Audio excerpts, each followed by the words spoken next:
Okay. We're on, baby. We're talking religion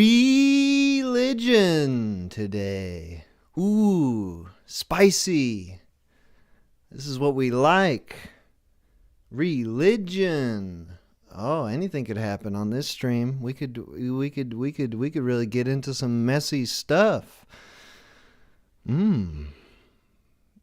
That's the fun thing. That's the fun thing about the streams, you know? Anything could happen. Something terrible could happen about religion. Maybe we'll get some fundamentalists, some religious fundamentalists online, some Hasids, some Sunnis. What's the Muslim fundamentalists? Whatever they are. I hope they call in. I hope we get some interesting stuff. I have a feeling we're just going to get a lot of anti-religion talk, you know. Religion is not really that controversial anymore. Maybe 20 years ago. But now it seems like pretty much everyone's against religion. It's a pretty big movement against, which is whatever, you know, whatever you want to think. That's fine. I don't care. Let's see. We're gonna do the call-ins in a little bit. I'm gonna ramble on for a few minutes here before we get into any call-ins. But this is a call-in show. We will do a few hours of call-ins. The number is gonna be on the HUD there. It's corrected since last time. So all the people who have been desperately calling the wrong number for the past two streams. Heaven save you! We've changed it. We fixed it, so the number's going to be correct this time around. Isn't that something?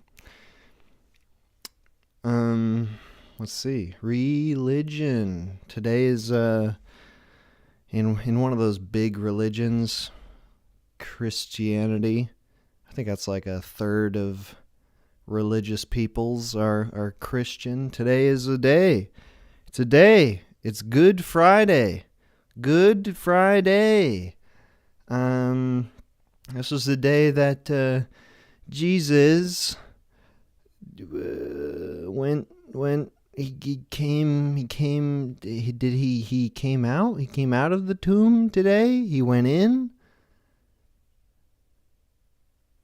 Well, he probably didn't go in. It probably wouldn't be called Good Friday if this is the day Jesus was buried.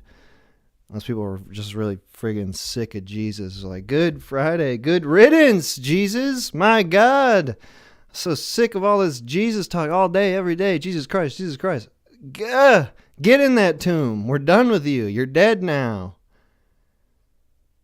The Prince of Peace. Now it's the Prince of Peace and Quiet. God damn it. I don't think that's what it is. I think, did he come out? But what's Easter then? When he went to heaven? I don't remember.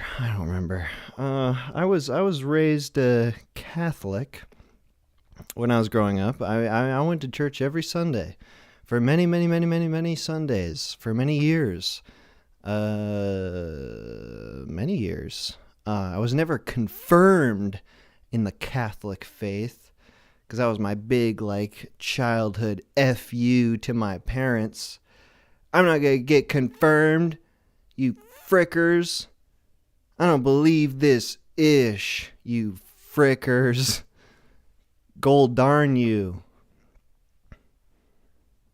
That was my big one. That was my big rebellion. But I was an altar boy for a while. I did a TMH bit about being an altar boy. The main exciting thing about being an altar boy was I got kind of sized up by my priest.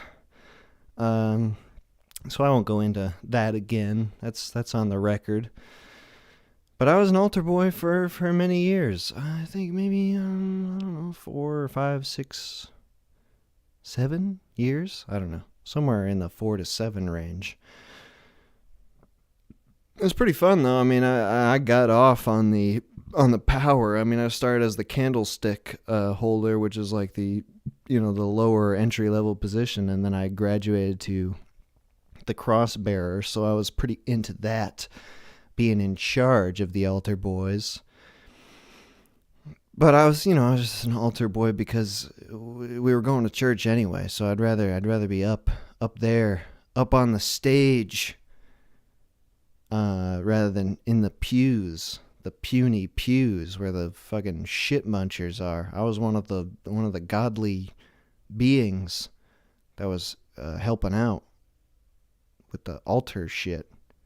It's pretty exciting. I think a big reason I liked it was I had a crush on the daughter of the gentleman who organized the altar boy schedule. So, I wanted to rise the ranks. I wanted to impress her. I wanted to be known as, like an altar boy who can hold his own. I was an altar teen even. And I was dependable. I'll jump in on the schedule. You got someone who called out sick? Get me in there. Let me talk to this girl, this lady. She was a girl at the time. I was a boy. Nothing ever, came of that. I never saw her once outside of church, outside of the church services where I was serving the Lord. Thanks a lot for that, God. You really failed me there. Could have got me in with this lady person, but no. Well, no, okay, but God did bless me by I never got molested. Never. Ever. By anyone, but not even by the priest or anything. I guess I don't remember it happening. Maybe I blocked it out. Maybe something terrible happened. I don't know. I can't say, but I don't think that ever happened. I feel like I would have remembered, but no. I was totally cool. It was all good. It was all groovy in the Catholic Church. I did that for a while, several years. Eventually, we just stopped going to church, my family entirely. I don't know what happened. We just stopped going to church. Just stopped being a thing. I was thankful for it. I was always, bummed about church, having to go to church on the frickin' weekend. It was biffing up my, I had limited time to get my fantasy football schedule in order, trying to figure out who the injured players were, and I had to get that all set up right after getting back from church, with the game day decisions and whatnot. But it was all right. I liked being on the stage, on the altar. That was good, My church didn't have a choir, which I guess is that's like a thing in a lot of churches, is the happy singing choir, Mine didn't have that. We just had an organist, this old lady organist, who was not a very good singer. She rarely inspired belief in the congregation with her singing. She was a fine organ player, but she could have used a couple of background vocalists, I remember actually the biggest song that ever played in church, and it fucking tore the house down. I was going to church around the time that Josh Groban song, "You Raise Me Up," "You Raise Me Up," that one came out. That song was ripping through the religious community like wildfire. People loved that song. My goodness. It had a big impact on a lot of folks. I remember around when that time when that song came out, we stopped mass dead in its tracks. The service was halted, and the priest was just like, "Hold on, like I've got a little something to share with y'all." And he put in a little cassette tape into the church's sound system and just played that whole song in its entirety. And I think even like an extended version, it was like 5 or 6 minutes long. I don't know what the radio edit, it's got to be like around 3 minutes, but this was a longer version for sure, with some like extra key changes in there. That's that whole song. It's just like, you raise me up to more than I can be. Ba, ba, ba, ba, ba, ba. You raise me up. And it just keeps going. He just keeps getting higher and higher as he gets closer and closer to the Lord. And it had a huge impact. There was not a dry eye in the house when that song concluded. That pre-recorded tape of Josh Groban validated everybody's belief in Christ more so than anything that friggin' organist ever did. Like she could have been fired that very day and nobody would have cared. People would have just been like, just play that song every day, every song from now on. Josh Groban. Don't even do the readings. Don't do the mass. Just do the Groban song. That's what makes us believe in God. Which, is good. It's a great song. Obviously. Why was that song popular in the mainstream? Like, it seems like it was really, like, hitting everybody, even the non-religious folks. But maybe I was just, I don't know. I was in the religion then, the religious community, so maybe it wasn't.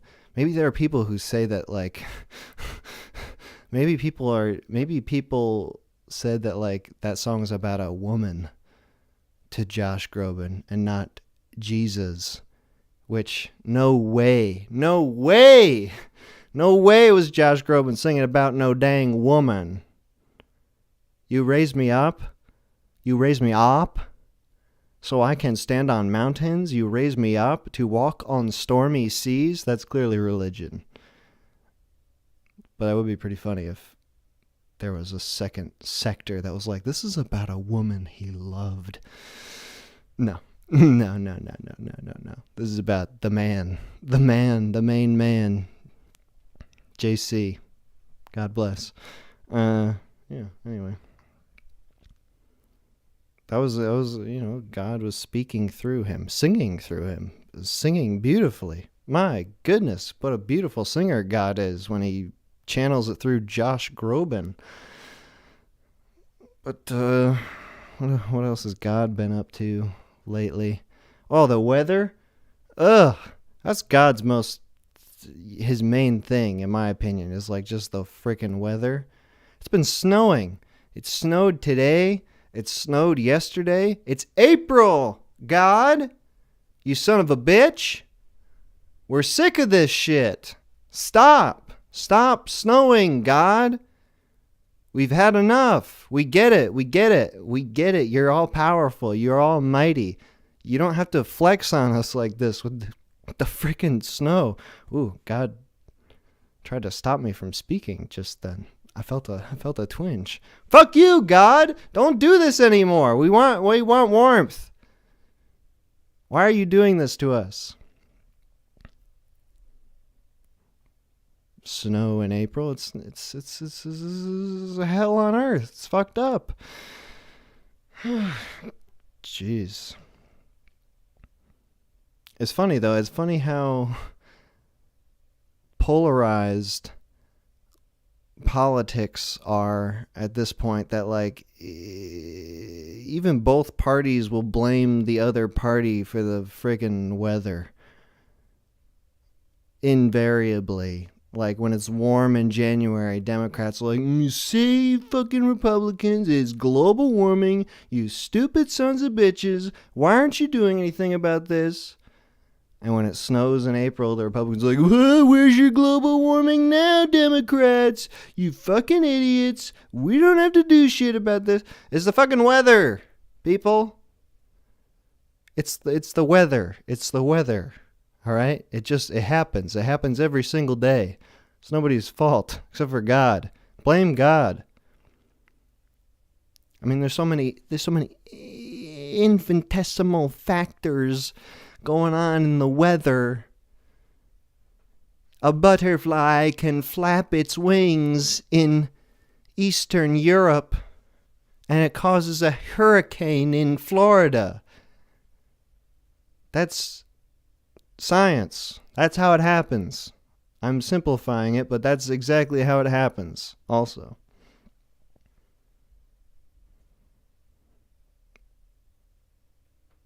Like, we can't, I mean, whatever. We should, whatever. There should be less pollution or whatever. Or we should recycle whatever. I don't know, whatever.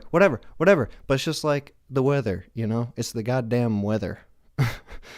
Leave it alone. It's not a political issue. The weather. It'll be a political issue when we as humans start pumping chemicals into the environment to stop the weather. When we try to control the weather, then we can start blaming each other. When we start being like, oh, we got a great idea to change the weather, then we can start blaming people. When we start spraying shit all in the environment, I mean, that's a good time to start blaming people. Don't do that, by the way. People, I know that there are high-powered people, high-powered positions listening to this stream as they do every week, as they hang on my every word. Don't do that. Don't spray shit into the environment to try to change the weather, please. Please. Didn't you ever see The Matrix? Are you crazy? That's what happened. That's exactly how we lost the battle to the robots in The Matrix. Because we thought we could outsmart the robots by blotting out the sun.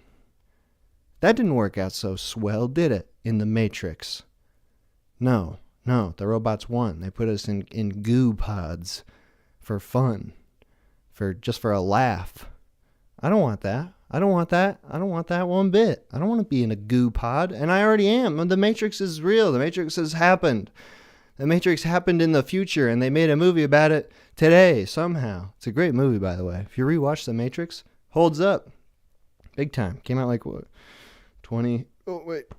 That came out like in 1999. That's an awesome movie. It's like all anime, comic book type movie, but in an actual good way, where it's cool. Everything's a comic book movie now. It all sucks. It's all fucking terrible shit. The Matrix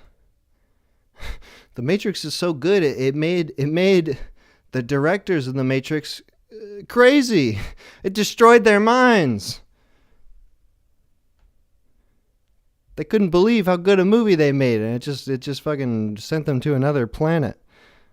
But anyway, The Matrix, great movie. Check that out. You ever heard of that movie, The Matrix? Pretty cool. All right, religion. We're going to be talking about religion today. The Matrix is about religion, I guess. I mean, it's like about, I don't know, God or something. I don't know. I know, I'm sure people have written very long essays about the Matrix. I haven't read them, but I bet they're all very good. All of them. The Matrix is about religion or something. The Matrix is about badass fucking shooting people in slow motion and spinning around and doing kung fu with guns, and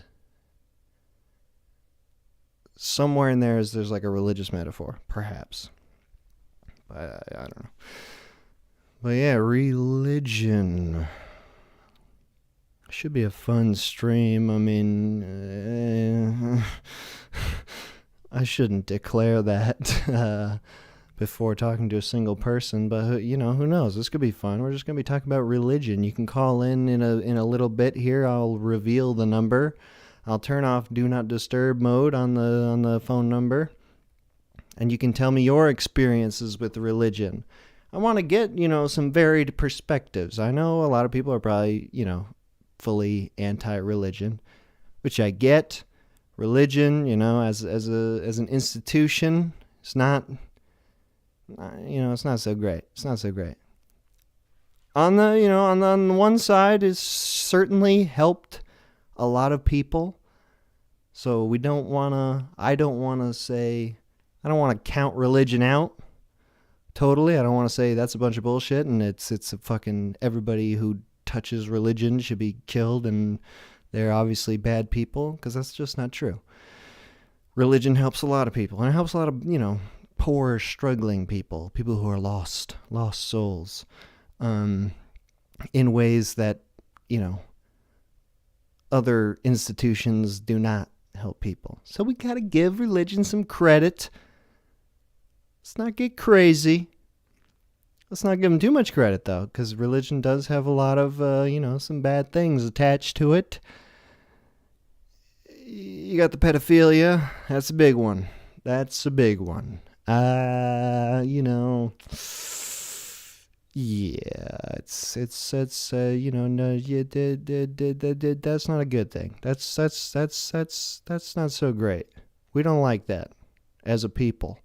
I think I speak for most people when I say that's not a great part of religion, is the accompanied mass pedophilia. But at the same time, it's fucking, I think I sort of write that off a little bit, because it's just like, really, pedophilia, pedophiles, dirty, disgusting pedophiles are everywhere. They're in all walks of life. And religion, I think, just, sort of sucks up a lot of them, because it's such a huge institution. It's been around for thousands of years, longer than any other, longer than nations or any other sort of institution that might be a secular institution that arises from a nation. So I think, and there's also a lot of like child care involved in religion and shit. So it's like, some of that's just statistics, why there's so many goddamn pedophiles in religion. Also, there's the thing with like the celibate priests. Like those guys, they got some problems. You're gonna develop some problems when you're being all celibate and weird for God. I don't know. I don't think that's great. I don't think, it's weird, because there's like the celibate priest types, which are kind of like the nerds for God, like the lame-o nerds. And then there's like the freewheeling pastors and preachers who are allowed to fuck anybody. And those are like the jocks of, religious teachers, where they're just charismatic, handsome dudes, and possibly women. I think that's allowed for preachers. I don't know.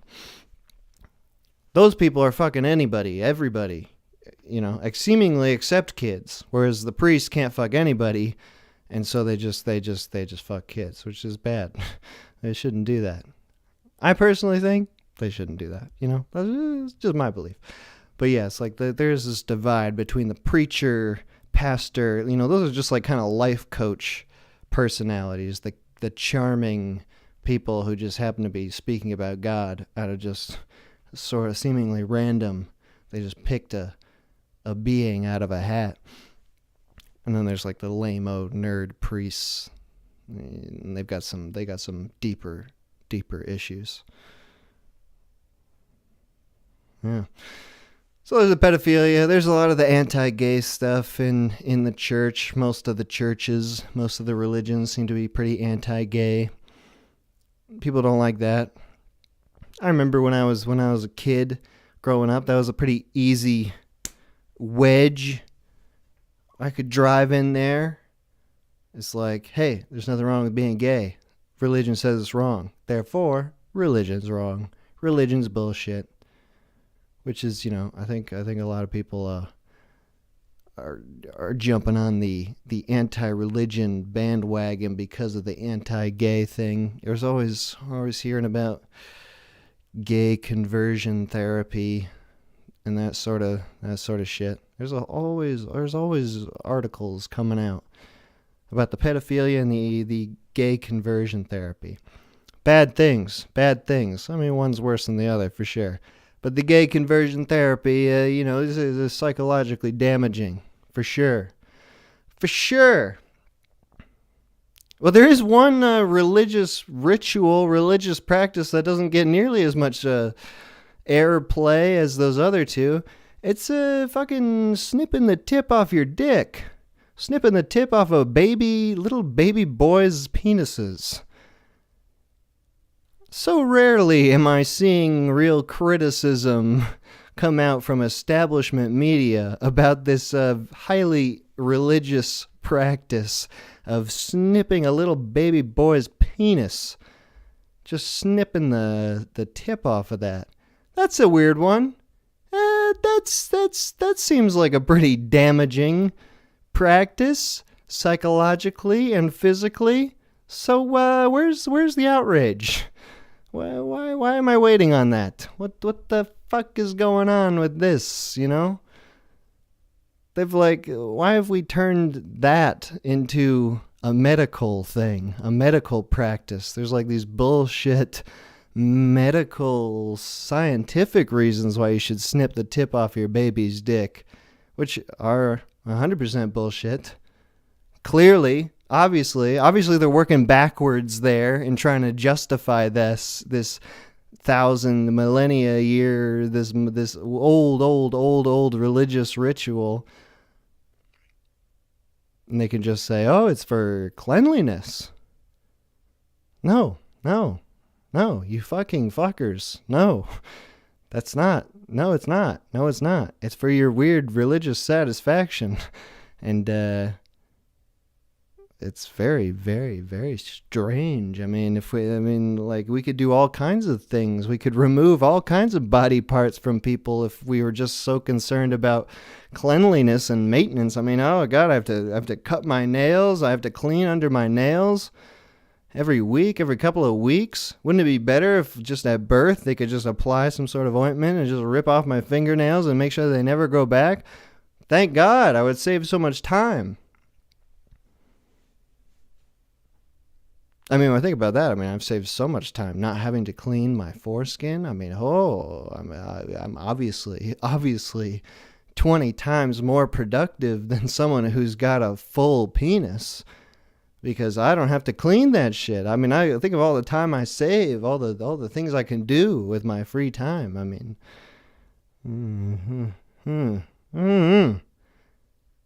yeah, I don't like that. That's probably my biggest gripe with religion is the snipping the tip of the dicks. Even with the gay conversion therapy, that's opt-in, right? You'll get peer pressured into it, sure, and that's bad. People, in your community be like, maybe you shouldn't be sucking dicks, guy, you should go to gay conversion therapy and try to... But you have to opt into it. If you had to opt into circumcision, that just wouldn't happen no more.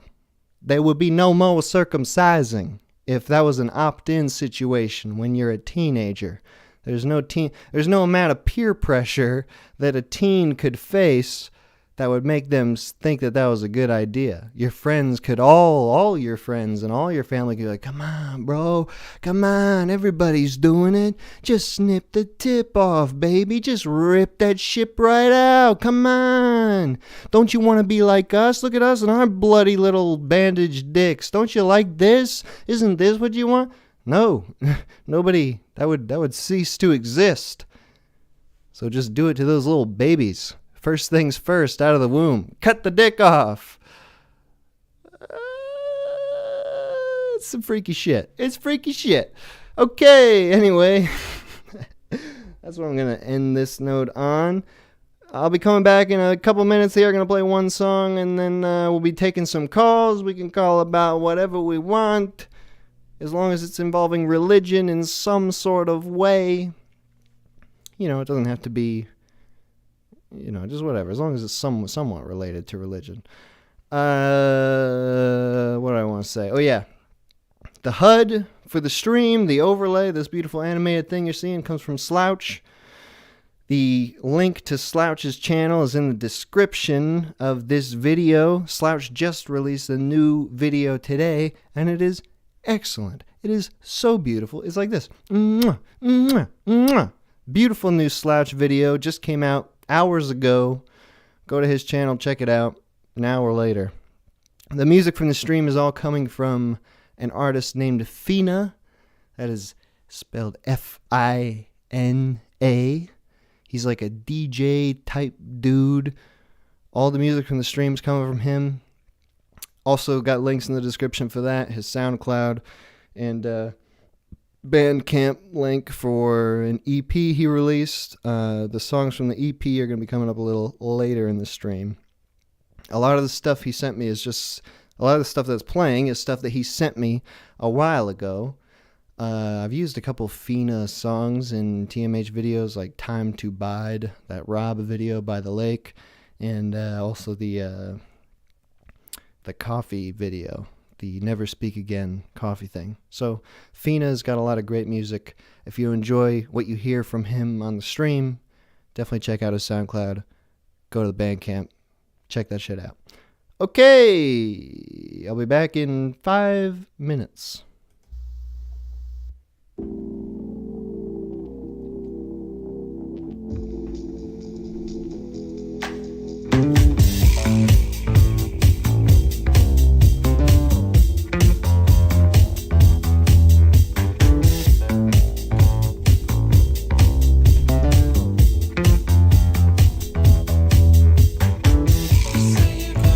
These other things I wish I knew. You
Okay. Just put the number on the screen. 518-288-7938. I'm turning off Do Not Disturb mode. We've got the right number on the screen this time, so we might get maybe a wider variety of callers. Who knows? I don't have anything wrong. There's nothing wrong with repeat callers, but okay, here we go. Call from Joe. Do not disturb mode. Joe. No fucking way. Yo, First Joe. one? You're on. You're the first caller. What up, Joe? Son of a bitch. How do you know it's me? How do you know it's Joe? You said. Oh, I said my name. Yeah, you did. You said Joe. All right. That's weird. I'm sorry. I'm not used to these type of calls. Anyway, I'm red hot mad. Okay, I'm coming at you fucking furious, you son of a bitch. Hell yeah, I'm ready. Lay it on me, Joe. I'm probably the only Catholic listener you got, so I'm just going to lay it to you hot and heavy. Okay. First, I'm going to start with, the fucking Josh Groban nonsense. Really, man? Josh Groban? That's our prophet? Is that really what you atheists think? Josh Groban is our spokesman? Hey, come on, man. I was speaking from personal experience. I saw Josh Groban's effect on the congregation, and it was massive. It was phenomenal. Josh Groban's effect on the congregation. What? You went to the church of Josh Groban growing up? Is that what happened? That's what I'm saying. The church wanted to convert to the church of Josh Groban as soon as they heard that song. I don't know, man. It doesn't get much better than the fucking good old fashioned music. That's what I think of these, especially not Josh Groban. I mean, what's that? I don't understand how people like him at all. Maybe that's not a popular opinion, but that's just my take. But anyway, it's the key changes, bro. He keeps going higher and higher. You raise me up. Come on, bro. You're gonna say that doesn't touch you deep inside your religious organs? It literally is. In fact, it might make me just hate religion. It's turning me away. Like it does literally nothing for me. Not a damn thing. Are you a currently practicing Catholic? Yes, I'm a practicing Catholic. Oh, all right. So how's it going? You go to church regularly or on holidays? How often do you practice? Well, I definitely go every Sunday, and I've been trying to go multiple times during the week. Oh, wow. As well. Good for you. Joe, a man of God. I'm telling you, man, it's I don't know what your religious affiliation is, but it's if you don't have one, it's worth picking one up. I'm telling you. Any which one? You're not advocating for anyone? Listen, man. Not any which one. Definitely Catholicism. I'd say that's the one that makes the most sense. Maybe I'm biased, but that's definitely at least that's the one that made the most sense to me. And listen, I wasn't always a Bible thumping Catholic. Like, I had my own particular crazy journey, but I don't know. Catholicism just seems to make the most sense. So, take that as you will. Well, tell us about your journey then. I mean, so you weren't raised in the Catholic Church? Is that what you're saying? Well, no. I mean, my folks are always Catholic. They're still Catholic, and but I don't know. They didn't really talk to us so much about like what the religion actually entailed, or really explain too much to us, like me and my siblings, with regards to like the nature of God or the nature of Christ, or just even like the actual content of the Bible. So growing up, it was like, yeah, we're Catholic, but we didn't really think about our religion too much. And then sort of when it became, like a edgy, rebellious teenager, mm-hmm. That's when I started started falling away from that. I started just going to church. I would just hang out with friends and just not even bother going and not even think about God. And, it came to a point where I was even contemplating like, hey, maybe God doesn't actually exist. Maybe I don't need this. Mm-hmm. But something brought you back specifically? Well, yeah. I mean, there's just a few things I couldn't, like, living a secular life. There's just a few things I couldn't really reconcile. Like, I think that there has to be something outside of the natural world. Mm-hmm. There just has to be. I mean, because I don't know how else, unless you don't think free will's a thing. which I do. It just seems phenomenologically correct. I mean, there's no way that free will can really exist in a system that doesn't have something, I guess, a separate realm outside of the natural world. Do you know what I mean? Tell me more. I mean, explain, I guess.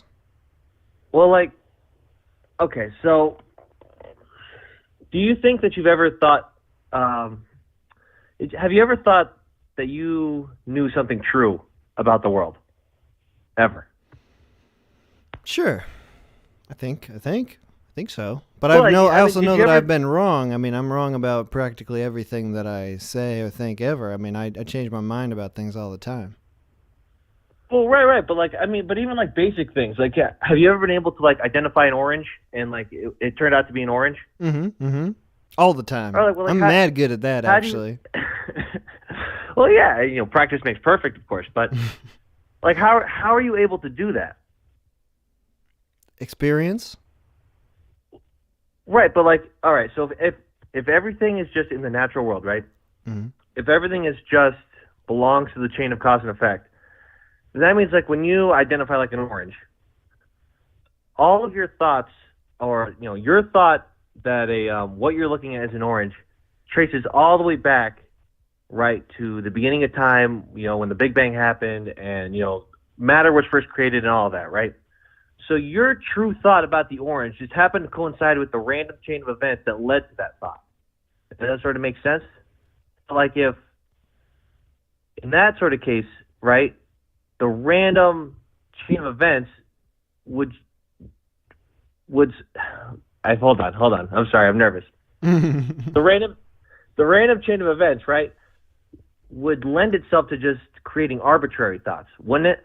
Like, how are you able to think something true about the world while also being part of this just long chain of events that long predates you, right?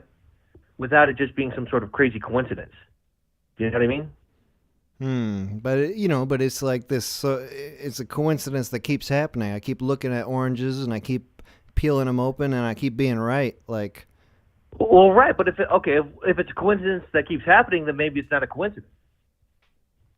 yeah. Maybe there's something else acting upon your thoughts other than just the matter inside of your brain that's allowing you some sort of agency and free will. I'm not entirely But if following you it, here. Joe, I'm not entirely following you here. Are you saying that God is telling me that it's an orange and that's why I know it's an orange? no, I'm just telling you that what I'm saying is that there's a part of every human being that is outside of this world. That's not derived completely from the natural world. It's not God telling you it's an orange, but it's just, I guess, your own spiritual faculty that's helping you have the ability to identify an orange, the ability to look at an orange, call it an orange, and consistently call it an orange. Hmm. Hmm. I'm not totally getting it. What about, like, tell me this. This is something I sort of think about with when you talk about, like, that there's a world outside of just our natural world or what we're perceiving. What about death? Like, I don't think that when you die just nothing happens, because I don't understand what the heck that means. Nothing. Like, I can't conceptualize that at all. So I happen to think that there is something outside of our natural reality that you maybe go to or you're swimming around in when you die, because, like, what's the alternative? Just nothing. What does that mean? Well, that's the thing. And listen, I'm not trying to prove to you that God exists. I'm hoping that, if anything, you might get out of the conversation that the supernatural exists, or that there is a supernatural, like something outside of the natural world. Like But ghosts? but yeah, I mean, Spirits? I think, well, like, just something beyond. I don't know. I can't conceptualize it. I mean, we don't really have too great of a spiritual sense. I mean, we're all created by our Creator, so we all sort of have a basic intuition, almost like I guess, like the spiritual equivalent of a natural instinct. But it's not really well defined or well tuned at all, considering where we live and how we live. I Mm. mean, that's how we get sort of our moral sense. I mean, because it seems like no matter how mankind is brought up, like where he lives, what corner of the earth he sort of has his roots, the moral codes that he invents for himself have a lot of parallels to the moral codes of other cultures throughout the world, even when man was isolated from one another. Do you know what I mean? Sure. Yeah. Well, and that's just, I don't know. That was just another thing that spoke to me, because I happen to believe also that there is an objective moral truth, and that's evident in just man's own intuition of what morality is. Where does No, it your doesn't. where does your objective moral truth lie? Is it specifically in like the Ten Commandments in the Bible, or is it something you more intuitively derive from your own personal experience? Well, this is the thing about about intuition. I mean, it's great. It helps, but by itself, it can be extremely harmful.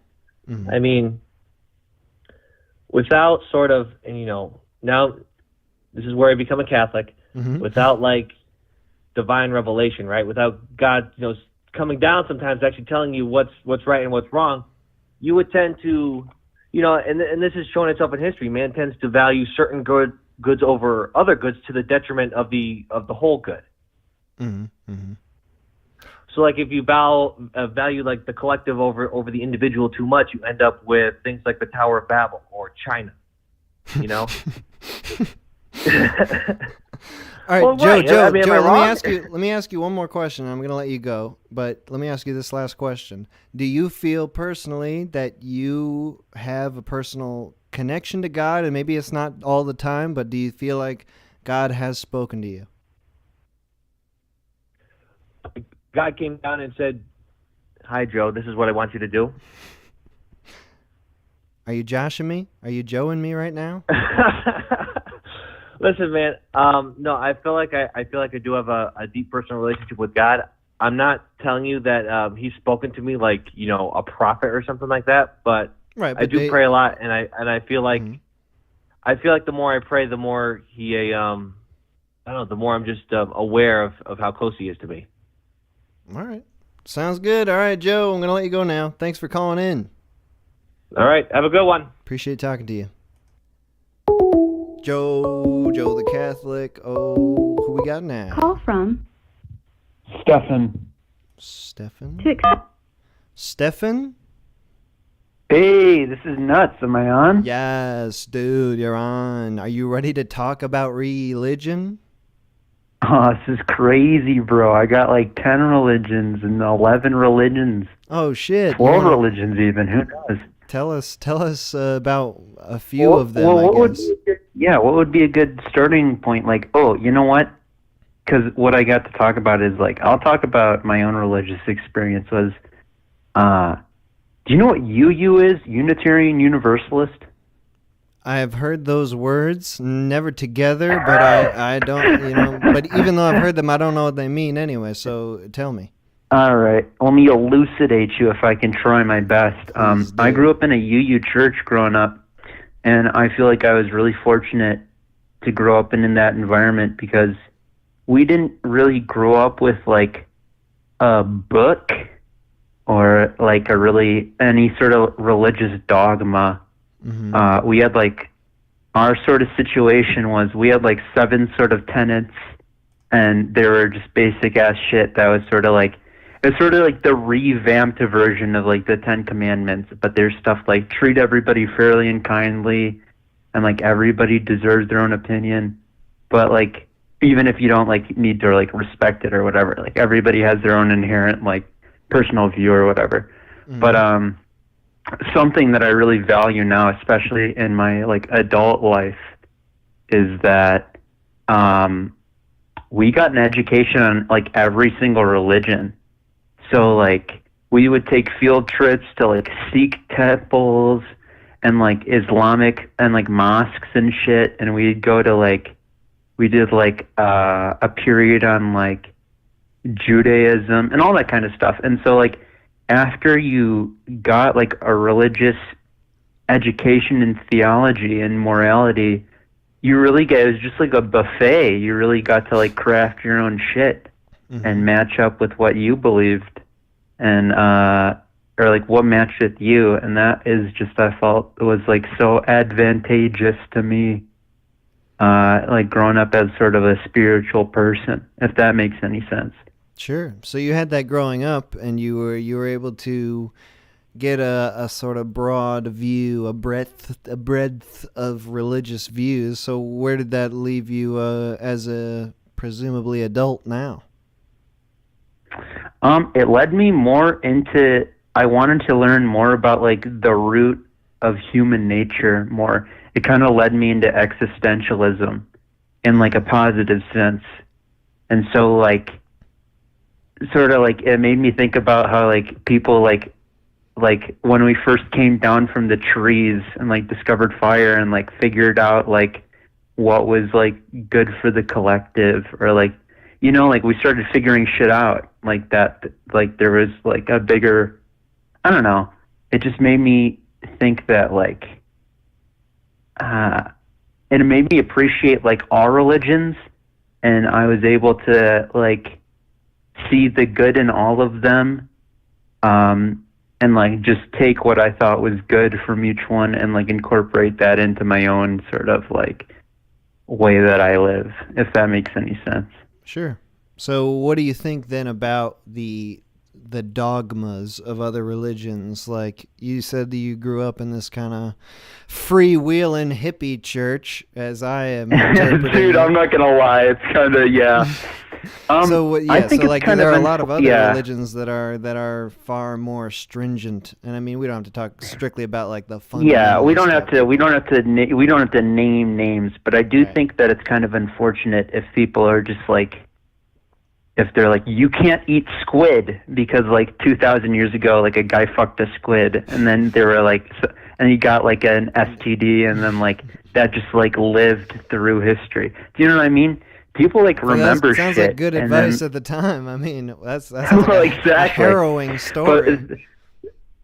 things get like mistranslated over time and like warped and weird. And I will say one thing that it really helped me with was like thinking for myself. And I feel like one of the real dangers of a majority of religions in general is that like I feel like it's freeing for people when they don't have to figure out their own shit, when they don't have to like really think about stuff in depth because it's daunting. And so if they're handed just a big book with all the answers, like, do you know, that's like how cults start. Like all religions nowadays are just the cults that were popular that didn't like give everybody Kool-Aid, Mm-hmm. and they just lasted. But that's how cults start, is that you give them like, do you know that one Russian guy like up in the Himalayas, and there's like 20,000 people that just like live in a commune and think he's like the reincarnation of Jesus Christ? No, I've not heard of that guy. 20,000 people in a commune? That sounds filthy. It's I mean that's like how shit starts, is that people just like the burden of making their own choices or like figuring shit out at like a basic level is just really overwhelming for some people, and they're just like, I'm just gonna hand it off to this guy because he seems wise, because he's a fucking yogi and he can do like, he's like in tune with the universe or whatever the fuck, and he can tell me all the answers. And that's what is kind of like, that's kind of like a trap you can fall into, which I feel is disadvantageous for folks. And you really gotta, but isn't that sort you of, really gotta, yeah. isn't that Go sort ahead. of like, like I feel like the audience for a lot of what you're talking about, where it's like the rules are handed down from on high and they are correct, they don't need to be questioned. Isn't that kind of helpful? Exactly. I feel that's really dangerous. But isn't that kind of helpful even to the most lost souls among us, who are like have lived lives that they're totally ashamed of, and they just want to be told like what is the right way? It depends on what you define as helpful, because it depends on if that person's character is actually genuine. Because like they could be just a fucking scam artist. Because you see these like mega pastors or whatever, Right. that are just like, you know who Jim Baker is? Well, didn't he have the Source? Isn't that guy? I thought that was He a. was I just thought that was like a cult dreaming. kid. He was just dreaming of like big old grasshoppers and telling everybody to buy his like 20-pound bucket of like creamed corn that'll last like 20 years in your closet. Do you know what I mean? Like it's really dangerous if you can't think for yourself. There's a very high chance that you'll just get answers from a person that is just like stringing you along. Sure, absolutely. You know, and if you get lucky, if you find somebody that is really like that, like cares about, I mean, listen, if you'll find somebody that actually cares about like, I wouldn't say correcting is the right word, but like fostering like sort of awakening in people, they'll do their best to have you find a way that like matches with your shit instead of just like giving you like rules. I feel. Yeah. I don't know. Okay, well, this is the last thing I want to difficult, ask man. you then, Stefan. Oh yeah, okay. Look, yeah, this is a judgment-free zone. Only God can judge us here. Only God, yeah. Right, yeah. Only the highest power on Right, the hill. and we can't hear him anyway, so it's not really like, we don't have to worry about his judgment, but until we're dead. But did you ever have a specific religious experience or a spiritual experience that you wanted to talk about? No, I'm basic. I did the slow crawl. I just like read books and figured out my own shit. I never had like an ayahuasca experience. I never did salvia like some people. But you said that you had a spiritual feeling when you were growing up. That's just something that was always inherent in you. You were wondering about this other thing that was. I had a spiritual buffet laid before me, but I never drank like mushroom tea and saw the Clockwork Elves. You know what I mean? I never had like my own sort of like enlightenment area. I will say that like my dad is one of those. He's one of those like 60-year-old white people that got into like transcendental meditation really early on. Mm-hmm. And so I remember like sitting down at like 7 years old, and freaking, he would just like force us to be like, all right, so still, and like he taught us mindfulness like at a really early age, and I freaking hated it when I was young, but now I feel really like ahead of the curve, or like I just got in early on it, and it just really helped me out. Do you meditate or pray? I don't pray, but I do meditate. I just like clear my head. Like I try to do it twice a day. Is there some sort of similarity between the two? I mean, to me, as an outsider, I would assume so, but I feel like one is like, it depends on the methodology in what you pray and like how you pray, because one of them is focusing on like, one of them is like ritualistic, like you wash behind your ears and you do like all this sort of stuff that like, and that's sort of sad too, because I feel like people sometimes raise their kids in a religion where they're just going through the motions, but they don't know the meaning behind it or why it's important. It becomes tradition that way. It becomes like meaningless tradition. But with like meditation, that sort of stuff like changes your brain chemistry. I think there could also be a part of it where like religion and spirituality is really difficult to teach or hand down to a child. Like it's something that like you kind of have to figure out yourself. And so I think that's exactly it too. They have to like grasp the importance of it, and that's not something I know. I didn't do it as a kid, and I was like 7 too. I would just like fall asleep during it. Yeah, exactly. But my dad was like, it's something that's my dad was into to... like spring force qigong, like weird shit like that. Oh, nice. But like I really now like looking back on it, I feel like a lot of gratitude towards them for like introducing that kind of stuff to me, like really early on. All right, Stefan, it was great talking to you. Thanks for calling in. Oh yeah, really quick though, like half a tangent. Did you Sure. ever think about doing like a musical with the Scuds, the whole like relay shit?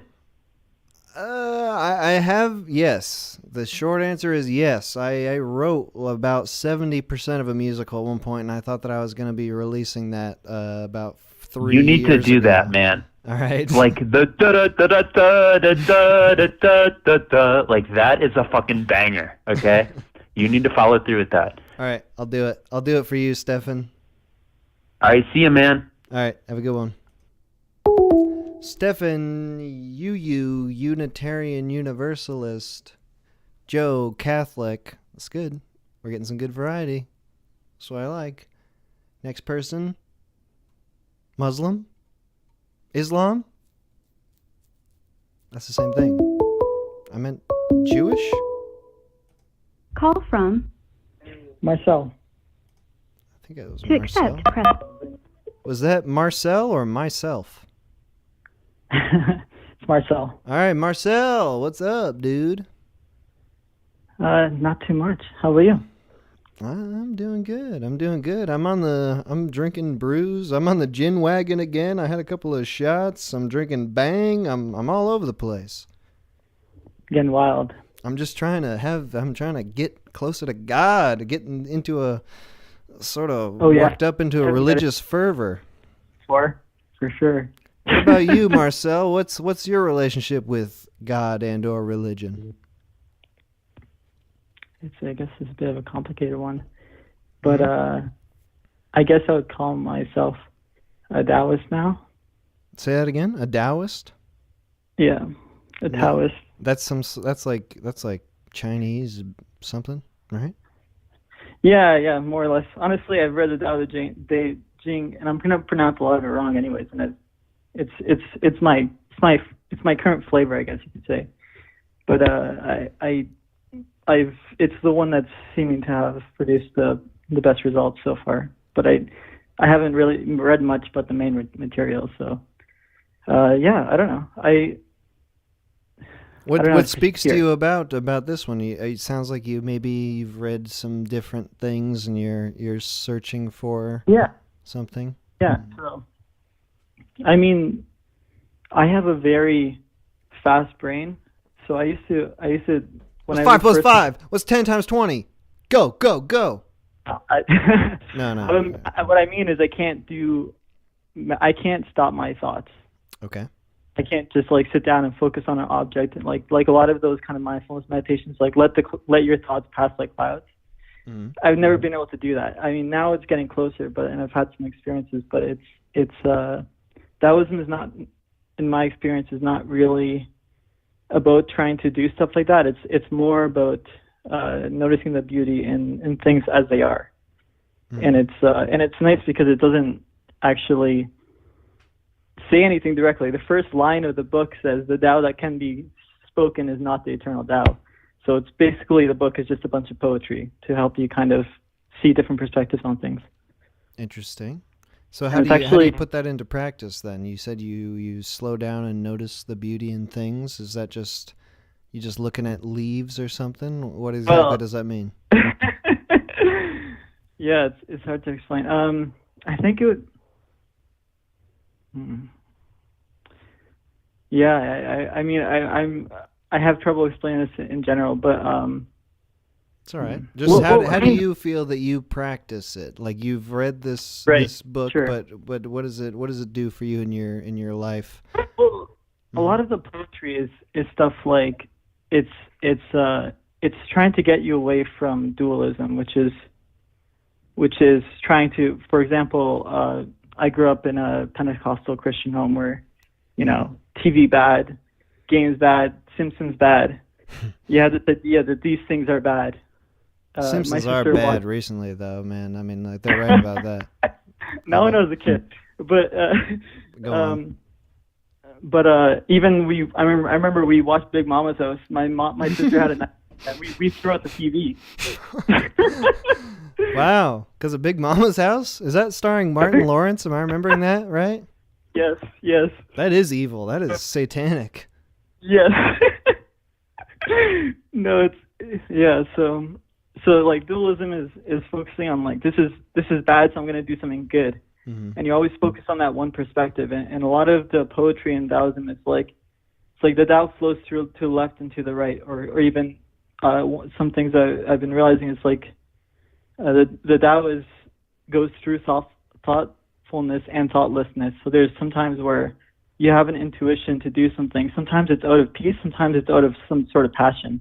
You're like, you need to do this thing, and neither are necessarily right or wrong. If the Tao is basically like, you could use words like God, the will of God, or something. That's like more Christian language. You could say that, or the word. Like I think the first translation of the early Chinese Bible was, it said at the beginning there was a Tao, and the Tao was with God, and the Tao was God.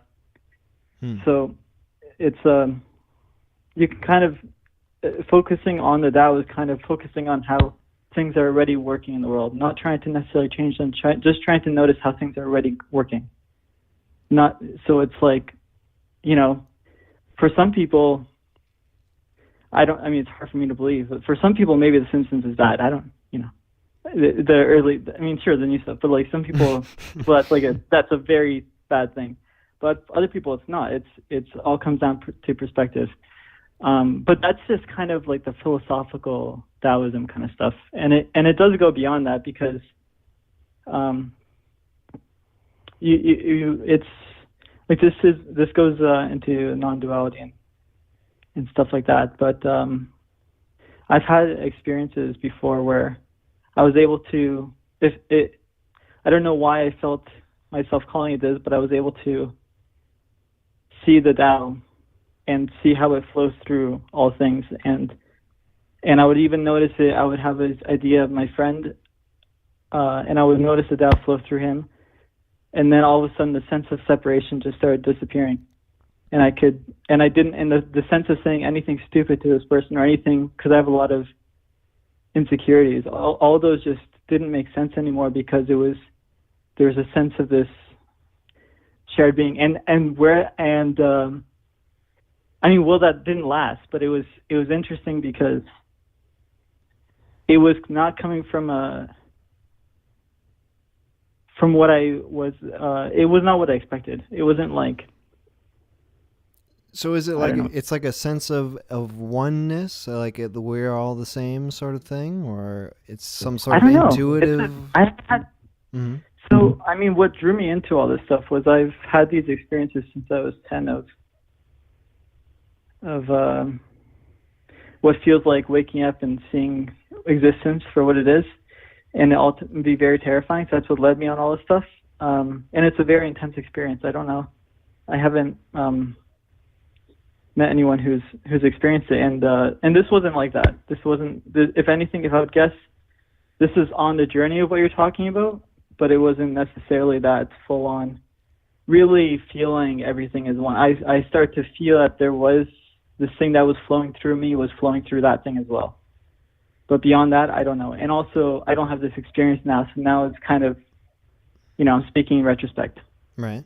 So when I assume you go through periods of reflecting on things you've done, or maybe even things you've thought, like, how does this factor into that? Like, if there's not a specific rule or dogma that you're following, but it sounds like it's sort of like, I don't know, like a go with the wind sort of, like things happen. But like, how do you reflect on your own actions and determine whether you've done something right or wrong?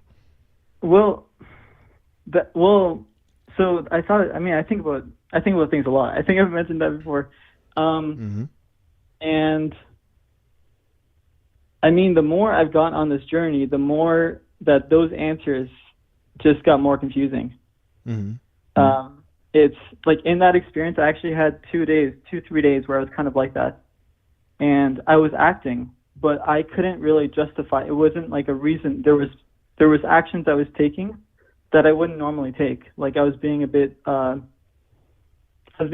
on a friend who I felt was doing something whatever. I was doing stuff that normally I wouldn't do because I'm pretty I try not to. I'm scared of confronting people, and I was starting to confront people and all sorts of other things. And these where did actions- you feel like that was coming from? Like you're within yourself, or from some sort of outside perspective? Like what made you think that your friend was doing something wrong? Well, I mean, it was from myself, but it was a sort of intuition. So that does come from things within me. Those are, these are interactions I've had and these are ideas that I'm building up. My friend is well, to get more specific, he's a recovering alcoholic, and and we had like everything worked out really well is what I'm trying to say. But it was a really weird process of saying all these things and not actually, and he stopped responding to me for a bit, and I stopped messaging and all that stuff. But normally this is a very terrifying situation for me, and the only thing I could do was, and this is a very foreign concept for me, was have faith in the Tao. I never really believed in faith before this, and it's a weird concept, but and that really what that means is just have faith in the process, have faith in, like don't get involved, because you're overthinking this. You're assuming that that's smarter than the way things are naturally flowing. So does that seem like does that seem to you like something that is wrong then inherently to confront and sort of insert yourself into someone else's situation? So the point I didn't get to it. I was like, basically the assumption that what's right or wrong is the wrong assumption. That's what it's been showing me. Is that because it's right and wrong depends on the context you're in. There's a common. My friend who's Sikh, he gave me a good example of this, where this guy has a wedding next day, and he's praying to God that it's not going to rain tomorrow, and then a bit down the road there's a farmer, and it hasn't rained in like weeks, and all his crops are dying, and so he's praying for there to be rain. So the concept of what's the right thing to do there, and I mean, we're not talking about. We're talking about something that's a bit beyond human action, but it's the concept of what's right and wrong there doesn't really make sense, right? Because it's very individual. Yeah, it's very subjective. So basically, like, I'm more or less giving up on the concept of morality, because maybe there is ultimate morality, but to assume that a human can understand it doesn't make sense. That's interesting. Because like that's and you could say that the Tao is the morality of the universe, but the first line in the book is that the Tao that can be spoken is not the eternal Tao. The Tao that can be understood is not the eternal Tao. So it's not something you ever really get. It's just something that you more or less trying to align with, and really that all that is if you have faith in the Tao, which is something that's not objective, you give up faith on everything else. You give up trusting. You give up the need for everything else. You let things take their course, whether that be you taking, like, it's when people talk about letting things flow, it doesn't mean that you don't do anything. It just means that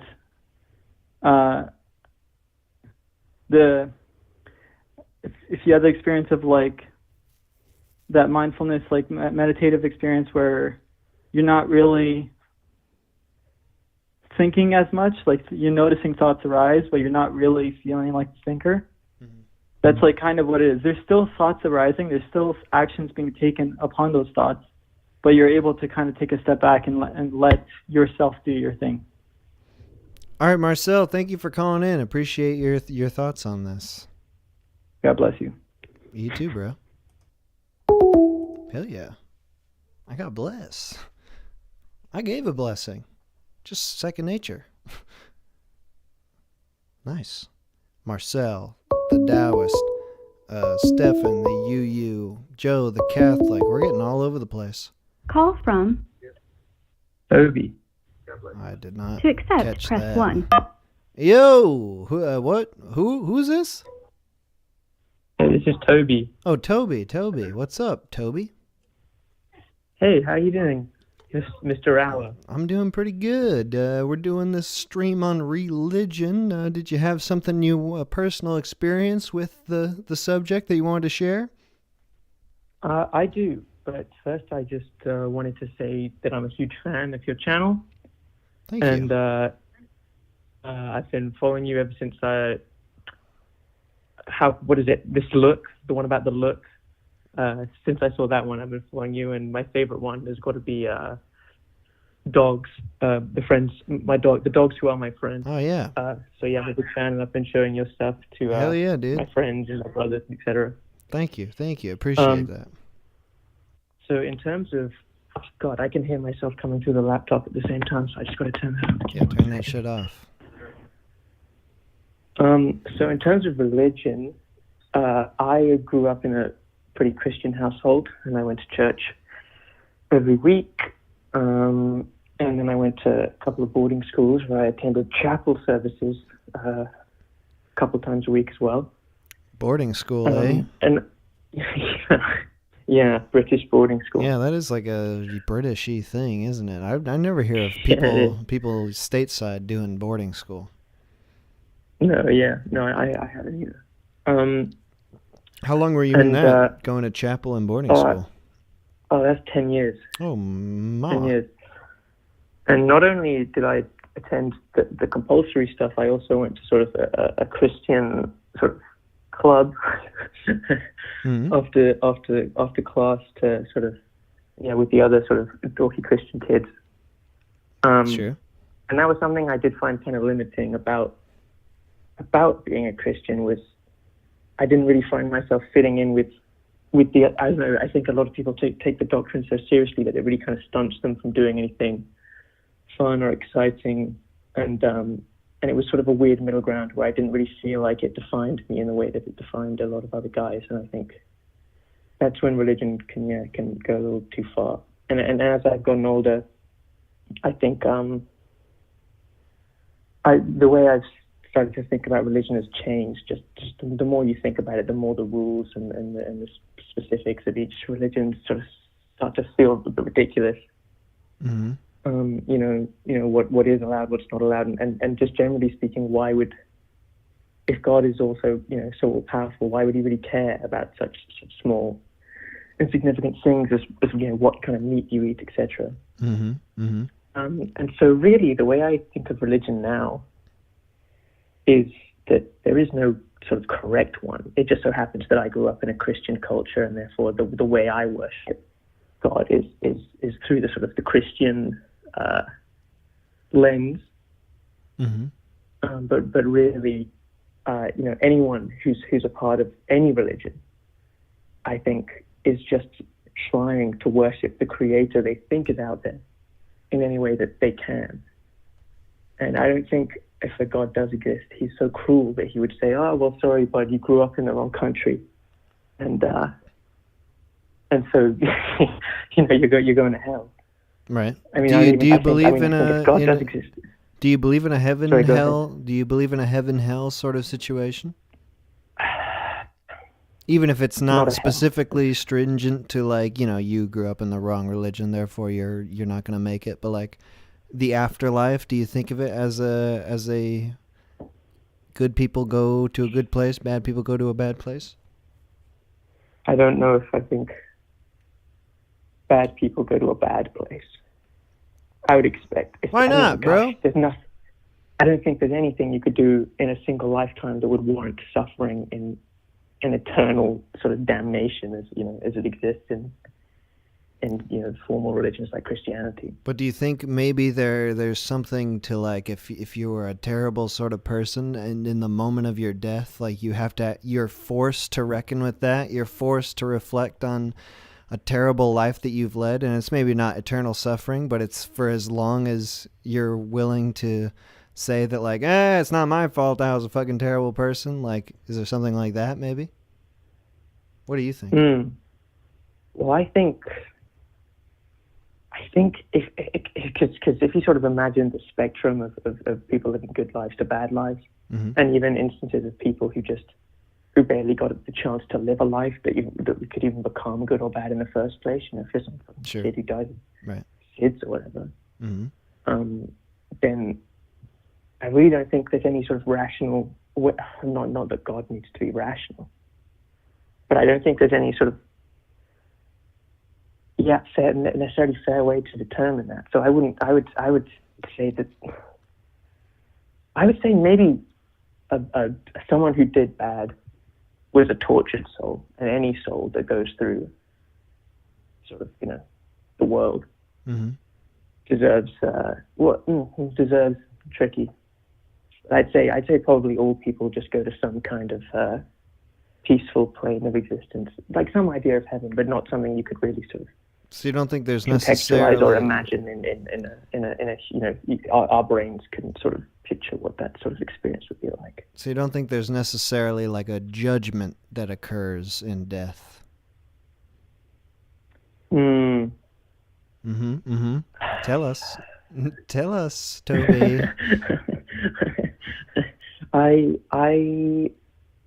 Is there a moment when you die? Do you have to say, okay, God, finally, I friggin' admit it. I was a shitty person. I murdered a bunch of people. I didn't mean it.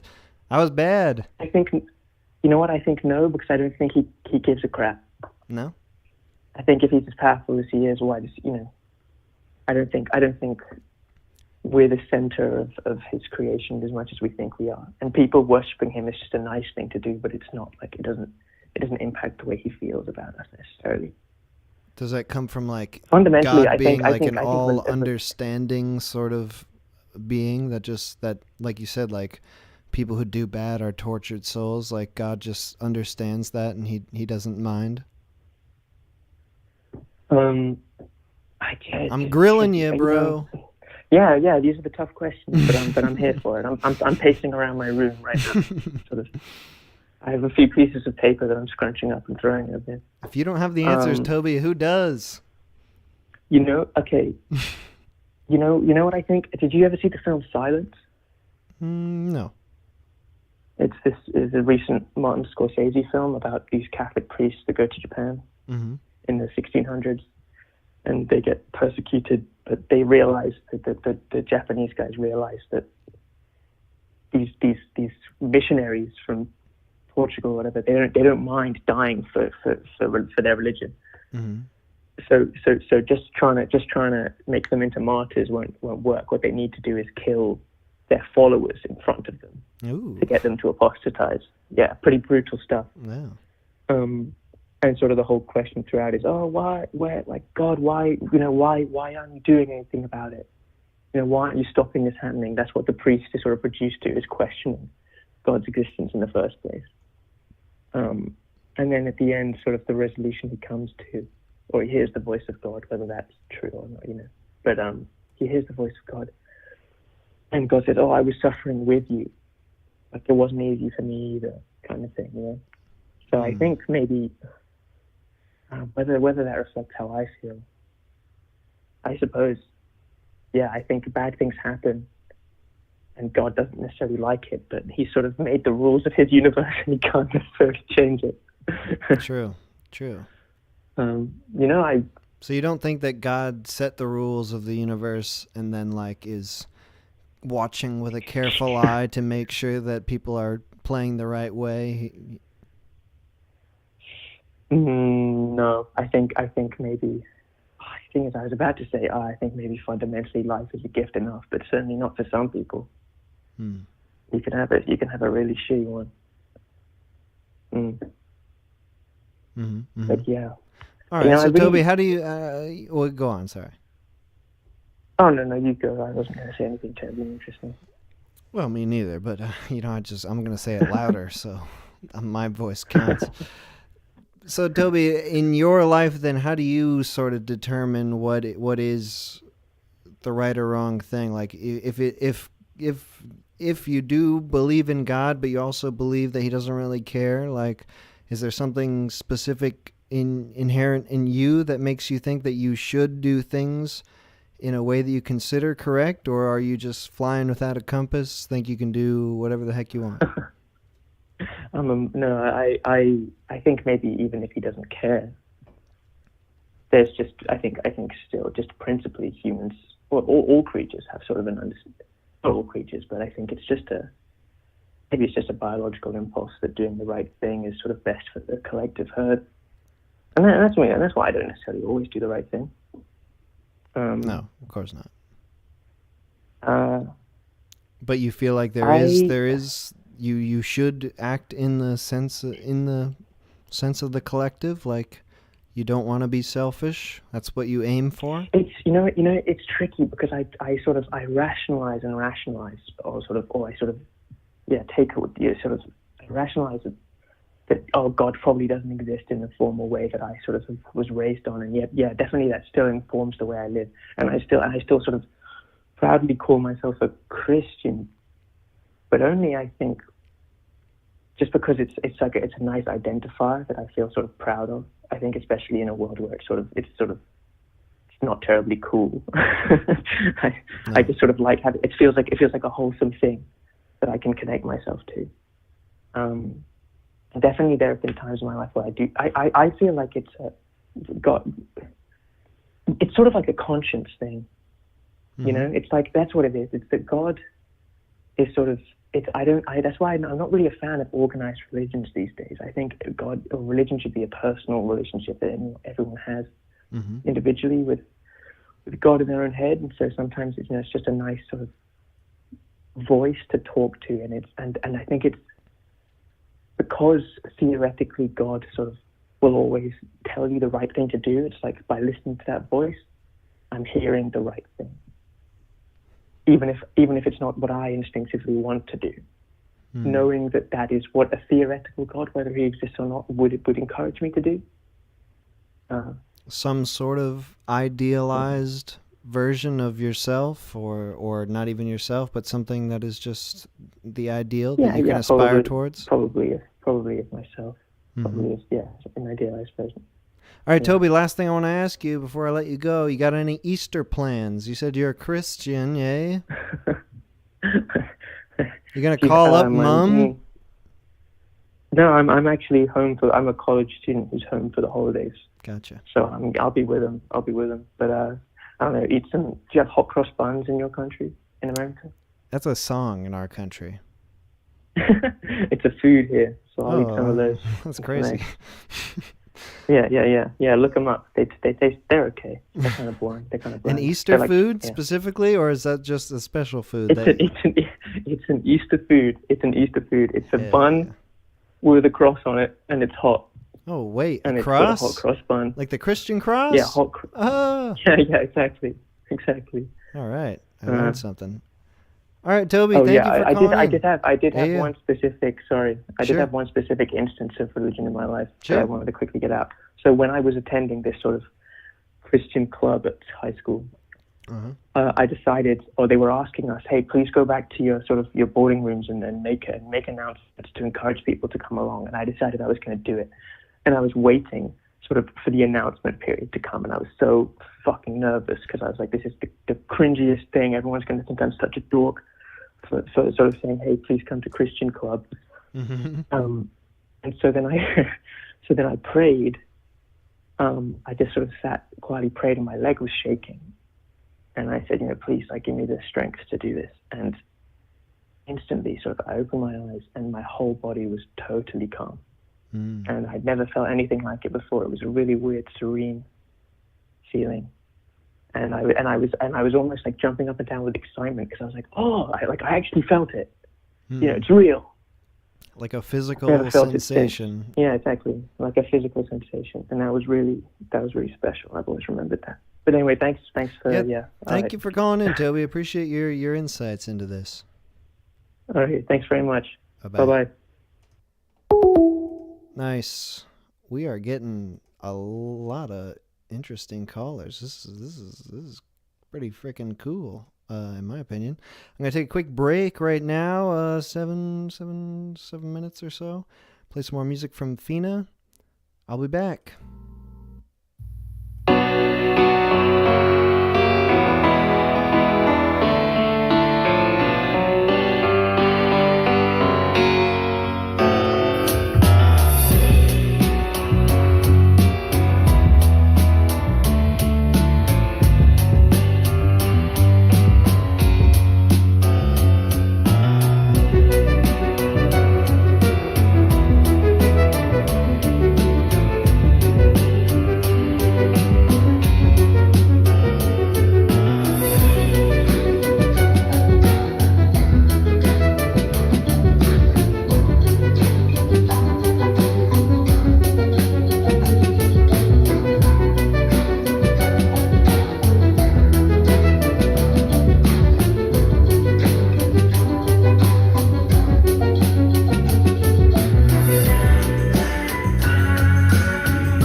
Okay, we are back. We're talking about religion. We're getting into all sorts of different religions. This has been exciting. I thought there was going to be a lot more anti-God talk. I'm not disappointed. I'm glad we're getting into the pro-spiritual people. That's cool. But,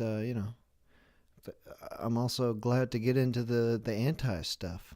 So anybody who wants to call in, if you've been listening to these call-ins thinking, God dang, these sons of bitches who believe in God, what a bunch of pansies, call in and make yourself known. But it's been cool. It's been cool so far. Getting into all kinds of stuff. Again, the music from the stream is all coming from Fina. Links are in the description. DJ type dude. Links to his SoundCloud and a Bandcamp release are both in the description. We haven't gotten to the stuff that the Bandcamp EP that I linked is. We're going to be playing those a little bit later in the upcoming breaks. So far, a lot of the stuff that I've played is not released. So, if you want to hear it again, you're screwed. You're screwed. Sorry, not my choice.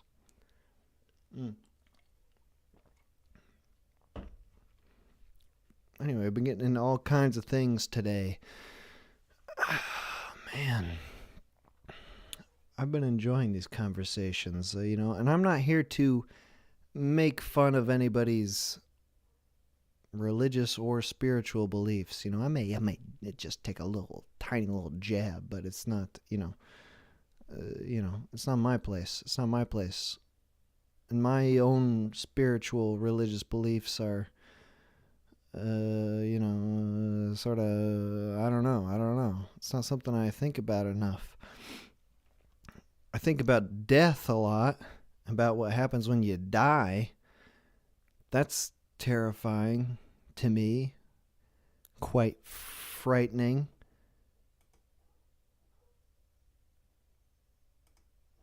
Oh, do I have this set up right?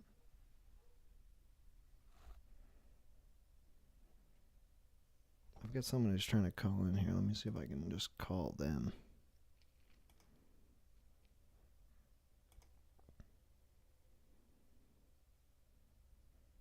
Does that work? Here we go. Hello. Hey, there you are. Yeah, I got 3 missed calls from you. I don't know what the deal was there. Well, it's hard to hit the timing watching the stream with the delay and all that. Right. Is this Moxie Famous? Yes. The Moxie Famous? The man who prints and processes and even does the layout of the zines? Yeah, that's me, dude. That's pretty cool. So you know what?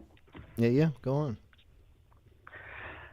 No, man, just I'd call in when I heard the subject matter was religion. I think last time I mentioned a little bit of the growing up Mormon sort of thing. Did you? Maybe just a little bit, but tell us what that was all about. Well, I mean, what do you want to know? Well, I actually grew up with a few Mormon friends. And basically, my knowledge of Mormonism is that the wives of Mormonism are excellent bakers and cooks.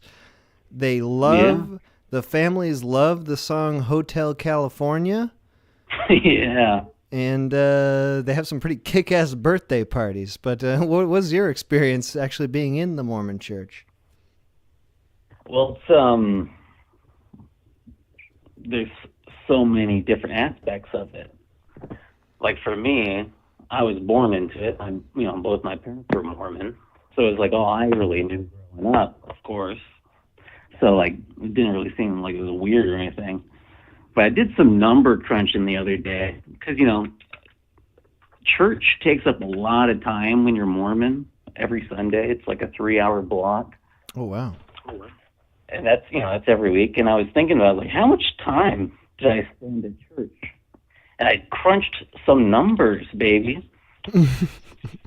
Okay, you got a spreadsheet or something? You're ready to share some data? I've got a couple 3x5 cards in front of me in the kitchen here where the audio. Moxie, you're going in and out. Are you in your room again? The dead zone? No, I'm in the kitchen. The good spot. It's not working. You're blunted. I can't hear shit. Shit. I'm leaning against my back wall. Can you hear me? Yeah, that's a good spot. Okay, I'll just stay here. Okay. The number crunching that I did was from the age of 12 to 18. Because, you go to church when you're a kid, but like when you're 12, when you're a young man or whatever, you get the Aaronic priesthood, you become a deacon, and you got more shit going on. So that's when I kind of started things. Well, what is it's also what does that mean specifically? You become a deacon at age 12? What are your extra responsibilities? Well, I mean, I don't want to get into all of that. All right, fine. Because that's complicated when you get into the priesthood. There's there's the lower priesthood, that's the Aaronic priesthood, and then there's the Melchizedek priesthood, that's the higher priesthood order. When you're 12, you're a deacon. When you're 14, you become a teacher. Then 16, you become a priest, and all that sort of stuff. It's there's lots of little layers of organization of the priesthood and church authority. Okay. But to keep it simple, I'll just say, you get the priesthood when you're 12, when you're a boy. And that really ups your time commitment? Yeah. Well, yes. When you're younger than that, yeah, you're going to like primary and like basic Sunday school, 3 hours of church every week. 12. That's when you also enter the young men's, young women's program. And now you're more involved in church as a youth. So, like for me, I was the deacons. Actually, like every level of the priesthood, I was in a leadership position as a youth because we only had a bunch of people my age range. And okay, so how much time were you spending in the church? Like, I have to imagine with Mormonism, it's pretty, it's pretty intense. Oh yeah. You got the 3 hour block on Sunday.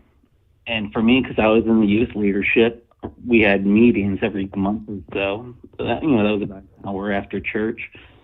When you're a kid, you don't have to worry about any of that shit. Once you get the priesthood, the power of God flowing through you, then there's more responsibility. So there was also young men and young women, which is like the youth organization within the church. And there's also a Boy Scout troop, which is like every church, every ward has a Boy Scout troop. And it basically doesn't really do much with the rest of the Boy Scouts. So to me, it's still a church thing because you meet in the church building, you do church stuff that's funded by the church. It's not real Boy Scouts. You had your own segregated version of Boy Scouts? Yeah, they're usually not as good. Maybe if you're in Utah and there's like a bunch of Mormons and like there's more shit going on, it's good.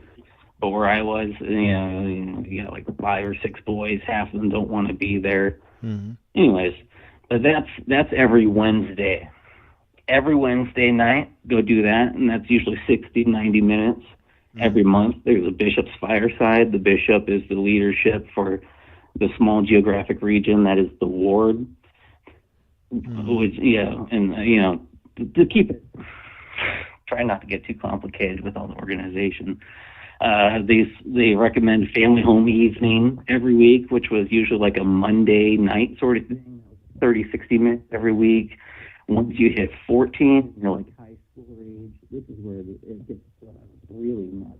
The youth seminary, the early morning seminary class. And that's at the same time as, the school year. So it's, like 180 days. Moxie, you're not leaning against the wall properly. I can't hear you. Sorry. Now? Can you hear me now? No. No. I can barely hear you. I can hear you enough to converse with you, but I feel like we should You're gonna go somewhere where we can all hear you. I'll try the garage that has no insulation. Oh yeah, this is sounding good right now. Nope. Bad. Nope. Bad. Yes. Good. Good. All right, so you're 12 years old and you're going right now. We've gotten to at least 2 meetings a week outside of church and a monthly meeting.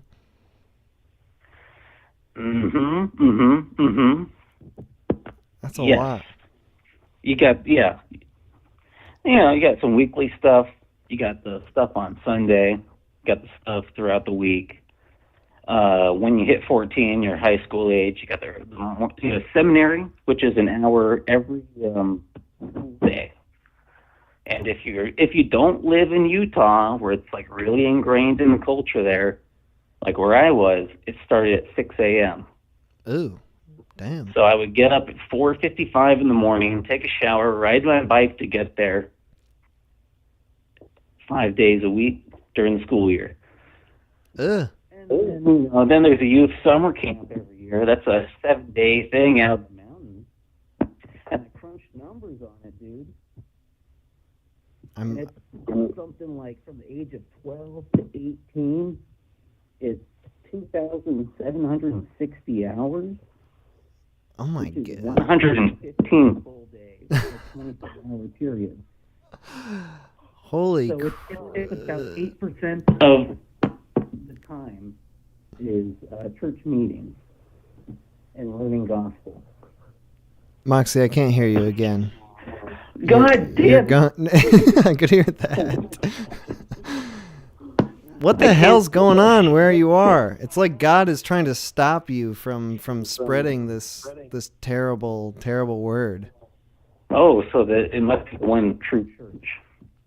Yeah, it's Mormonism, and it's saying stop, Moxie, stop trying to besmirch my good name. Okay, sorry, God. I'll just keep moving. Nope, not getting you. No. Oh, No. it's like every 12th word. Maybe that there's something religious with that. Well, you know what? We won't keep blabbing on about it if people can't even hear me. No, Moxie, I want to hear. just go somewhere. Go somewhere good. Go somewhere where God will listen to you. I don't know if that exists in this state. God damn. So what is it about being 12 and 14, like these sort of predetermined ages that made you more able to lead people in the church? Who are you? You're a youth leader, so you're talking to other youths?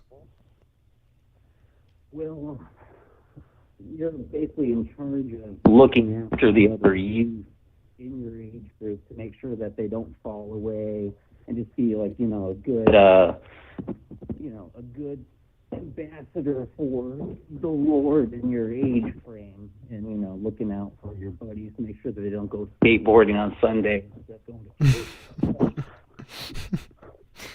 Is that what you felt like your main responsibility was just it was keeping people in line, your boys? Yeah, no one wanted to go, really. Most people were just like, I don't want to do this, I don't want to do that, and you just kind of like, well, and then like most of the time, even just going through the motions, you're like, well, I know this guy's not going to come to the, these shitty youth meetings. He's going to go skateboard, so I'll, once a month, I go, hey, I know this guy's not showing up too often. Maybe I can invite him to this next thing that's coming up where we'll, where people get together and play Halo and then go play broom ball. That sort of thing. Yeah, it's a good way of learning about how just business works too. Just like, oh, we've got our budget for the youth and we didn't spend it all. Use it or lose it. So let's just buy some stuff for the Boy Scouts and put in the locked closet and maybe we'll use it. Business meetings, basically. Moxie, I have to be honest with you. The only word I can hear is skateboard. Every time you say skateboard, it comes through crystal clear, but everything else is being stopped. well then, let's all go skateboard. That's the one true religion. That's what cuts through all the bullshit. I didn't get any of that. I mean, I can sort of hear you, just like very muffled, but it's not coming through. All right. Well then, I guess you should let me go. I guess I wanted to get into this talk about Mormonism, but it's just. I know. Maybe I'll have to take my SIM card out and put in a different phone next time. I've got plenty of them. All right, Moxie. Thank you for calling in. I'm sorry, this is something was stopping us. Some sort of extra reality force. I don't know. Yeah. Well, good stream so far. It's been a lot. Lots of really good discussion going on. I think it's pretty good. All right, nice. Well, Moxie, you'll be calling in next time. Like the Moxie is a regular fixture, and maybe someday we'll be able to hear what you're saying. Oh well, yeah, that would be a blessing, huh? It almost works. It almost works that we can't hear anything. Just a grunt every now and then. All right, bye, Moxie. I'm sorry. Okay, I will call you next week. Okay, you. bye. Oh boy. It's Moxie's house. Something's going on there. I don't know. He's been doing something wrong. Clearly I don't know what sort of crazy stuff he's practicing nowadays, but it's clearly bad and immoral, and it's making us unable to hear him. Which is too bad, because Moxie's a former Mormon. We could have got some really good insights. We got a bit of insight from it. Sorry, Moxie. I'm sorry. Maybe it's my fault. Nah. It's Moxie's fault. Moxie did that. I don't know how or why.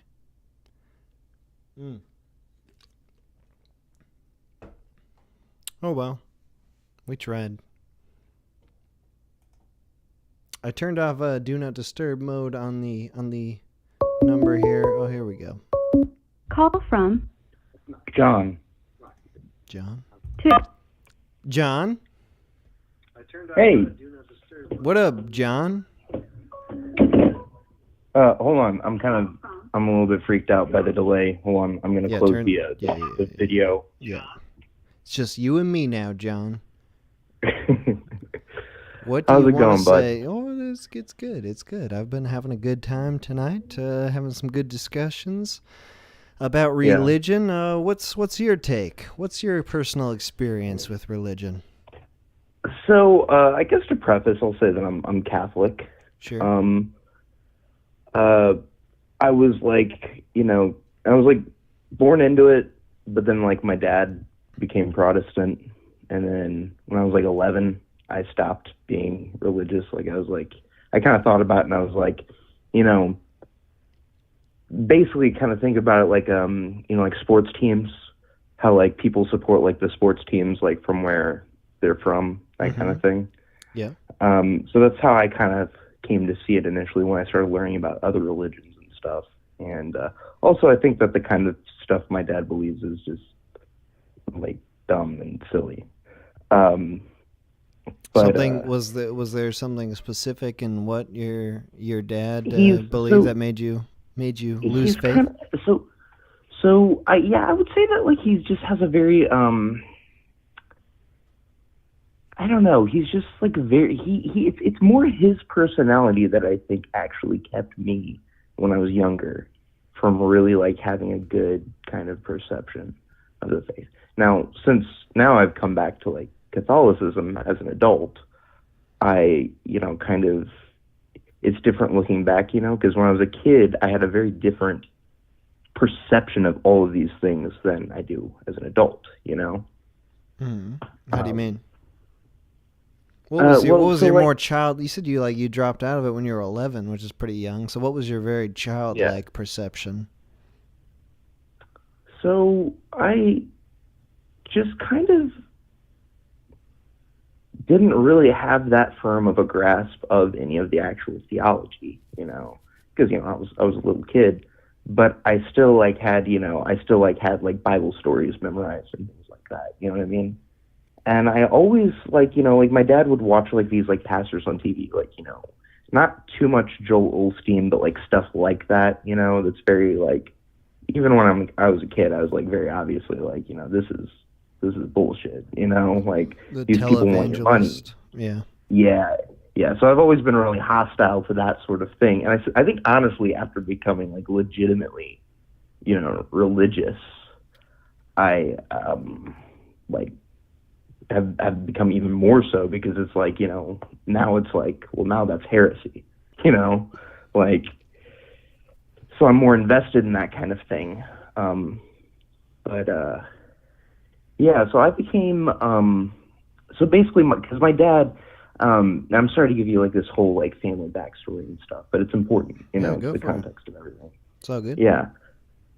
So like basically my dad, his family, he comes from a big Catholic family, a family that we're still really close to and everything like that. So when I was born, I was baptized, because at that point my dad was still Catholic, and but then when I was younger, around the time he married my stepmom, who was Baptist, he became Baptist, and that was like a huge shift in everything, because they do everything completely different, and they have a lot of different beliefs and things like that. It's kind of in some ways a lot more simple, Do you want to expand on that a little bit? I'm really not too familiar with the differences between the different denominations of Christianity.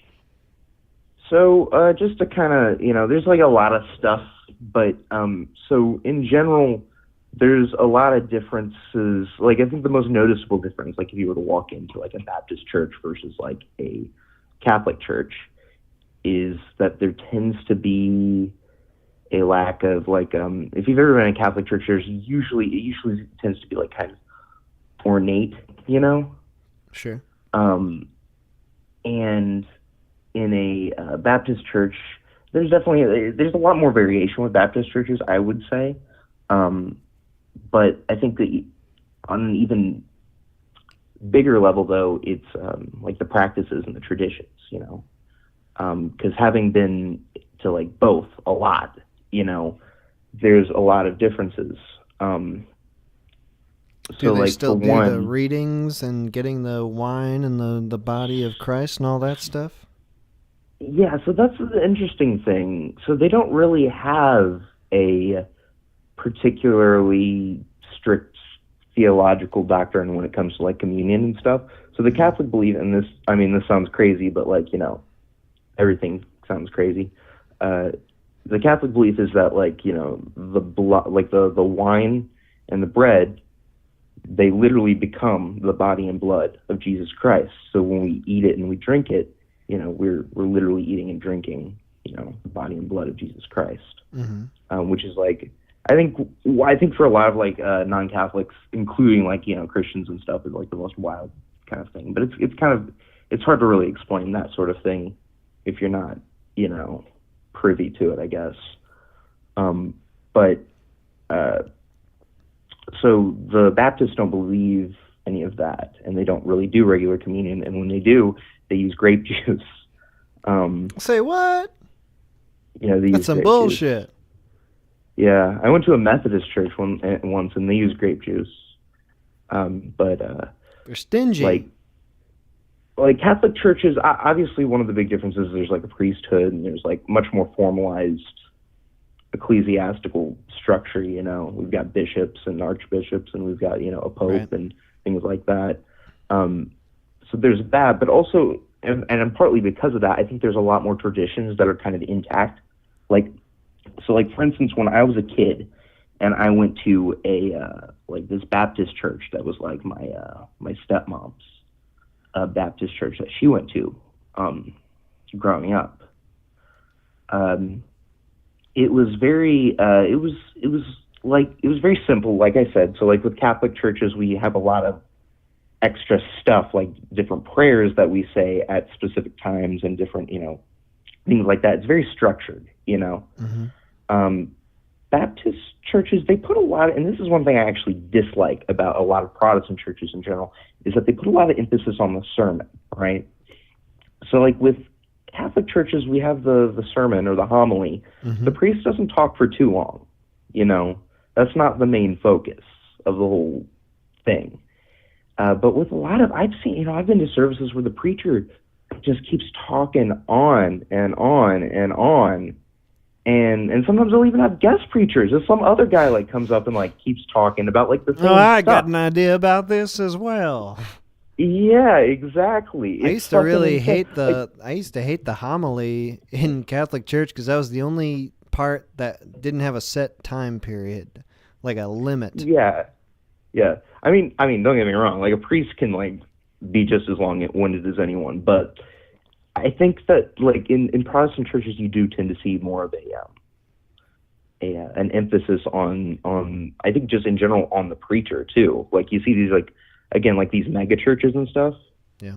And while like these local like smaller local like you know like not especially like non-denominational and Baptist churches and stuff, they're not like the same things like the big mega churches and stuff, but they still kind of like try to model themselves after those churches in a way, you know. They all have, this is the thing I hate the most, is they all have these like shitty rock bands that like play.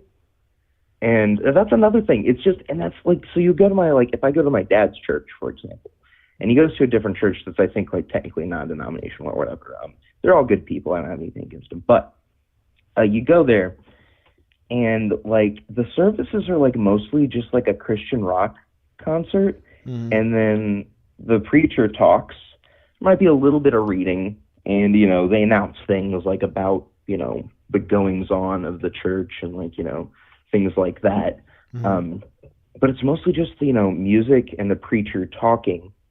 And, you know, it's interesting because these churches also really emphasize, you know, like sola scriptura, so like, you know, the like scripture alone, basically. So this idea that like the church doesn't have authority, it derives all of its authority from the Bible. Whereas the Catholic Church, it's more complicated than that because we have this concept of like a tradition that's like ongoing and continuous, you know, since the very founding of the church, which is where, you know, if you look historically, where like, you know, the actual like Bible comes from is from a very long tradition, you know, not the other way around. I remember when I was younger going to, you know, I'm not sure what denomination it was. Is Gentile a denomination, or is that just what Jews call Christians? I'm actually not sure. That's actually Jews I don't think really use that term too much anymore, but in the Bible, that's what they use to refer to non-Jews in general. Right. So I remember going to a different church. It was a different denomination, and it was more what you're talking about, where it's like there were a lot of people, there was a lot of clapping, there was a lot of standing up, and it was all the Christian rock band type thing. And I thought it was, you know, when I was a little child, like, it's like, hey, this is way more exciting than Catholic church. Whereas like in Catholic church, the homily is the only part of the service where the priest tries to relate scripture to like modern times. Like it's right. Very rigid, and like then the homily is the sort of freestyling portion where the church is like, and that refers to what we're talking about today, and I'm gonna talk about that for a little bit. You ever have a priest who's like just kind of a little bit of a smartass, you know? He's like, he's just kind of like, just a little bit of a cheeky bastard. Like, he's just kind of like, sure. Like my priest was like, he was like, you know, my father always said to me, if you ever do anything, make sure that you always do it half, or you always do it full on, never do it half right. And then everyone like chuckled a little bit because like the joke is, oh, he almost said ass, you know? It's just that kind of like really restrained sort of like humor. It's really good. It's very good content in my opinion. Like I love it, honestly.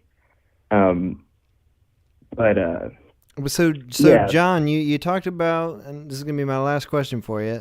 We'll wrap this Okay. up. Is you said that you're a Catholic now, right? You're practicing Catholic. Mhm. You went from Catholic to Yeah. Baptist, and now, what brought you back to Catholicism? Oh man, so essentially part of it is like, kind of like, those early childhood memories and that kind of long-standing tradition in my family, of like, going really far back for generations. But also, I went through a period of time when I was 21 where I kind of had this existential crisis. I went through like the most horrific period of my life for like a week. And I was like really just depressed and anxious. And I just kind of had this sort of epiphany, this kind of just sort of things lined up in a certain way that I started to, I just started praying again, and things kind of started getting better. And I've always been like into like, philosophy and like, just learning about different types of beliefs and things like that. So I just kind of, really thought about things, and I started researching, and I kind of opened my mind to these ideas. And just over the course of maybe like a year or so, I kind of, come back around to this. I actually haven't been, I was baptized as a baby, and I go to mass pretty often, but I haven't had my confirmation yet. So, but did you want to yeah, so it's just share been- at all what maybe had caused this period of questioning? Was it a woman? Was it you got failed at a class or something? what do you mean period of questioning? Like, Well, you said there was a week that you were going oh, through yeah. intense. So like for a while, it never like, so like from the time I was 11, I was pretty much just like, agnostic or whatever. I had my phases where I was like really like hostile to like religion in general, but like Right. the thing is, like, I started like I had this week where like for the most part that kind of thing didn't really bother me. You know what I mean? Like whether or not there was a God didn't really seem to, for the most part, didn't really like, seem to be that big of a deal. But like, so I kind of came to this point where like, not to get into too many, specific details, because there was a lot of stuff that happened, but my mom and my stepdad were like going through a divorce again, which was like, pretty like stressful and things like that. I had a friend that I was really close to for a really long time that, for, like certain reasons stopped talking to me. And I just kind of, for a little bit, it was like, I was fine. And then like everything just hit me at once, and I was afraid of dying, and I was afraid of everything. And I was just like, so, depressed and anxious literally all the time. Like I was constantly like fixated on death and just, so, after that period, well, first of all, I got back on my medicine. That was also a big deal towards the end of this. But I just kind of, after that, I was like, I think that this kind of religious, this kind of spiritual thing kind of really helped me. So I just kind of was like, I'm going to open my mind to this. And so it was kind over of time, a return to form, like it was something that you remembered and you just wanted to understand it better, or what do you think? Well, in some ways, but also like, it's not like, I became like, cause like, I guess a lot of people get like really conservative a lot of times when they become religious or whatever. And it certainly hasn't been that way, for me at all. But like, I think that like, it is, in some ways it is kind of a return to form, but it is kind of like a dialectical sort of thing where like, I feel like I'm becoming more authentically myself, but I also think that I was becoming more authentically myself when I was a kid, and I kind of abandoned the beliefs that I was like brought into and decided I'm going to think on my own about this stuff, because this is something, what I believe now comes from, my own personal experience, what I, my own free thought, my own free independent, thought as an adult. Mm-hmm. Do you have any sort of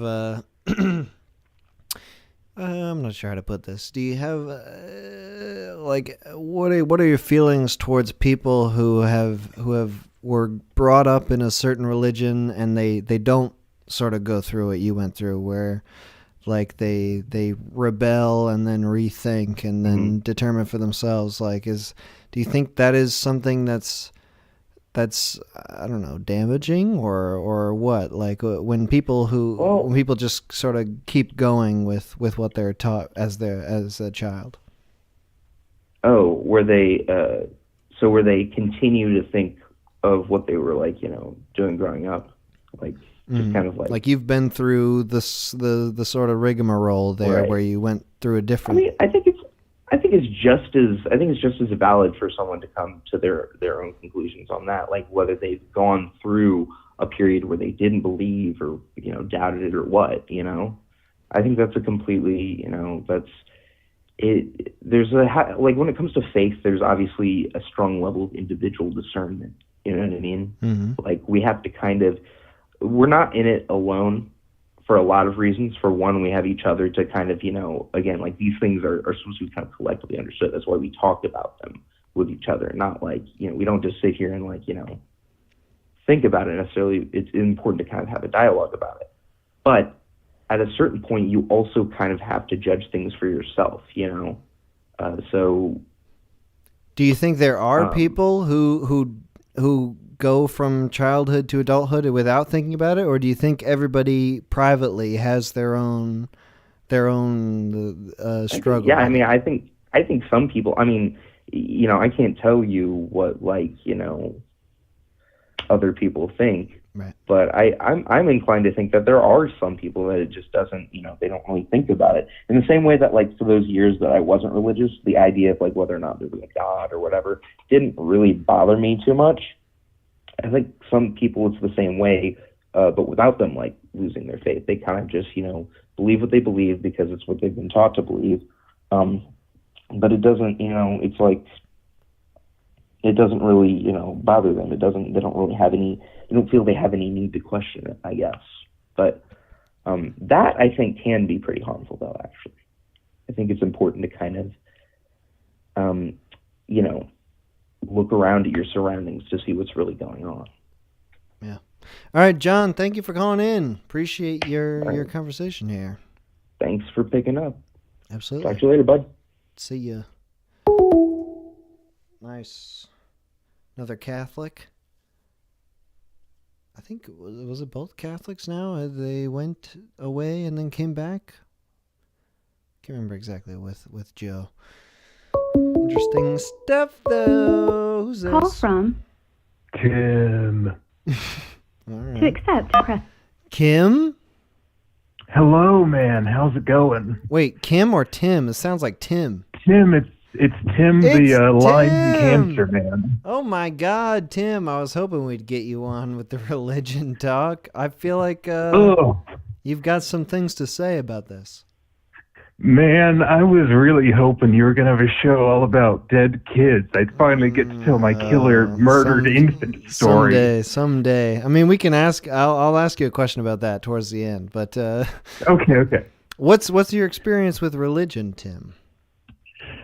Shit, man. I mean, I'm in the South. I was raised real Baptist, and I wasn't Baptist when I was a teenager because I was very depressed and very, I was on drugs all the time, and I would get terrible panic attacks about, I would think about living forever, and I would just think about it.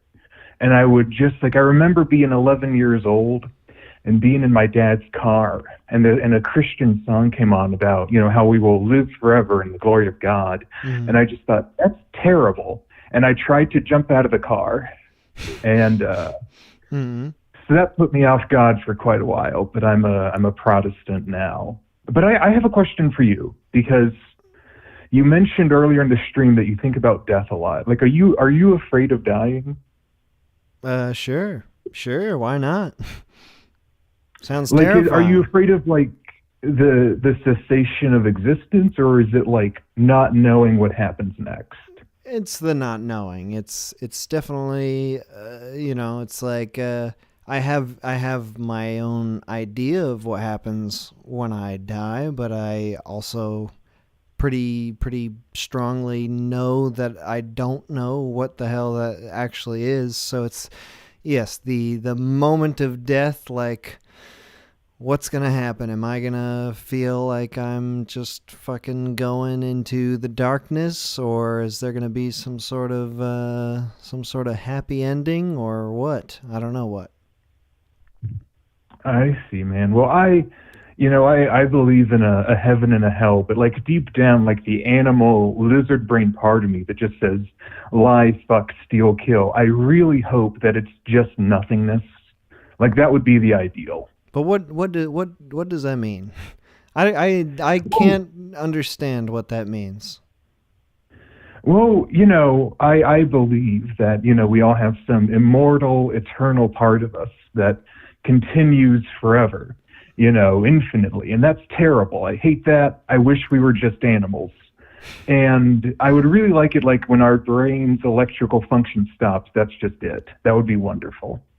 But what would that actually feel like? We've never experienced as people true nothingness. Like even when you pass out and you become unconscious, like it's just a sort of weird like wooziness, and then you're in the next moment. But when there's no next moment, what happens? That would be one. It would be good. But like that's the thing that I would like about it is that it's you're gone. But what is it? What does that mean? I can't. Try to explain this is like it to me. trying to describe how to have sex to someone who's a virgin. I don't know how to explain it. You just do it, Well, and I at hope least we you can all could- get there one day. But you could at least say like, "Oh, it feels good." But like, what is death? There's no feeling at all. So what happens? Where do you go? What do you experience? Nothing. What does that mean? Well, have you ever been put under for surgery? Not fully. I've only ever had sort of like laughing gas type thing. I've been put under a number of times because I'm chronically ill, and Okay. I look forward to it every time because I could die in my sleep, and that would be the best thing. But it's not like sleeping. It literally just kills you, but your heart is still beating. Like there's nothing, and then you literally blink, and you're awake again. It's like no time has passed. It's nothingness. If that's what death is, that's pretty ideal. But what does that mean? What are you experiencing? It sounds like you're just experiencing the next waking moment. So if that doesn't exist, what's the in between part? That's just death, man. I feel like we're going in circles. I can't really answer this without a gun. That's the whole problem I have with it. It's like I can't conceptualize it at all. I can't even begin to imagine it. So I think of more fanciful, imaginary type things when I think of dying. I look at like videos of people on YouTube who have had near-death experiences. You ever watch those sorts of videos where people talk about like they got hit by a truck and then they've got this whole crazy, wild like LSD type experience and then they come back? Have you ever seen those types of videos? Oh, I fucking love it when like they're a bad person. They say like, "Oh yeah, I went to hell. I saw Exactly. my mom." I love that shit. Exactly. Like that's totally where my view of what occurs happens. But obviously what the missing link is, none of those people actually died. They just almost died. They sort of died. So like even the ones that aren't talking about hell, where they talk about like they talk with God and they like a river of light flows through them, like even those people, they never reach the other side. They never, even though they talk to God and God talks to them and says like, "Come on over to heaven. It's fucking great." They never actually go there. They come back. They're still alive. Cowards. Fucking cowards. Like if I was dying and God was like, "Hey, come over this way. It feels awesome." I'd be like, "Fuck you, everyone I love. I'm going to heaven. Suck my fucking dick." Well, that's like, but what is it? What is it? It's just nothing. It's white light. Do you just experience that or you don't experience anything? You're just gone? What does that mean? What does that mean? Shit, man. I'm Tell getting me, freaked Tim. out, man. I'll tell you. All right. You're ready. Buckle up. Okay, first off, no gender, no sex. Sure. which pretty sense. disappointing. That's true. Jesus said, we will be as unto the angels, which is how it works out the thorny problem. If, like, you're a chick and your husband dies and you marry another dude, who are you married to in heaven? There's no marriage, no sex. Will be like the angels, whatever the fuck that means. And heaven is a reunion with God and eternal communion with Him and other people. And hell is just eternal separation from God. There's no fire or shit. It's just you're alone. That's what I think hell is. Hell is being alone with yourself and your mistakes forever. I happen to think that I think very similarly. But what do you think that actually means? Like, it sounds like you're talking about experience, like you have some thing, a soul that's separate from your body, and it goes on to experience this thing, whether it's joining with everything that was once living, or whether it's being separated from it. But like, how do you actually experience that? You said a minute ago that like you just die and that's it forever. So what does that mean? That's what I wish. That's what I wish it was. We were all animals and that was it. But I don't think that's true, unfortunately. I think we have to deal with this unspeakable burden of an immortal soul that just keeps going and going and going. God, what a fucking nightmare. But if you're dying, like, it's not as scary if immortality, an immortal soul is not so scary when you think you are entering a timeless plane where there is no, it's not like you're there forever and you're just bumming around heaven being like, oh, what the fuck do I do now? It's like time ceases to exist and you're there and everything's all at once. Ugh. That's even worse. That's terrible. I hate all that shit. Why? Because I'm just like, I'm like part lizard brain, where it's like part of me is very, fucking spiritual and shit and at one with the fucking cosmos, and the other part is like lie to get drugs. Also, by the way, for anyone who remembers me from 2 weeks ago, I told Jessica that I lied to her about cancer. We are no longer friends. That's good though. You did that. I'm proud of you, Tim. She was very angry. But what was the alternative? Just dying of cancer?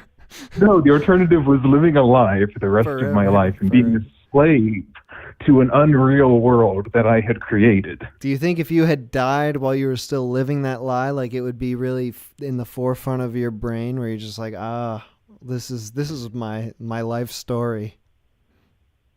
I mean, she was the only one who's really in on it. Like, I live with my good friend Grayson, who's she would know I didn't, die of cancer. She would know I probably died doing some like weird butt stuff or something. Okay. So now, so you weren't really concerned about it. So why did you elect to tell her? Man, I think Catholics are wrong, but I got some Catholic fucking guilt, dude. I feel guilt over everything. So I was like, man, the getting yelled at and being told I'm like the shittiest human on earth is not as bad as living with guilt. But why? Like living with guilt, not dying with guilt? Specifically living with guilt? Yeah, like I just hate that fucking feeling where it's like, oh, I did something wrong and I didn't fix it. Because we all do shit that's wrong all the time. Sure. But you got to try to fix it. Like I got really high and I ate all of my roommate's granola. So I went and bought more granola. Those are about equal wrongs. Eating a bunch of granola and telling someone, lying to someone about you having cancer so you get free weed. I didn't. I tried to pay for it. Okay, I want to reemphasize that. I tried to pay for it. That's true. Let's not forget. Yeah. Okay, so... Fuck, man, I don't... So you have Catholic guilt, but you said you grew up in Protestant or Baptist, sorry? Yeah, I was raised in a lot of Baptist churches, getting screamed at by fat, red-faced dudes. Yes. Then I went through, fucking being terrified of living forever and being on drugs all the time and drinking. And now I'm a Protestant again. What brought you back? How'd you make that trip? Well, honestly, it ties into the baby murder. Oh, good. Yeah. Well, Something just in kind of that the shirt. sparked something in you? Shit, man. We can talk about that. We have an excuse to talk about murdering infants. This will be the short version, so we don't spend like 30 minutes talking about murdered babies. But I was a teenager doing a lot of drugs, mostly cocaine. Drinking every day. And I had these friends who were 6 Nigerian dudes who were all adopted, and we all did drugs and sold drugs together. And it just got real fucking dark. It went from fucking smoking weed and having a great time and being the coolest kids in high school to no longer being in high school and you're still doing it. And then the ringleader, he got real into some fucked up shit. Like, he was doing acid like every day. He was doing psychedelics constantly. He started like fucking taking opioids and shit.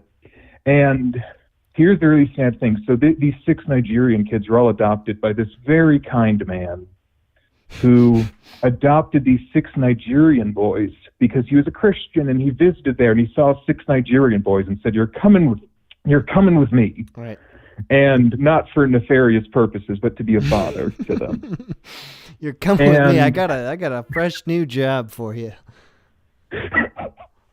But he had one biological son, and this biological son was coming back and visiting the house. And there are the 6 Nigerian boys, the 6 adopted Nigerian boys, and this biological son brings his 6-month-old baby boy, and left him in the like nursery because it was a big old house. And I'll pretend his name is Robert. That isn't his fucking name. The rumor is that he was on like PCP. I don't fucking know. I didn't talk to him a lot at that point. The rumor is Robert the baby was on PCP? No. the kind of the ringleader of our little group. Sure. This is his child? The ringleader? No. He was one of the Nigerian boys. He was adopted by this guy, and the guy's biological son brought his son. Oh no! Yeah. Okay. So Robert, the Nigerian, there are lots of rumors. I don't know if any are true. All I know is the facts is that he went into the nursery. When he left the nursery, the baby was dead. And he was tried and convicted of like baby murder. I don't know if they have a specific term for it, but he is in jail.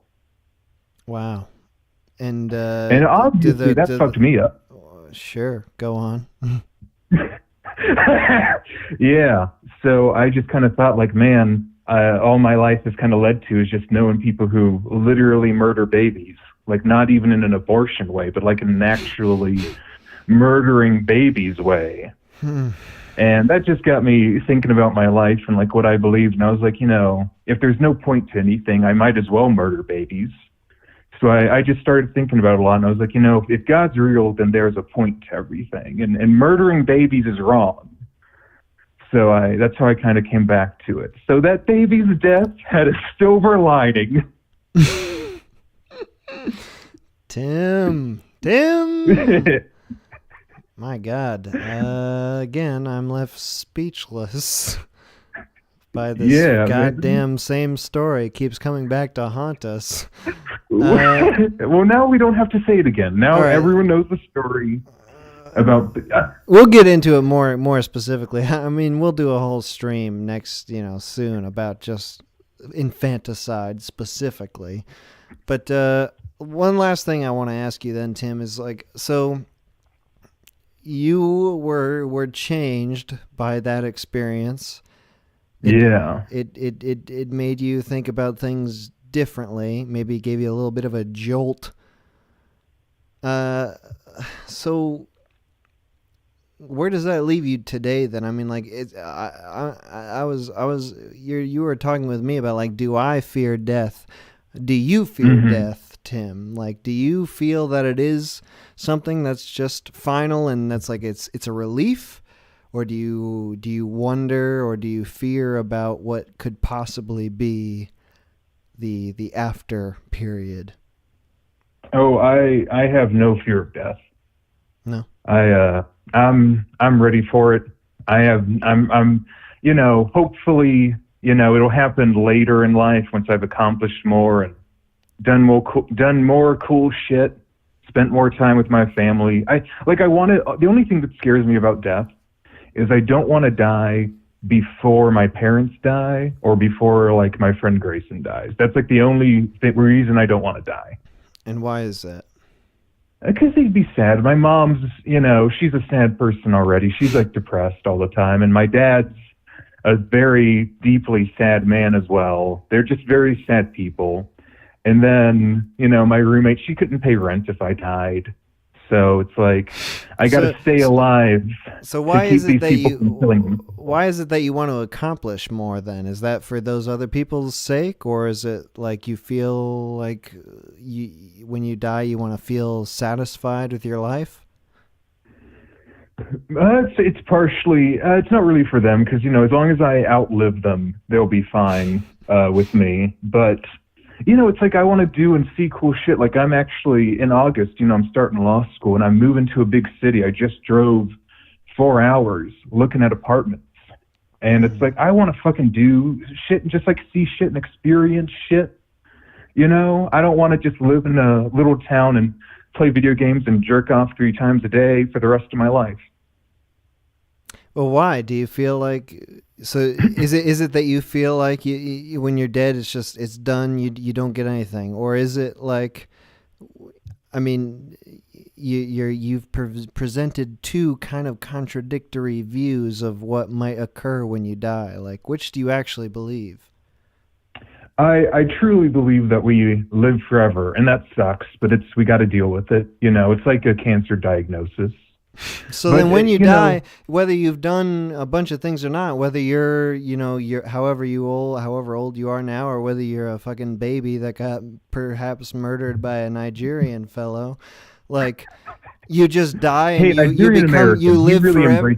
You live forever, and you can experience everything in death, or does experience only happen in life? Is that something you can only do? Well, no, I think, here, the reason I think it's important, one, that, being alive, it's fun, just for being alive and here, I want to do stuff, but also in terms of dying, I think that we have a moral imperative to do things with our lives and try to live fucking as hard as we can and do good things for other people. Like, I know I was joking around the first time I came on, like, I'll fucking get everybody off and keep everyone on the streets. But really, my goal is to be just a small town lawyer and just fucking keep people from going to jail for weed and help people keep their businesses and just, help people have better lives by having affordable legal representation. I think that whatever you do, it isn't just lawyer, it could be doctor, it could be fucking working at the fucking McDonald's.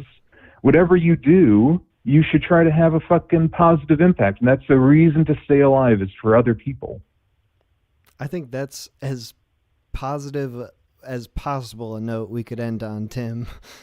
Thank you for calling in. Remember that a baby got murdered. A 6-month-old died. It's in the ground. I'm trying to forget, Tim. No, but thank you for calling in. Always good to talk to you. Nice. Tim hung up on me. Wait, I was trying to get my last word in. What the fuck? No, it's okay. All right, we're going to take another quick break. Another, what was it, 7 minutes? Yeah, 7-minute break. We'll be back.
Okay, we're back. Ooh. Just did a shot of gin. Oh, that didn't feel so good. All right, no, it's good now. All right, we're talking about religion. Let me just crack open a little. Oh, that was a messy crack.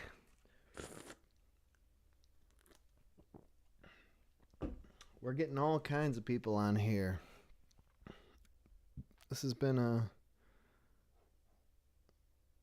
interesting stream so far.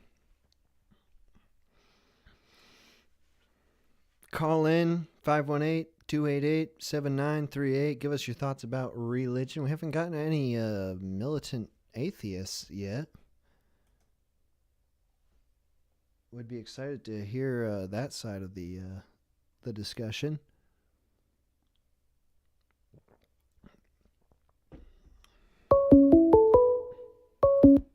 Call from Dan.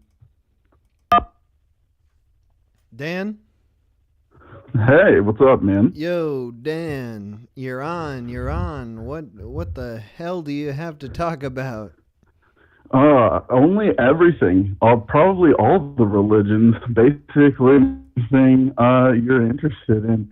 The background in just about everything. About 20 plus years in Taoism, Thelema, Gnostic Christianity, weird esoteric Kabbalism. So where would you like to start? I don't know where to start. I mean, I don't know either. I mean, goddamn, that's all over the place. Where did you start? Where what was the first religion you were exposed to as a child? It would be Christianity. But I grew up in like a Protestant household where like I've seen a picture of me in church, but like I don't remember it, and I don't remember going ever. It was never like a part of my upbringing, essentially. Okay, so when did you make the switch to a religion that you can remember? So I guess it would be like militant atheism. I was one of those awful fucking people. Yeah. No, I was like, fuck religion. It's caused nothing but problems for this world. And like, I mean, to this day, my favorite combination of two words is white slavery, specifically because of missionaries that go into these places and fucking try to like convert because they think their souls are fucking damned. Just absurd nonsense. But no, as a weirdo hacker, pseudo hacker back in the day, mostly script kiddie, I was drawn to what was called the Church of the Subgenius, which was this super strange. Church of the Subgenius. Say, what is that? Sub what? It's this weird fringe thing from like the 80s. They basically made fun of religion, but like everybody would get together and they would put out these text files with this pseudo-religious babble, basically trying to spread awareness of how absurd. That's right, all praise Bob. All praise Bob. So Bob is this icon that basically everybody would put this onto this. It's just an absurdist religion, kind of like the flying spaghetti monster garbage that came years later, right? But way cooler and way funnier. Okay, this is when you were like a teen, when you were rebelling against. Right. Exactly. Yeah, I was a young punk, and playing in shitty basement shows, screaming into a microphone, making noise, and basically contributing nothing. And the whole contributing nothing was like intentional, right? I was rebelling against this like these capitalist ideas of self-worth, that I'm going to have to succumb to this wage slave bullshit for my entire life for something that, if you would have asked me, is this the way you want to live? No. A job never had anything to do, and working for other people and all this other shit never had anything to do with that. So, I was rebelling against that, and that's when I fell into Taoism. You had a caller before who talked about Taoism quite a bit. Mm-hmm. Yeah, but see, when he was talking about it, he was talking about there's a thing called the Tao Te. And the Tao Te is basically the nameable Tao. So you can't name the unnameable. But when you're referencing it, when you're talking about how basically there are no things in reality, there are only systems, because everything is reliant on something else.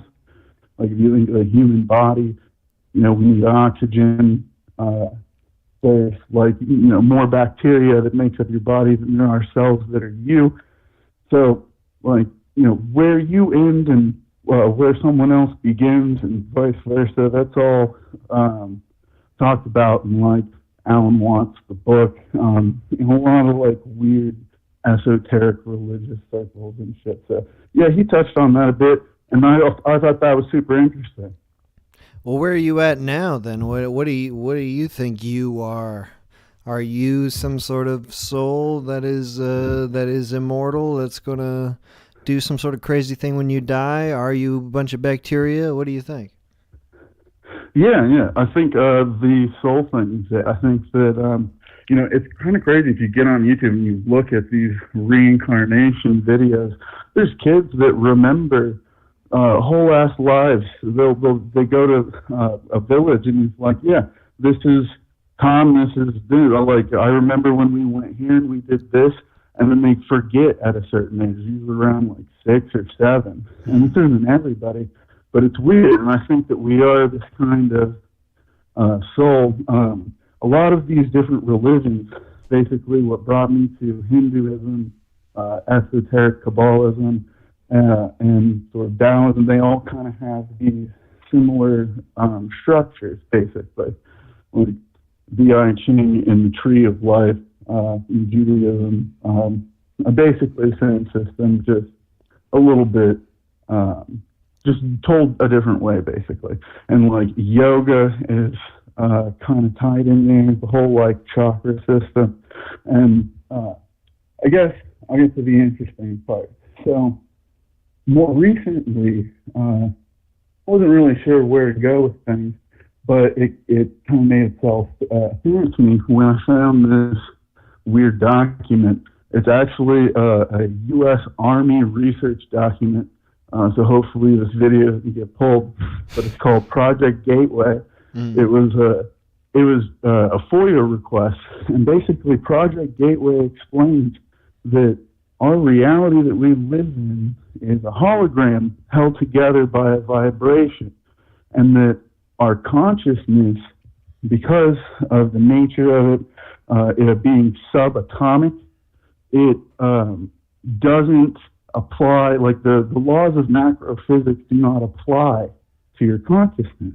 Meaning you can transcend space and time through either transcendental meditation or there's other practices that are outlined in the paper. It's really fucking crazy that they actually released it and say all this stuff. What do you personally believe? I mean, is your consciousness something that is basically just neurons firing in your brain that you don't really have any real control of, or is it something that comes from another place? That's what I'm not really sure about. I think that it's interesting, the concept of it being from another place. I know that it's not just localized to the head. There are people who have been brain dead, but that have had out-of-body experiences. And Malcolm Gladwell talks about, in Blank talks about our sort of the brain in our gut. And so I'm not really sure exactly. And then you got the totally crazy people that say that our pineal gland is basically an antenna for something, and maybe that's true. I don't know, but yeah, I think something like that. And we sort of choose to be here, most of us. And some people, you kind of have to work out your karmic issues. I worked in healthcare for 10 years, and I saw people die the whole time. In fact, I was a transporter, so I worked in the ER and OR. So I would have to take the bodies to the morgue, and that really had an effect on me for sure. And one thing that I noticed was that these people would be talking to family members that had died forever ago. And basically, they're like working out all this past trauma. One lady was cradling a baby and talking to it and crying. And her sister was the only one in the family who knew that she had had a child that died. Because I guess it was no one in the family knew. This was way back then. And she was essentially at the end stage of her life working through all of, like the hardest things. So I think that, at the time of death, like Santa Muerte in Tibetan Buddhism talks about this, a lot of religions do, that basically you, all your pain and trauma sort of gets processed. And then you either are reincarnated and come back, or you transcend that and you go to something else maybe. I don't know. Not really sure, but the end goal is called great work, and that's to transcend death, essentially.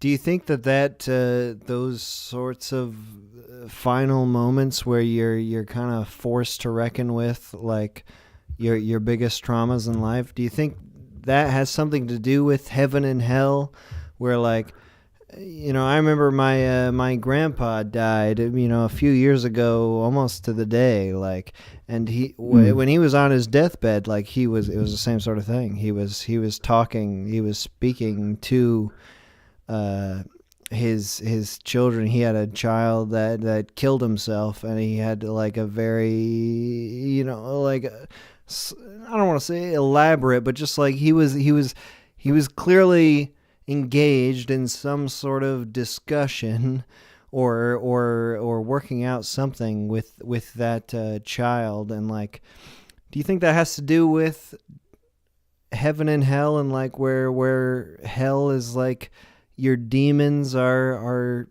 your choices that are coming to get you, like you have to actually reconcile like the things that you've done or that you think that you've done wrong? Or what do you think?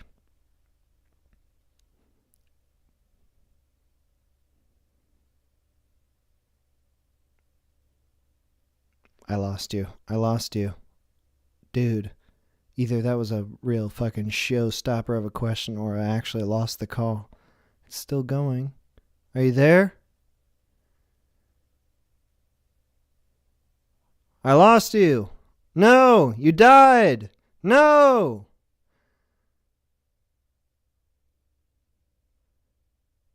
You're gone. Okay. Well, we'll never know. Sad. That was a good one. We'll never know what the answer is, really, I guess. Sad. I had more things I wanted to ask that were less about my personal experience. Oh well. Call from Fina. Oh shit. to accept. Fina? As in the man who did the music behind the stream? It's the guy. That's me. What up, dude? I've been listening to your stream now. Yes. Shout out to you. Thank you. Hey, shout out to you, bro. Man, the first time I heard My Prize Terrarium, I lost it. Fell in love. My friend Jake, the guy you emailed earlier, it's the funniest fucking shit I've ever heard. Thank you, man. Comedy in a new way, but we'll stay on topic here. Yeah. Tell me about your religious experience. So, I grew up in the Bible Belt. Mm-hmm. I was in Oklahoma, so everyone in our family is religious. If you're not part of a congregation or you're not going, it's pretty frowned upon. I went to a private Christian school,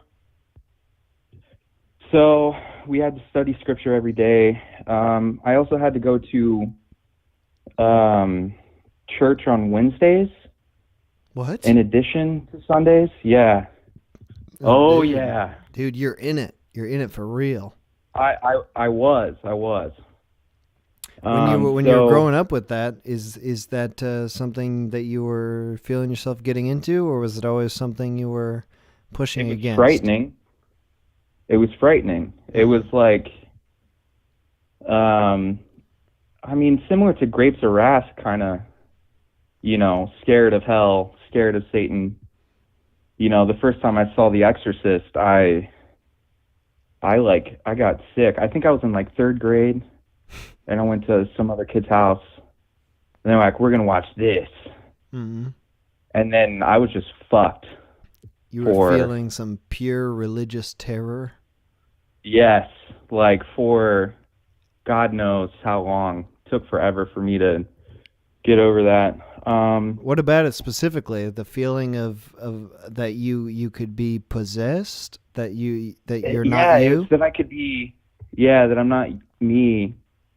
And I mean, it also has to do with the content of the movie. I mean, seeing a young girl stab herself in her genitals. It's a bit rough. Yeah, it's no cakewalk. It's a good movie though. Great movie. Yeah, it is. It is. It's a great movie for sure.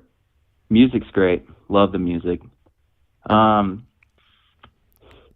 I mean, the weirdest part about my religious journey is so my parents, they were in a band, and they would do you know, all the music for the gatherings and stuff. They had their own little duo. But the more we switched like congregations like so many times growing up in the 90s, my parents were just trying to figure out what the hell type of Christianity they wanted to be. That eventually, when my dad got a new job, we moved. We moved out of Oklahoma, moved to Ohio, and for some reason we just never went to church again. And that's like, I don't know, it's just a huge imprint, because I'm just remember like, man, Ohio's awesome. We don't have to go to church. we don't have to go every Wednesday. We don't have to, like, we didn't even go to like mass, like nothing. Like we went from full on every day, Wednesday, Sunday, to nothing. And what was your so it was what was your parents' I don't know, teachings towards you? Did they have a specific religious idea that they wanted to teach to you, or was it kind of just like go to church and learn from there? I think it was you know, the little kids thing, you know, the Catholic church. I know I've heard my dad talk about it. That's when he was super pissed, and we were no longer Catholic after that. But the teachings, I would say, necessarily kind of loose. Really, they were about the morality of the book. You know, not taking everything literally and using it more as a guide. Because, I mean, there's some crazy shit in there. Sure, like, definitely. It's a big book. Yeah, it's a thick book. Yeah, it's pretty big. There's a lot to unpack.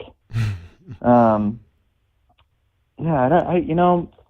So there weren't like specific lessons that like maybe were specifically important to your parents that like they really wanted you to take home? That's the thing. No, not really. Like, I feel like I didn't. It kind of taught me how to like be sneaky. Oh, yeah? Honestly. Yeah, and my mom on occasion did reward it, me being sneaky. So there was one time we were actually driving. We were driving. She was going to drop me and my brother off at the Wednesday church meeting, and we were in the back of like a green minivan, sliding doors, and my brother hopped out of the car. 90s. Yeah, it's the 90s. Hopped out of the car. He went his way to his class. I acted like I got out of the van, I said bye, and my mom wasn't paying attention. She's just looking forward. And I closed the door, and then I climbed in the very back of the van and just hid. And then the car started moving. And I was like, oh, shit. I was like, I think I was like probably 7 at the time. Mm-hmm. So I should be going to the class. It was like church school after school that went until fucking like 8 p.m. Mm. And the van starts moving, and I'm like, oh God, I just have to hide. And then like probably 3 or 4 miles down, like probably 10 minutes go by, and I jump out of the back seat and scare the shit out of my mom. Mm-hmm. And yeah, she pulled the whole like, what the fuck? Like, kind of, she didn't swerve. I don't want to exaggerate, but it felt kind of fucked up. But she just thought that was funny that I got out of it. And she didn't take me back. She took me to go get ice cream. Oh, wow. Yeah. Yeah. Good job, Fina. You tricked me. Yeah. Yeah. So I don't know. It's like I really didn't want to go that day, but I did get ice cream. I mean, that was pretty fucking cool. There wasn't some sort of religious scripture that you quoted. You didn't jump out the back and be like, Jesus once said that if you trick thine mommy, you get ice cream. Ice cream and nummy. Yeah. She just thought it was hilarious. Yeah, she just thought it was funny as shit. I was like, okay. And that's what kind of actually instilled humor. I figured out pretty early that I can get away with shit if I'm funny, you know? And that was a life lesson that, carried till today, you know? It's not necessarily a religious lesson, but I mean, how I got there came from a, religious, thing. Well, did you feel like your parents were at odds ever in terms of religion? Like, was your dad more religious? I would say they were at odds with the religious groups, I guess. They felt as though some of the smaller churches that, our friends and family would go to was kind of culty. So I would say it did cause a little bit of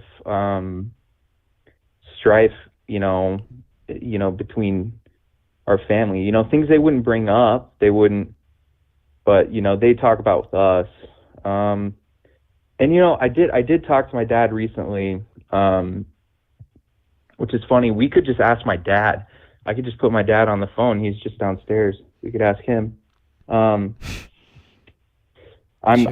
back at my parents' house because of the COVID. Mm-hmm. Lost my job, so I moved back from Chicago. Now I'm back home, but I would say, yep, I'm back home in Ohio. Currently, I'm in my childhood bedroom too. Mm. It's weird. Weird. Would you want to put your dad on? I mean, dude, we totally could. I think he's actually playing with the drum loop that I made for him. I think he's playing guitar right now. I could probably that would be funny, right? Yeah, see if he wants to talk. Good like, don't force him, but I'd be down to talk to your dad. Yeah, let's see. Oh God, I don't even want to know what he's gonna say. This is up to you. I'm leaving it in your hands. All right, I'm gonna do it. All right, good. I hate people. No, I'm good. Hey, Dad. All right, so I'm on the radio. Yeah. You wanna talk about religion? Which religion? He said, which religion? Whatever he wants to talk about, it's up to him. Yeah, it's up to you, whichever one. I think religion that's organized is, it's what Karl Marx did to the masses, I guess, because it makes people feel good. But I think that's kind of simplistic to say that. I think people get great comfort out of it, but I think anything can be religion. I mean, whether you're talking about organized, like a Catholic Church or, Baptist Church or any of the westernized versions of Christianity or Buddhism or whatever. But there's also religion that's non-religion, people who say they're not religious, and they're so religious about being not religious, it becomes this complete religion of its own. This is Fina's dad I'm talking to right now? Yeah. Okay, first I want to say, why don't you tell me just real quickly about your childhood experience with religion? Like, you've got some sort of developed opinions about organized religion, Sure. It sounds like. But yeah, what were you born into exactly? I'm a cradle Catholic. I was born in the Catholic Church, which means we didn't read the Bible, but we went to church on a pretty regular basis. We observed all the rituals and everything, and it really didn't have that big an impact on me other than I had to do it. And then as I got older, I said, religion is for fools, blah, blah, blah. I didn't buy into it. Right. Then when I got to be about 25, 26, I had a quote-unquote religious experience with charismatic Christianity is what it is. And it was kind of a neat, interesting experience to me. And I read the Bible for the first time. And I really read it, and I got into it. And I decided I really wanted to learn about it. And as I got into it, I started realizing that what people were saying about it and what the book actually said were two different things. A lot of times, some people were being accurately quoting it. So I want to get into the history of it. So I started trying to learn like Hebrew and the original text and all of that kind of stuff. And what the understanding I've really come to about it is that organized religion kind of picks and chooses, like a cafeteria, the things they want to emphasize, and they really emphasize stupid things, like, just the way certain words are said and where certain inflections are made without really understanding the original text and what they're all about. And I guess later I got kind of disillusioned with it because I see people using these words, a lot of good stuff in those books. If you really read it, it's like the wisdom of humanity is what I would say. But people use it for their own ends. And I was in church, this charismatic Christian church I was in, I was behind the scenes. I was a youth pastor, you would say, not really a pastor, but a youth group leader and everything. But I saw behind the scenes and what happened there. And it was a sham. It was, there were so many things they did that was wrong. I can't even begin to tell you. I could talk to you for hours about it. Well, what was it about? Why do you think that there were certain things that were interpreted in certain ways? Like you said, like people are sort of focusing on certain things. Why do you think that is? That like they were picking and choosing? The gamut.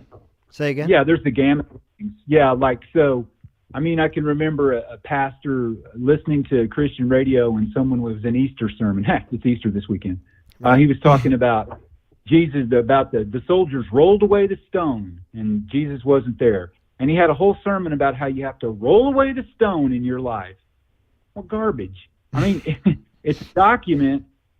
Someone documented an event that happened. They said they saw something happen, and he turned it into this whole different thing that had nothing to do with the actual scripture. That's just one simple example.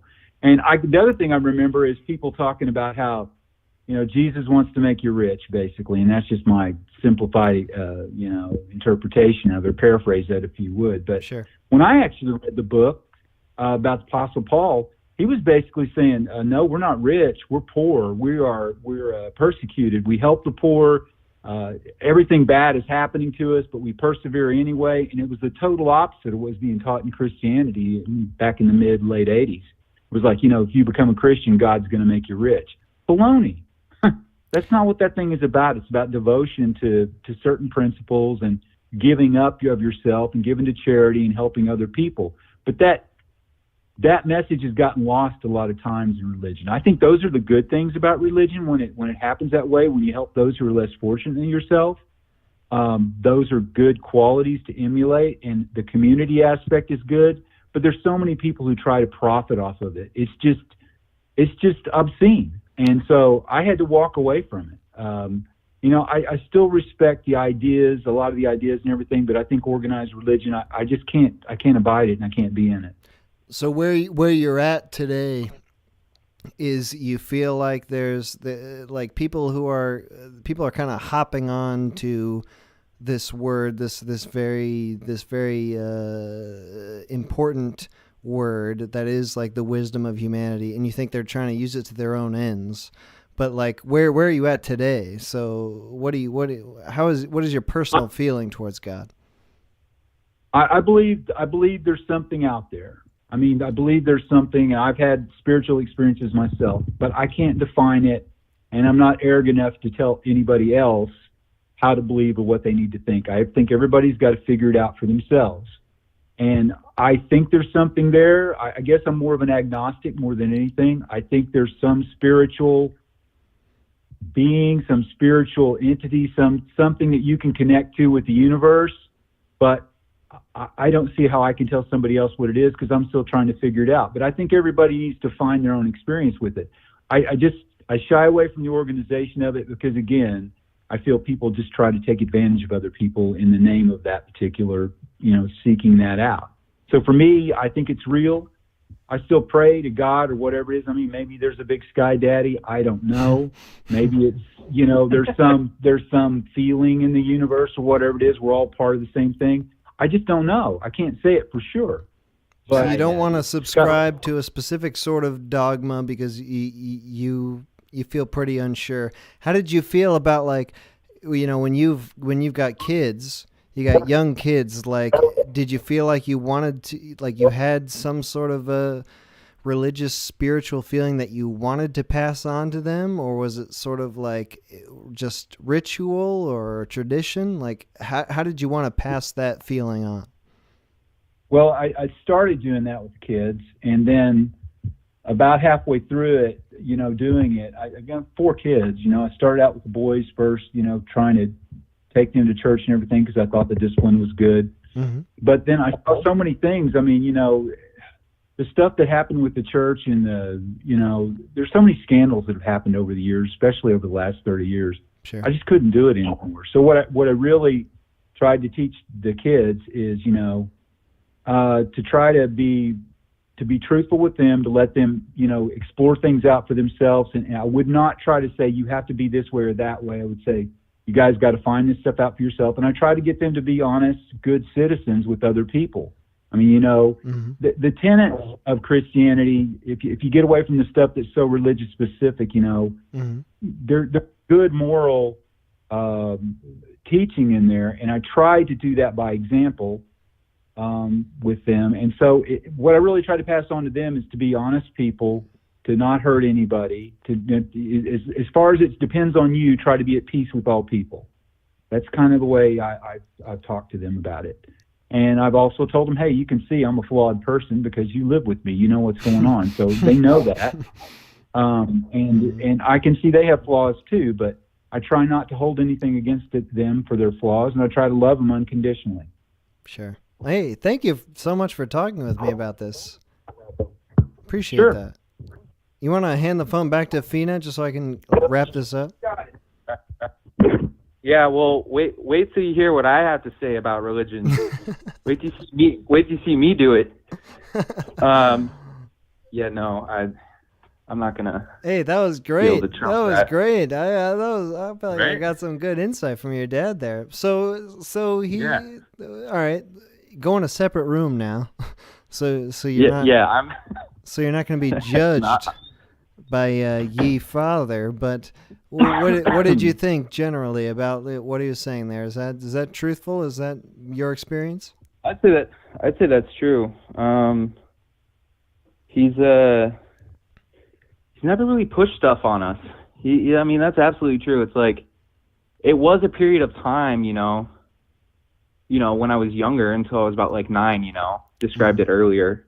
Mm-hmm. But as soon as we moved, it was kind of, I think I might briefly remember him just saying, like, we're not going to go anymore, but if you want to go, we can still take you. Mm-hmm. Stuff like that.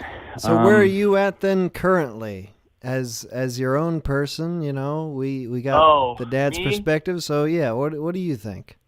Oh, me, I go through existential torture all the time. Mm-hmm. you know, of you know, I think it's going to be,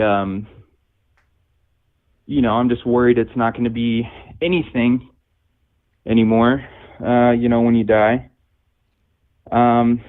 You're fearful of death? For sure. Oh, yeah. Because I heard what's his name earlier. Tim? And he said I think he was like, he's not frightened of death.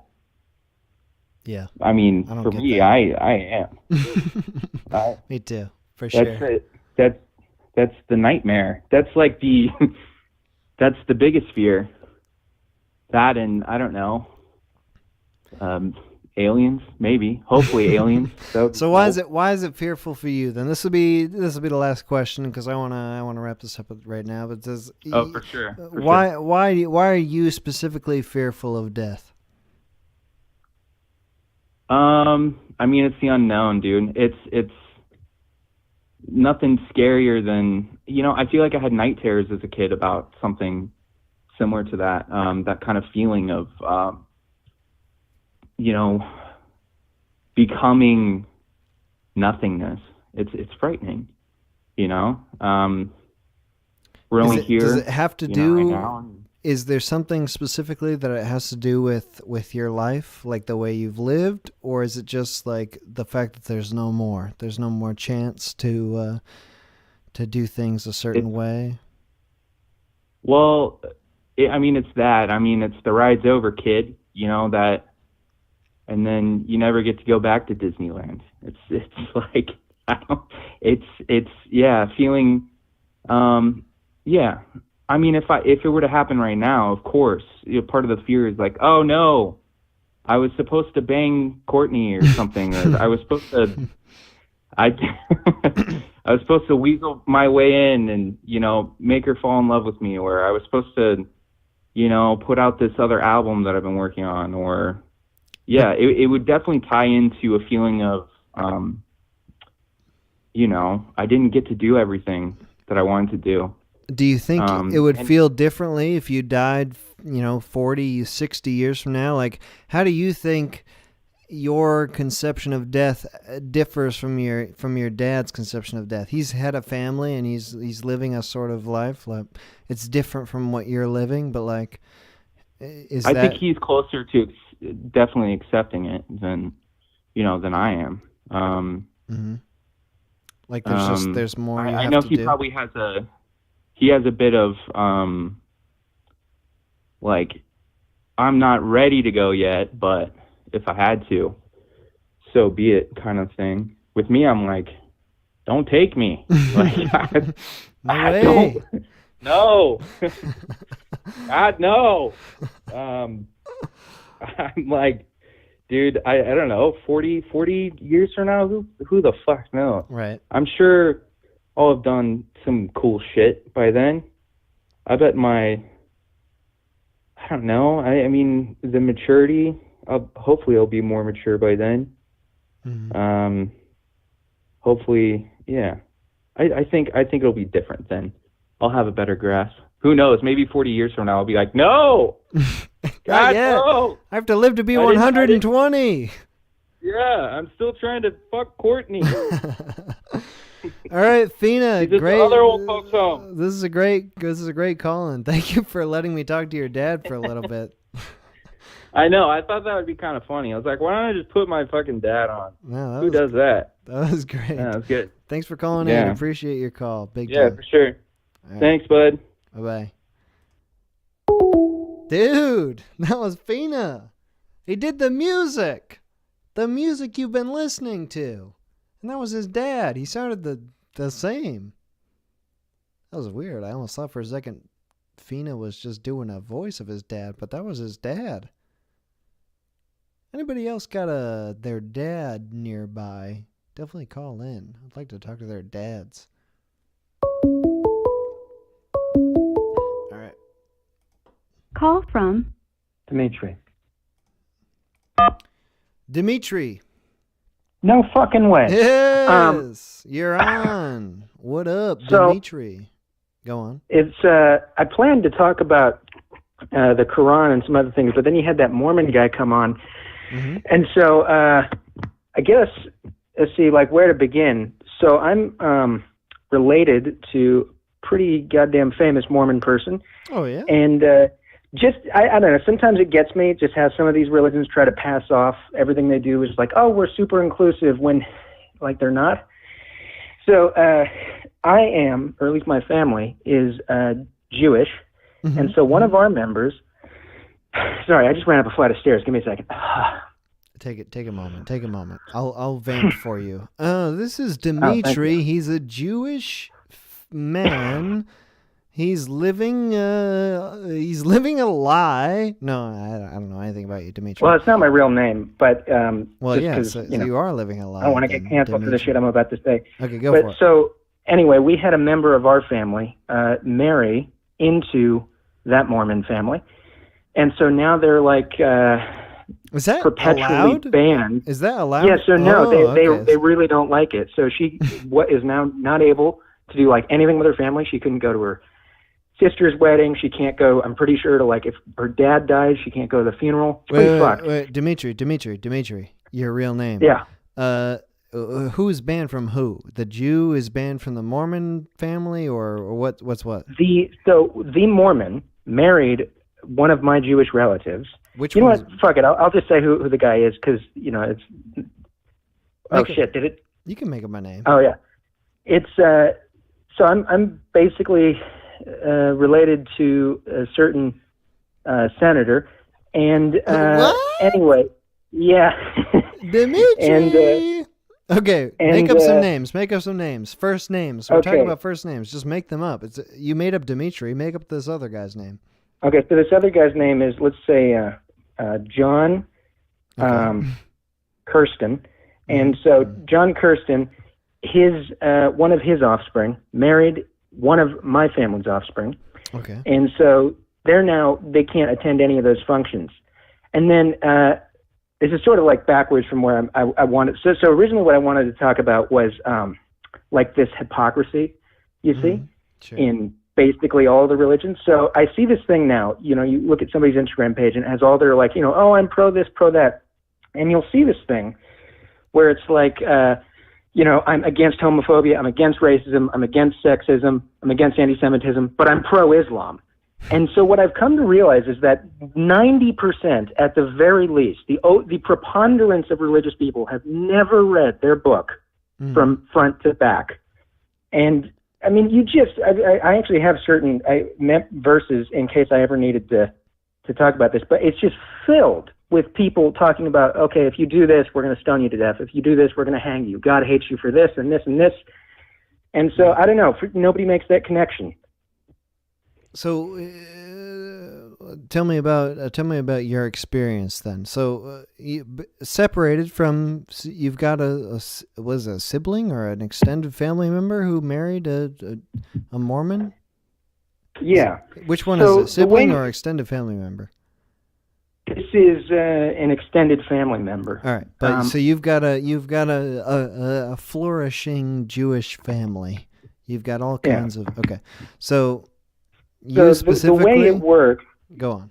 Sorry, what? No, go on. Oh, so my family, for whatever. So my dad is like a super atheist, and then my mother was raised by a nuclear physicist, so she didn't even like know about religion at all. But for some reason. And this just came to me when the other guy was talking about the Sunday school. I was like forced to go to Hebrew school all the time, and I fucking hated it. It was miserable. So I don't really know where that comes from. My personal view, just put everything on the table. The great thing about being Jewish, by the way, is you don't have to believe in God. It's like completely optional. Oh. You can be an atheist and they're fine. But so have you heard of like the Kardashev theory or the Kardashev scale? No. Or simulation theory. And so basically, any true scientist, if you ask them, you know, anybody who says yes or no, 100% there is a God or isn't, they're talking out of their ass because there's just not enough data. You can't prove that. Right. So I hold out the option that if you look at the mathematics, you know what the Drake equation is? It's the so basically it's the based on the data we have, the number of theoretical alien civilizations that could exist in the Milky Way at any one time. And so because of how old our galaxy is, and you look at, the rate that technology accelerates, which is beyond exponential, it makes it more and more likely, mathematically, that some, so a type 4 Kardashev thing would be something that could literally manipulate time. It would be a civilization of immense power. Mm-hmm. And so I don't necessarily believe in that, but I hold out the possibility that that could be why there's, all these weird coincidences in the galaxy and everything like that, like, the moon being 1/400th the size of the sun, but then being exactly 400 times closer to Earth than the sun is, so it makes like an eclipse. So, yeah. Also, in reference to the circumcision thing, that is a good point, but I will tell you that it is not very much a Jewish thing, because I have very few Jewish friends, but of all the ones I have, and for some reason we've had a conversation about this, all of them, the non-Jewish ones, the Gentiles, or the Goyeshes, or the Shiksas, are circumcised. So I think at this point it's become a stylistic choice. But why? I mean, why? What's the origin of that decision? Well, you see, that's the problem I'm going right now. I started. Guess what, bro? You got to explain to me right now why I have a weird dick that I didn't choose. Well, look, just think about it like it's just a majority thing. If you have something that fewer people have, you're automatically weirder, right?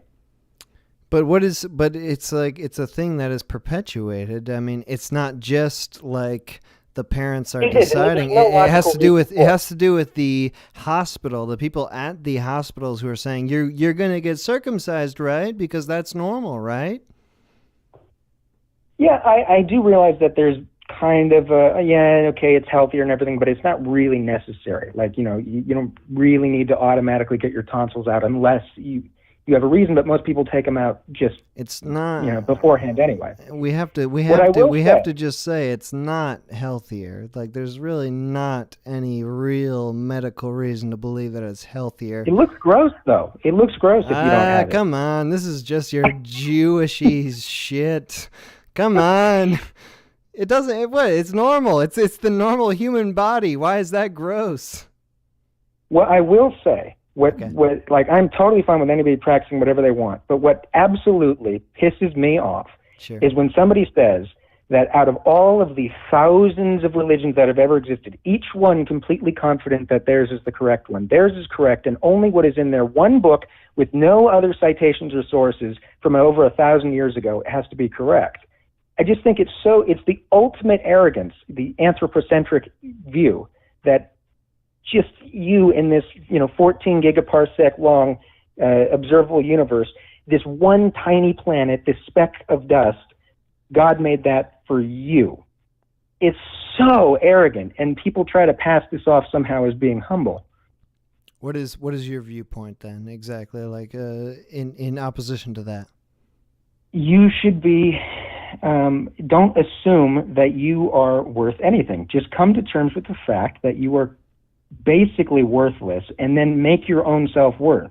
Make something, your life, meaningful yourself. You're not automatically blessed and cherished. Mm-hmm. You're just a person.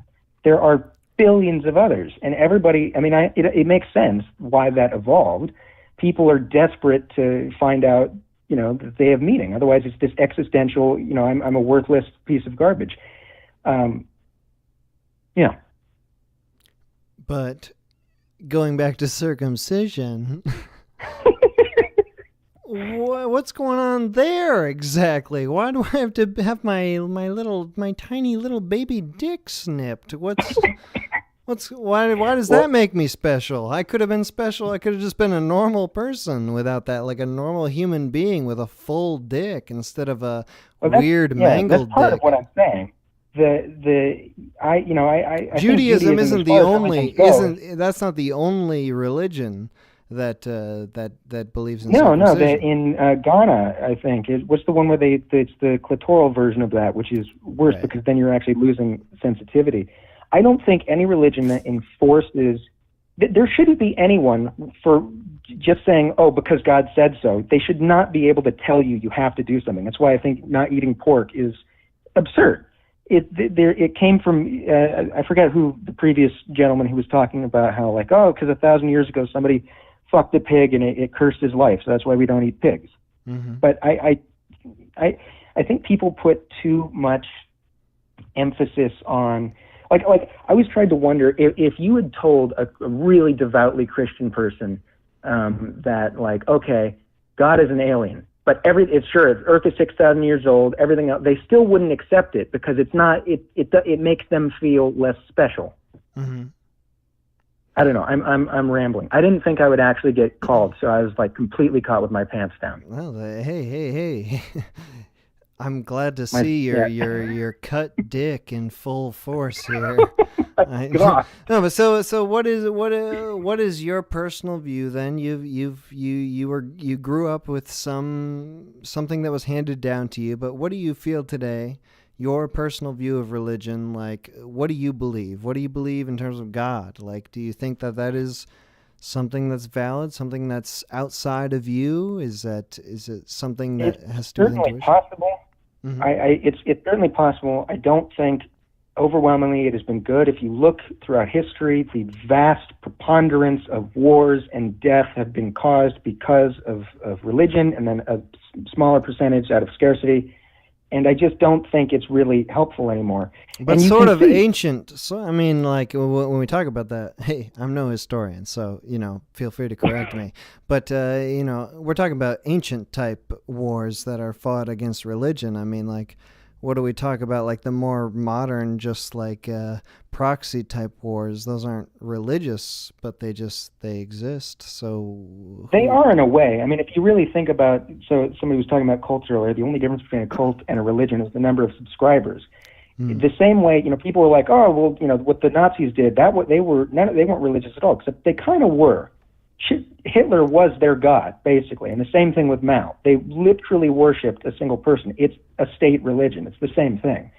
So you can still apply that to modern day, I think. Okay, all right. I don't know enough to confront you on that, so I won't say anything. But going back to the goddamn peepees. Yeah, look, I mean, in a perfect world. I mean, I don't know. Isn't it a strange thing that it's become secular? Like it is not. It's not viewed as a religious. It's like you said yourself. Like it has to do with like sameness and like being the same as your father. And I think that's very relevant. Like a lot of people who have their children circumcised is because they are circumcised. So it's evolved away from this religious thing, but isn't that what it is? Like, is it something else? Yeah, I must admit, I was pleasantly, well, not so pleasantly, but surprised that I was actually, challenged by some of the things I heard during this. It's like, well, there really isn't a good fucking reason for that. And if you've heard of like Christopher Hitchens, he has a whole thing about that. Apparently, like 100 kids or something die a year from it, but it probably wasn't done correctly. I don't know. I know that it's a lot less popular. Like it's not a common practice in Europe. It's something that's very, very common in the United States and not in Europe. That's all I really know. Yeah. All right. I got nothing on that. Yeah, it's not like we're gonna come to any sort of we figured it out. We solved circumcision and religion in this call. We did it. Let me ask you something, though. What is your role in regards to your channel? Are you like the animator? Are you the voice? Are you the writer? Or what do you do? I am not the animator for sure. All I am is I do the voice and I do the writing. Except in Signal Return, which is like a community-based project. A lot of people send in a bunch of different submissions, and me and Moxie Famous edit it together into Signal Return episodes. Besides that, I do the stuff. I do the voice, the audio stuff. I can't draw at all. I commission animators, real artists, to do the animations, and they've been very, very successful in making animations and reaching more people in my channel. But yeah, just to clarify that, I am not the animator. People think I'm Drew Langlois. Drew Langlois is his own man. It's not me. He's a Canadian fellow who does great art, and he has nothing to do with me. All right. Well, yeah, I like your channel. I just realized I've been saying all this pretty loud, and I live literally with paper-thin walls right next to a bunch of Jehovah's Witnesses. So, yeah. Which, by the way, I mean, every person I know who was a Jehovah's Witness says they escaped, and it was a total cult, and it was like the most repressive part of their life. And one of the ones I know, he literally, his entire family does not speak to him now, because that's what happens. As soon as you stray away from them, your whole life, it just completely goes away. They're not allowed to talk to you. Pretty fucked up. That's very interesting. Do you feel like is that? I'm saying this with literally no knowledge, so don't think I'm trying to make a statement or anything. But is that similar to Judaism at all? Where you said like people who are Jews, like they don't even have to believe in God, but like is there some sort of like where if you don't engage with the culture, you're not part of it, or what's the deal with that? Absolutely not. It's one of the, like, I think it's, in my opinion, the most fun or like the nicest religion would probably be Quakers, because you can even be a lesbian and Quakers don't care. And that's the most fucked up thing you can be. Like, goddamn, a whole lesbian. No, go on. Yeah. But you can be fine. Yeah, Judaism doesn't care. Now, I say that with some, that's basic Judaism. There are sects of Judaism, the extra Judaism, which is, that can get pretty fucked up. My grandmother is like, a super Jew, and she thinks those people are crazy. Like, at a wedding or something, all the women have to sit on one side, all the men have to sit on one side. That's totally different. That's not regular Judaism. Right. There is like the fundamentalist type sect that is separate and they can't use, they're like Amish every weekend. They're not allowed to use any technology. Yeah. So that is not what I would consider regular Judaism. All right, dude, thank you for calling. And what did you say your name was again? I'm sorry. Dimitri, right? Dimitri, yeah. That's right. That's right. You're real. My nom de plume. Dimitri, thank you for calling in. Appreciate your call. Thank you. All right. Nice. Got a little pushback on the circumcision thing.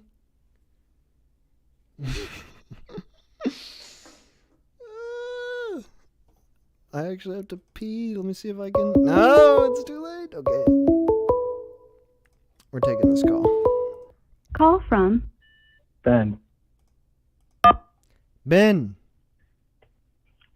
Hey, I guess, am I live now? Benjamin, you are online.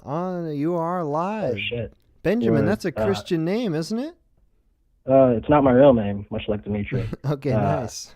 Well, what's your deal? What's your deal, Ben? I just want to talk about dick, actually. No. Circumcision. Okay, sure. I have some answers.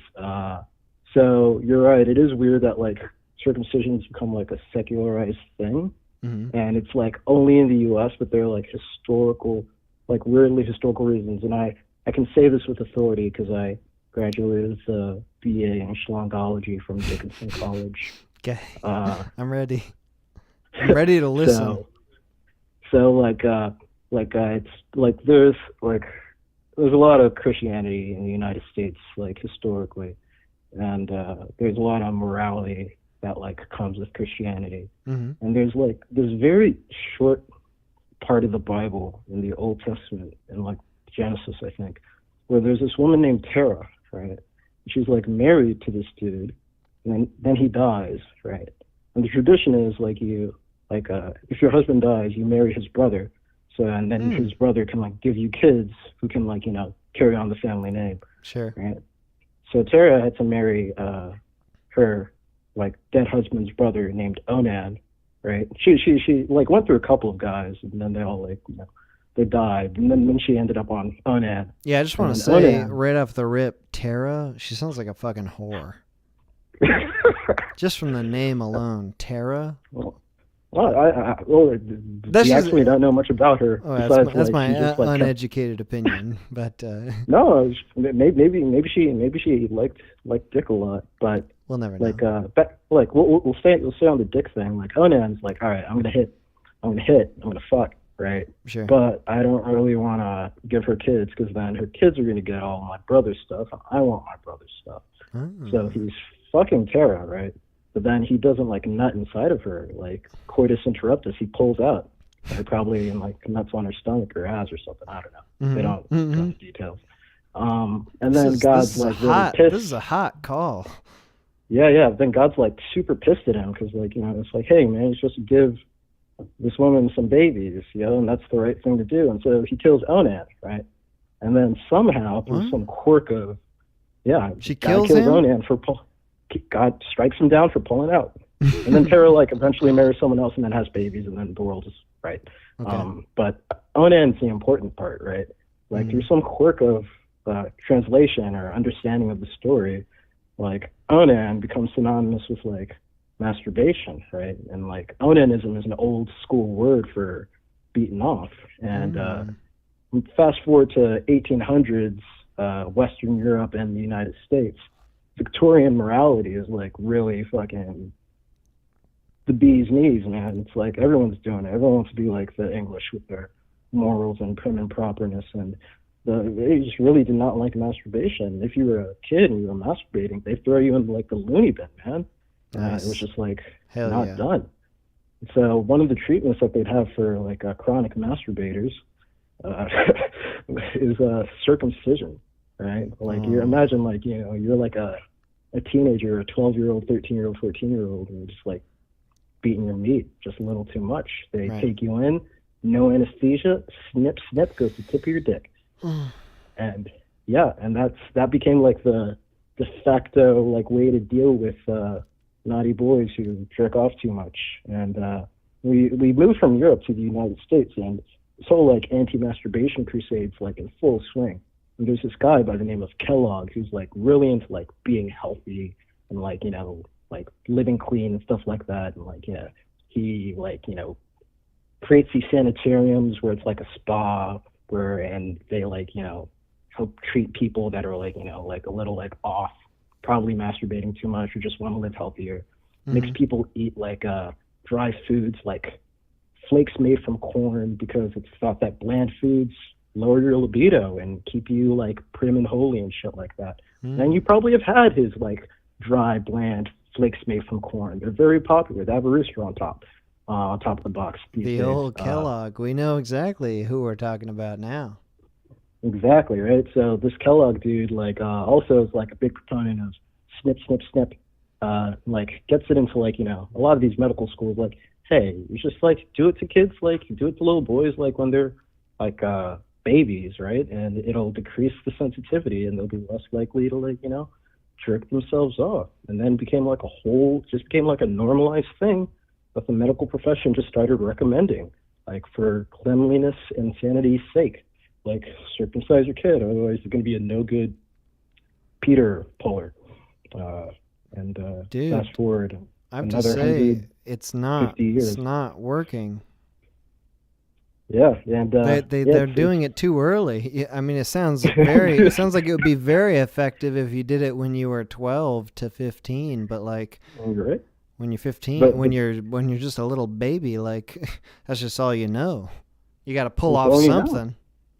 Exactly, but yeah, of course, like we all know that like didn't work. But then people sort of forgot about the whole like masturbation thing, and it just became like, like nobody wants to clean their kid's dick cheese or teach their kid how to clean their dick cheese because that's weird or something. I don't know. Americans are prudes like that. Yeah, it's ugly. And that becomes like normalized, and now people are saying like, hey, it's kind of fucked up that we're cutting off people's dicks. It is a little fucked up, but yeah. There's a little bit of religion, a bit more about dicks because like, you know, that's just like what I know. That's all I know. That's it's good to get a little bit of history on this. I'm not familiar really. All I know is the feeling of loss, the feeling of I used to have a whole dick minutes after I was born. I can't really remember what it was like, but I bet it was just fucking great having a whole penis. What's your situation? You circumcised, bro? Oh yeah, dude, I'm cut. What do you think? What do you think? Is it something that gives you a little bit of anger, a little bit of latent rage, or are you totally cool with it? Dude, I mean, it's an impotent rage. Like, not much I can do with it besides, I mean, like, it works, which is, like, great, awesome. Like, but, That's no, what they part of me always say. wonders, They say like, it works. We don't know. but I don't know if it's working to its full potential, exactly, right? Like, am I missing out on a whole dimension of, like, you know, like, when I'm, like, you know, fucking or jerking, what am I missing? I'll never know. And Maybe I that want. what if that kills me. Maybe I want that dick cheese. Maybe that's something. I don't know. Maybe it's good. Maybe it's like, hey, like, at least, like, you know, if, like, my dick had, like, some too much foreskin, like, snip off a little bit. Don't take the whole thing off, you know? Like, just a little off the top, like a haircut, you know? So, yeah, but I worry about that sometimes. I probably wouldn't, if I had kids. I don't know if I'd have kids, but if I had kids, I'd probably say no. I'd definitely say no. Just leave them, man. It's fine. Have you thought about it? Like, is that something? I mean, I feel like if I ever had kids, I would be militantly against it. I would start throwing things in the doctor's office. Be like, what the fuck are you talking about? Like, but is that something? Yeah, like if the doctor says, like, yeah, just out the gate, like, yeah, we're gonna, like, we should, you know, cut your kid's, like, dick tip off. I'd say, like, fuck no. But then there are, like, legitimate, like, medical reasons for having a circumcision. Like what? Like what? Phimosis, dude. You could have too much foreskin, and then it's, like, hard to pull back, and, like, you can't piss. Right? No, that's like, a good gets thing. Infected and shit. Like, that's imagine having an infected dick tip, right? And you haven't even had sex yet. Like, that'd fuck you up. Like, it's not an STD. It's just you existing. But you can just have, you know, like, just clean that shit. Just teach your child how to clean their dick properly. You know? Yeah, you can. That teach your seems kid like how a to clean more their dick. reasonable option than slicing it Yeah, off, no. ripping it I apart. I agree with you, but there are, like, extreme cases where, like, you know, if I had a child, there is a medical reason to, I like, was just you know, like, okay, snip it off. we have to explain to you, like, we know you're against circumcision, but seriously, dude, your kid's foreskin is ridiculous. It makes no sense. It's like 90% of this kid's dick is foreskin. I'd be like, all right, well, let's work this out. It's like peel it back a little. Yeah, just a little shave. Keep it as a trinket. All right, dude, thank you for calling in. Appreciate your insight about 100% about dicks. Barely about religion. Just glad that I could put my degree to use, bro. Take it easy. All right, good talking to you, man. Nice. I knew we were gonna get into the circumcision. It took us a couple hours, but we made it.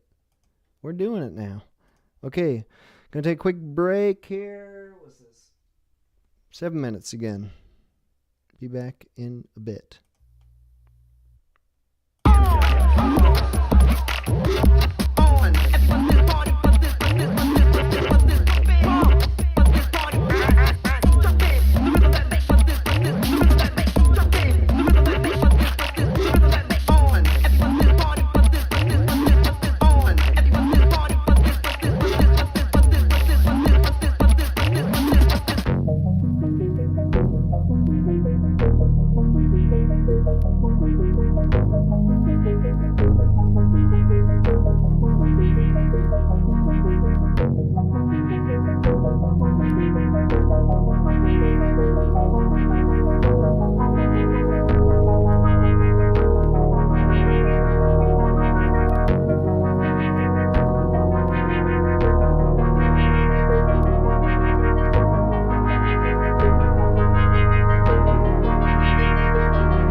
Okay. We're back.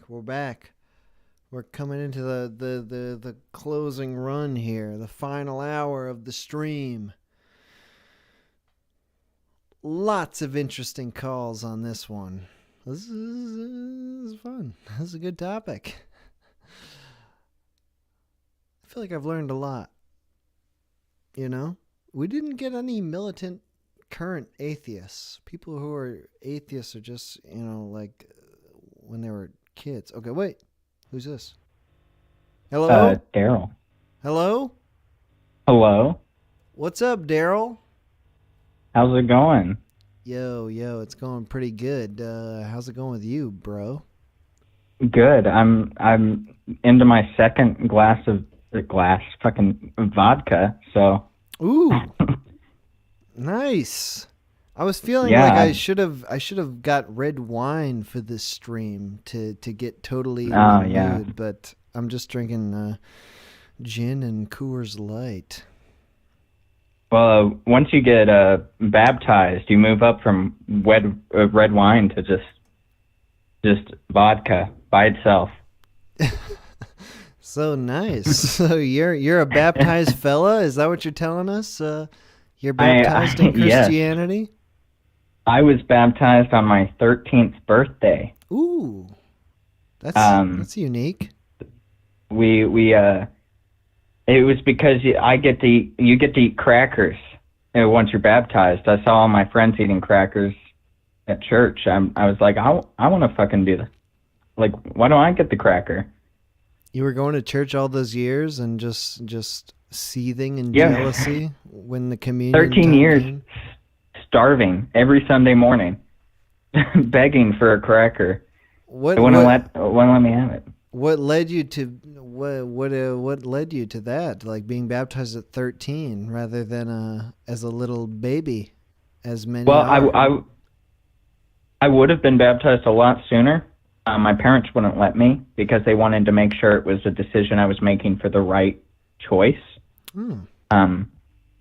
So I did it so I could eat crackers. And I feel like that was the right decision. So That's kind of nice. What are your parents? What's their deal? Like, they let you make that choice for yourself. That's unique. they did, but they wouldn't let me before I was 13. So I did it as soon as I could. They said that 13 they felt like is when you were old enough to make that decision yourself. So I didn't wait any longer after that. I just got baptized when I was 13 exactly.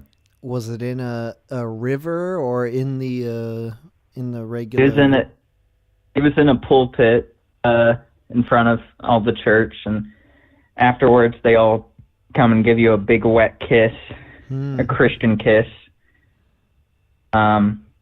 What denomination? So, yeah, what denomination of Christianity are you baptized in? Church of Christ.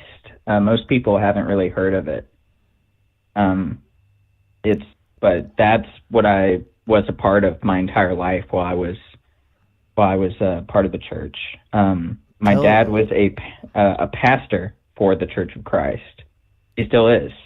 Ah, so you had one of the freewheeling fuck anything that moves type pastors, not the celibate priest. No, this was I have multiple brothers and in Christ and in and in my actual family.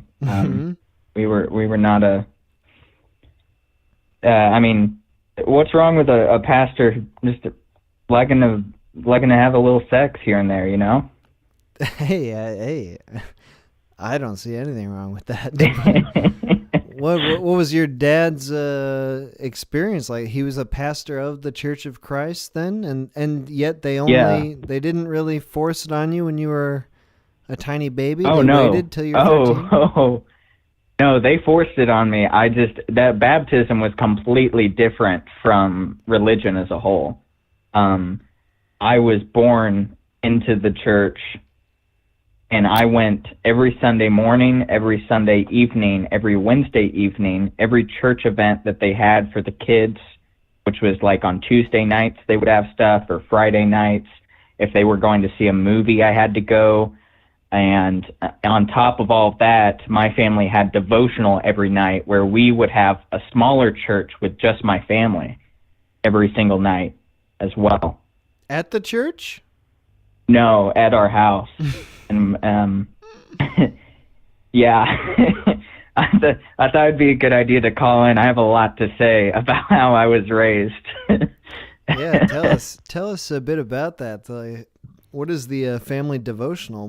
How does that differ from the 3 or 4 other church services that you are going to every week? It does not. It doesn't. It's just a reiterating, just really driving it home. It's just, hey, you you know about this God, right? Well, let's do it again.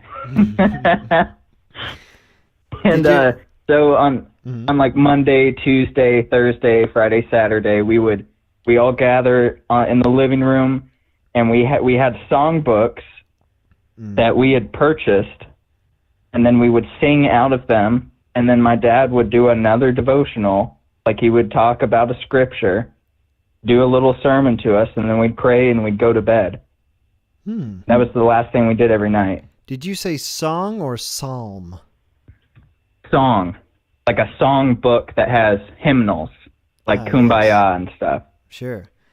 Did your pastor dad, did he want for you to follow in his footsteps? Was he sort of training you to become a pastor as well? Not like directly, but yeah. He he wanted all of his kids to major in Bible. And if we wanted to do other stuff, he wanted us to like double major in Bible and whatever we wanted to major in. Were you homeschooled? Obviously. Of course I was homeschooled. I was homeschooled, and I didn't even get to learn about school because I was too busy reading the Bible. All right, dude. So what did you learn? What did you learn? I learned about the Bible. Even our textbooks, like our science textbooks we used, stuff like that, was based on biblical teaching. I mean, we had like books that I learned Latin as a homeschooler. I learned Christian history. Geography was basically, we learned everywhere we had conquered as Christians. Christian geography. So it geography. was all Christian based all the way through for my forever. But for how long, really? Like, to what age? When were you released from this? I was released once I went to college, because I went to college somewhere else, and that, once I was separated from them entirely, that was the first time. That was the first time I didn't go to church on my own accord, and was like, wow, no one's making me go this Sunday. But that was 18 years in. And what did your parents? Well, let me ask actually. What was your mom's relationship to this? Like, was she as into this as your dad was? Was she kind of pushing? Oh yeah. My mom's dad is a pastor as well. Ah. And so she was born into it, just like I was. And I moved a lot as a kid. Because my dad's a pastor, and you can, there's a lot of politics with the church. You can only last so long. He used up his pastor goodwill from town to town and just had to hightail it out of there as soon as it was gone. Traveling, once they all find out it's a scam, you have to get out of there. But yeah, my mom was born into it as well, and she moved a lot, just like I did, and so she saw all the different churches. She even lived in Africa as part of a mission trip that her parents were doing. And wait, with your dad? Did that No, this was when she was like first born. She was like she was living in Africa for the first several years of her life. And before I was born, my dad and mom did go back to Africa for more mission trips. They went to like Zimbabwe and Tanzania and I think they went to New Zealand too. I know that's not Africa, but they went to New Zealand as well for a mission trip all before to spread the good word. Yeah, and they did such a good job. They came back. They weren't kicked out for sure. They chose to come back.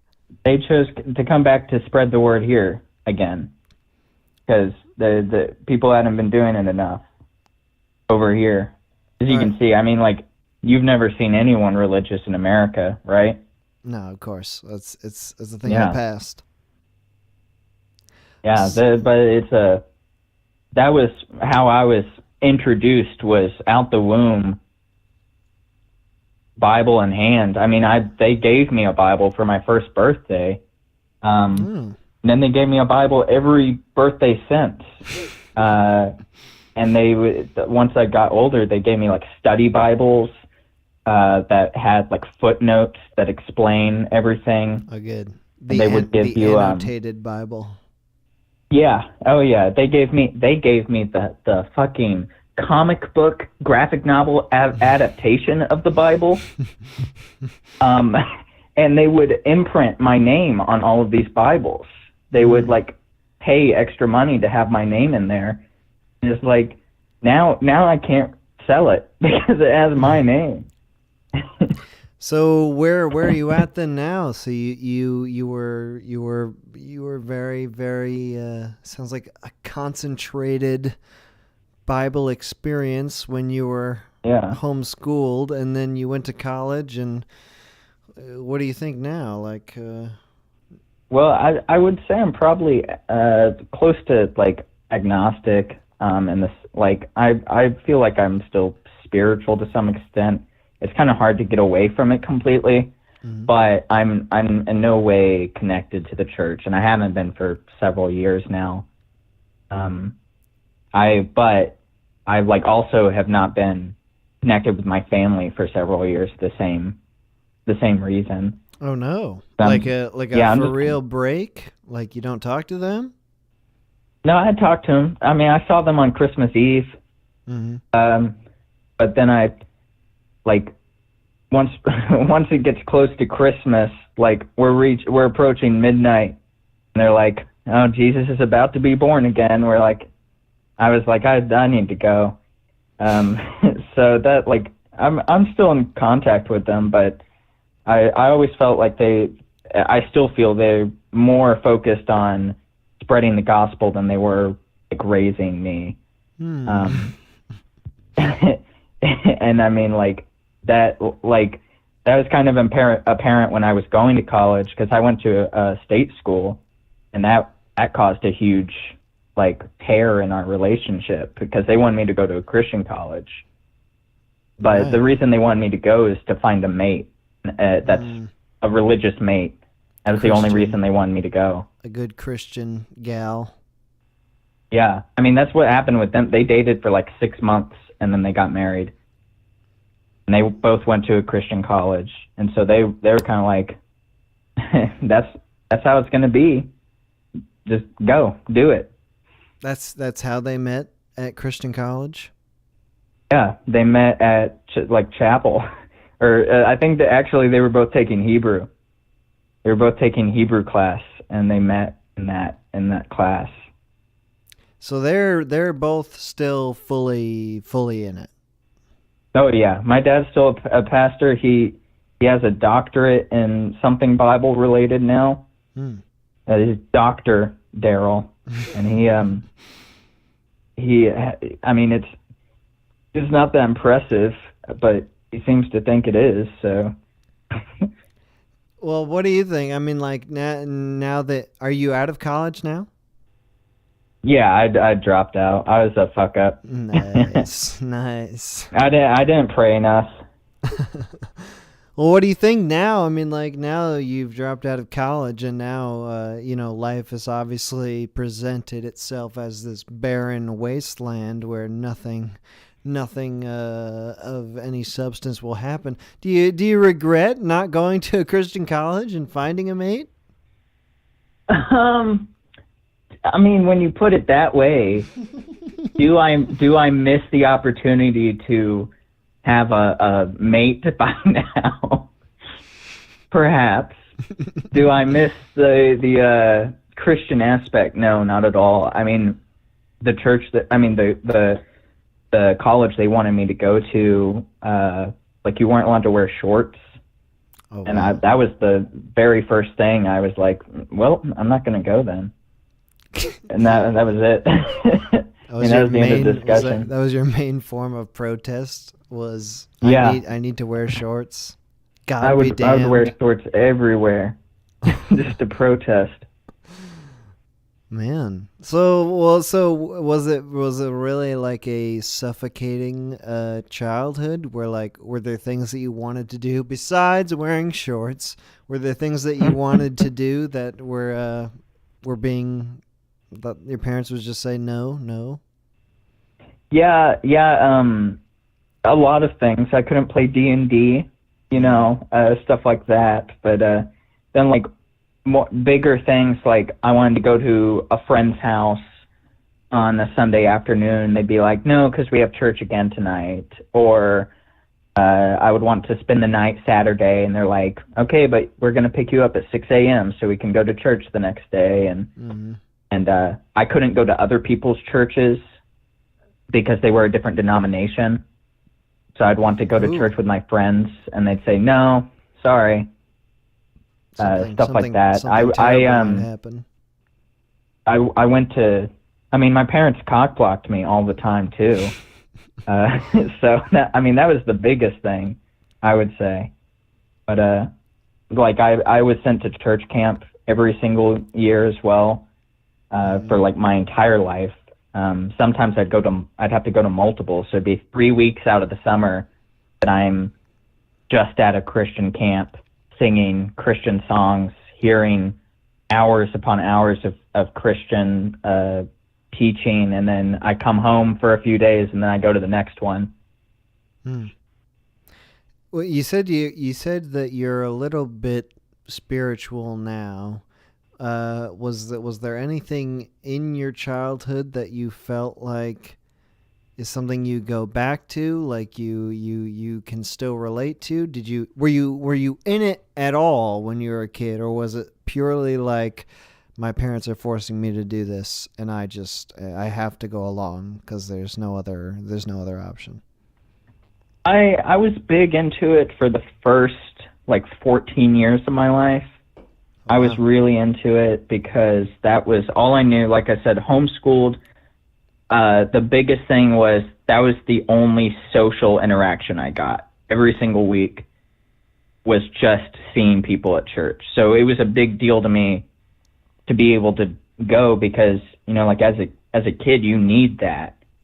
And so that was the only opportunity for me to get it, was go to church.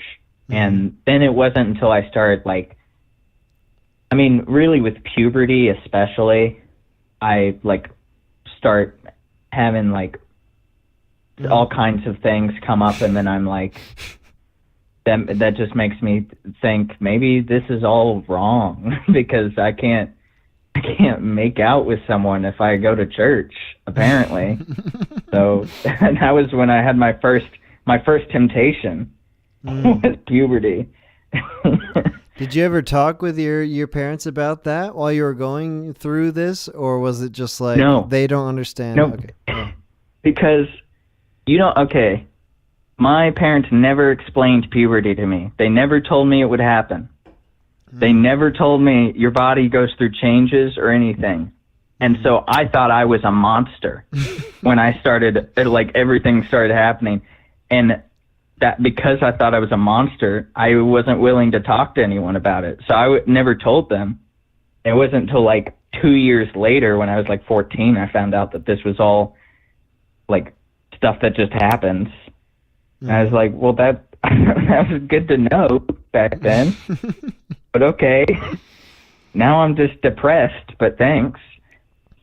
And what is your brother's situation like? You said you had a couple siblings. What are they up to?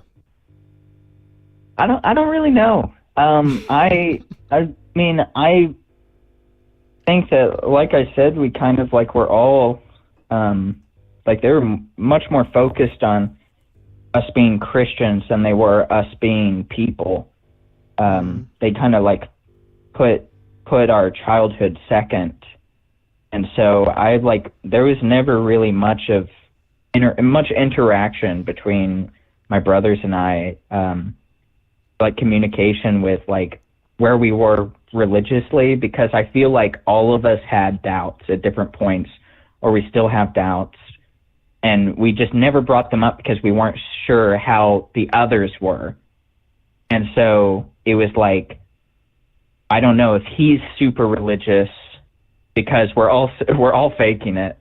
So I don't know if he's the one that's super religious, and if I talk to him about it, he's going to tell mom, and then I go to Christian jail. But even at this point, I mean, like, where are you the oldest? Where are you in the? I'm the second oldest. And so even at this point, you don't broach that subject with your bros? No, not really. I mean, like, I haven't really been in contact with most of my family anyway, so it's kind of just like at this point it's too awkward to talk to them about anything. Mm-hmm.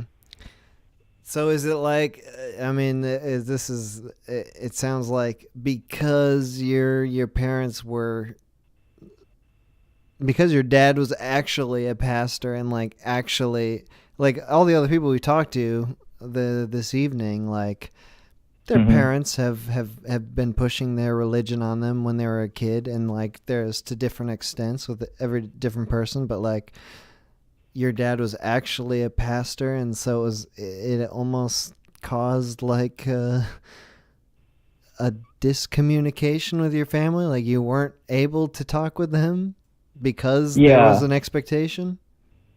Yeah, because like as soon as you start having doubts that you like address, they're like, all right, well, we have to send you to another church camp then. You know, like a more that. And I mean, that was church camp. That was literally it. It was just like, send him to another one. See, maybe he just doesn't get it yet. And like, I mean, there was never any real communication about like actual feelings, because there was such a high expectation for me to come out a specific way.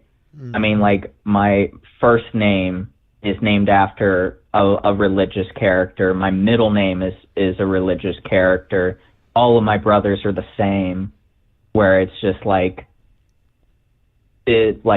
we are passing on this Christianity to you so that you can continue this holy bloodline and just keep on. Like, it doesn't, like, I never really felt like I was even a child. I felt like I was more of a mascot. Nice. I was a mascot for the church, and that's why they make you go so much. So it's like a cute little child who's yeah, look at the little Christian boy. He's a Christian. Do you know anything about your dad's childhood? You said your mom's dad was a pastor. Do you know what the deal is with your dad and his childhood? Like how he got into that? Yeah, he had like his whole, I mean, like he wasn't born into the church. It was more like someone slapped his dad with the Bible and was like, "You're going to go to hell." And he's like, "No, I'm not. I'm going to go to church to prove you wrong," kind of thing. And so they like, that literally was basically how it happened, where someone just was like, "Your family sucks. you're all going to hell. And he's like, fuck you, I'm religious as fuck. And so they started going to church. And then that was how my dad got into it. And then he was like, he got really into it. And I feel like it was because like he was just fucking lonely as shit. And so he found something where he could focus on his work and not have to focus on being super cool. And he's like, well, this is my niche, I'm gonna stick to this. Well, Daryl, guess what? We've got your dad on the other line, and he's been listening to this whole conversation, and he's got a few choice words for you. No. Daryl, thank you for calling in. Appreciate your insight. Appreciate this. Hey, by the way, Moxie said he's sorry about his bad quality. That's okay. We're all okay with it. Next week is gonna be great. We got you full 100%. I heard every word you said. Hell yeah. Awesome. All right. Thanks for letting me talk about it. Thanks for calling in, Daryl. Good talking to you. For sure. Bye. A real life son of a pastor. My God. We're getting all walks of life. Still no militant adult atheists, though. It's coming next. I can feel it. I can feel it. We've gotten almost. I mean, we haven't got any Muslims either, but it's somewhere between Muslim and atheist is coming up next in the next call. I know it. I feel it. I've got a divine intuition that's telling me that's what's next. Okay, I just turned off Do Not Disturb. I'm getting a lot of calls right now that aren't coming through.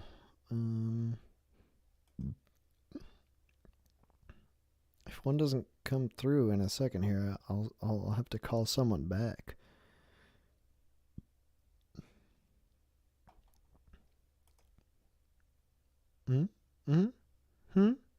Okay, I'll say again. The music from the stream has been from Fina, Fina. Check out the links in the description. Okay, someone's calling. Call from Joe. to Different accept. Joe? Hello? Yo, Joe? I actually got on. You're Holy in. Shit. How you Yeah. going? What up? Okay. Hi. I have a whole bunch of religious experiences and like semi-religious experiences that I could relate, like mostly things related to hallucinogens. Ah, okay. Well, start us wherever the heck you want. It's your game. Well, I would say like the most influential experience was probably whenever I had to go through seeing like what is essentially the mechanisms of the mind and as they represented themselves to me in symbol form after I had passed the valley of the symbols, which were just like all of the things that are collected in a catalog in yourself, right? Over the course of your life, when you experience things, tactile things or concepts, they become kind of like put into an annal in yourself. Anyway, so after you pass that, there's like this wall of fear, right? And it's like ultimate paranoia. It won't let you get past. And essentially, it's really a messenger in it. And it's something that's protecting you from the outside world and your perceptions from the outside world and like your central controls from the outside world. So once you get past, which is actually your amygdala, by the way, it's your amygdala keeping you from accessing your true flesh as a ship. Because we're all like riding these ships, right? And we all have limited access. We're all like stuck in the ego. We're looking up through this kind of iteration of reality that's been formed by a compilation of a filter in your brain. You know, I like to call it the arbiter. It's like this kind of thing that controls what you see before you see it. Anyway, it's closer to the flesh, and it directly reads what the flesh sees, and the flesh is literally just like your body, like perception and everything. Anyway, so once I was on the other side, past all this shit, I saw this this thing that I would like to call what most people call God. It was the goddess, and it was this iteration of like, it was incarnation of like all of the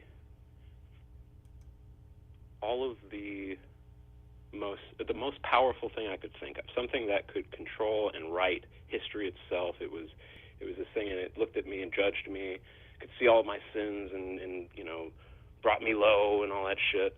And you know, and you read all these contents of like people's experience with DMT especially, and it's all very similar. And I don't think that in and of itself alone is God. Like, that's just natural shit. That's entirely in the physical realm. I think spiritual realm is even beyond this. All of these physical sensations, all of this shit is still within the purview of like what God has placed us in, which is like this hexagonal grid of satanic numbers that self-propagate and create life inevitably. And life is immortal, and that guy was right. I think it was Tim. He was definitely right. Life is immortal, and it's going to continue on. And it's really based on who you root for, it, whether or not you're for God or not, for life or not. So you think that God is like a specific embodiment of all life? No. God created life for some reason. I think God created life in maybe in resistance to himself. I think life is all under the purview of like what we would consider Satan or the great evil. It's like the continuous negative force of reality. You know, it's all within. It's fractalized in itself, and it continuously, reiterates itself as much as it possibly can. So it's totally evil. It should be stopped, absolutely. But I think it's an inevitability that it will be stopped. Huh? Life is all evil. Yeah, because like it's not necessarily evil. It's just like it's in opposition to something. Something better. To an endless, immortal, timeless sort of thing, or what do you mean exactly? Something beyond. Yeah, for sure. Something that's like that comprises this world. Like it's like the out shell of this. Like what is required to exist for this to exist. I mean, all the things that we see and perceive are probably explainable by, you know, a continuation of theories and physics and things like that. But no, all that stuff is still within, like I said, the purview of the shell. It's like a prison. You can't really escape it. You can kind of try to choose to get off the karmic wheel or whatever by finding balance in your life, and then you kind of like lift yourself off, and when it's like you can't even die. You have to like leave before your body leaves or something. It's really inconvenient. Do you feel like it has to do with?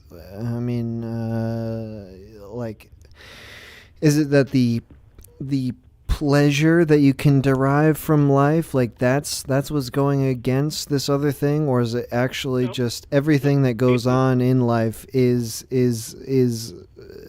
life is a self-propagating thing. It comes to be, and then it continues itself. It has no other motive. Mm-hmm.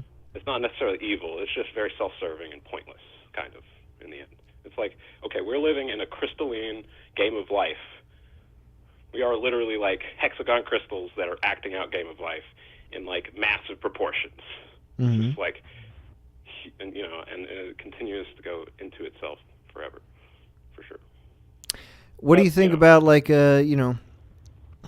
our effect on future life? Like, do you think that there's any significance to what we do now and today, like, and tomorrow? Like, are we doing things that affect future life in a positive or negative way, or is there just nothing? There is no positive or negative. It's just life is one thing and death is something else.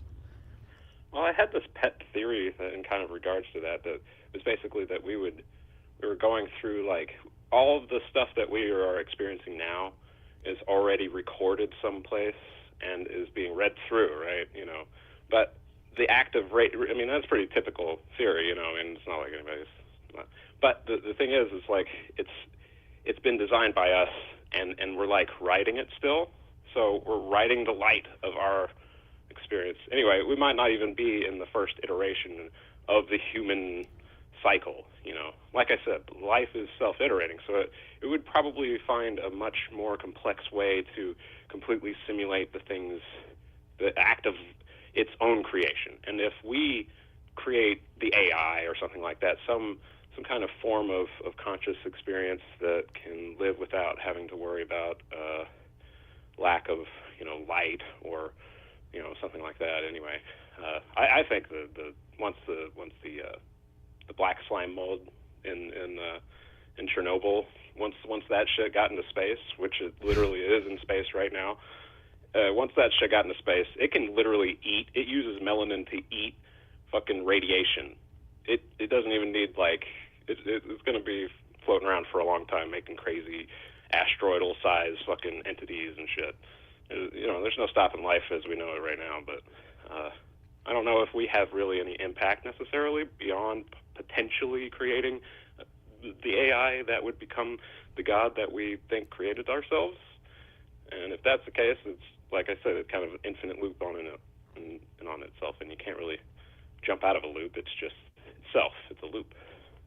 Are you talking about some big macro stuff? Like, I want to bring it to a more micro level. Like, what do you think is the impact? I ask you, is there any impact that one single person can have? Like, is it important what we do? Is there something you can do that makes life better or worse for other people? Is that important at all? Absolutely. We can live an entire normal human being life. Really, we're just kind of like plant food. Like just sitting around eating weird plants that are making our chemicals in our brains fly around. How we interact with people and what, when we see somebody feeling better, it's good to go out and help them and be charitable. Why not make these weird morals for ourselves to help our societal relationships and keep ourselves going? But, in the end, whether or not they're really relevant beyond the scope of our own, needs as human beings or like people, the earth itself or something like that, not really. They don't really matter. It doesn't matter. So what do you think then, in terms of as your individual self, like you live your life and then you die, like, in your more macro view, like, yeah, we're all plant food, like we all just live for an infinitesimal, very, very, very, very, very short amount of time, and then we die, and then we're just sort of, we feed other things that are living. But what do you think personally in living your own life? Do you think that, like, well, I'll tell you, so there's this, I have a sort of thought that, like, I sort of think there is a sort of heaven and hell, not in any sort of specific way, but in a very general way.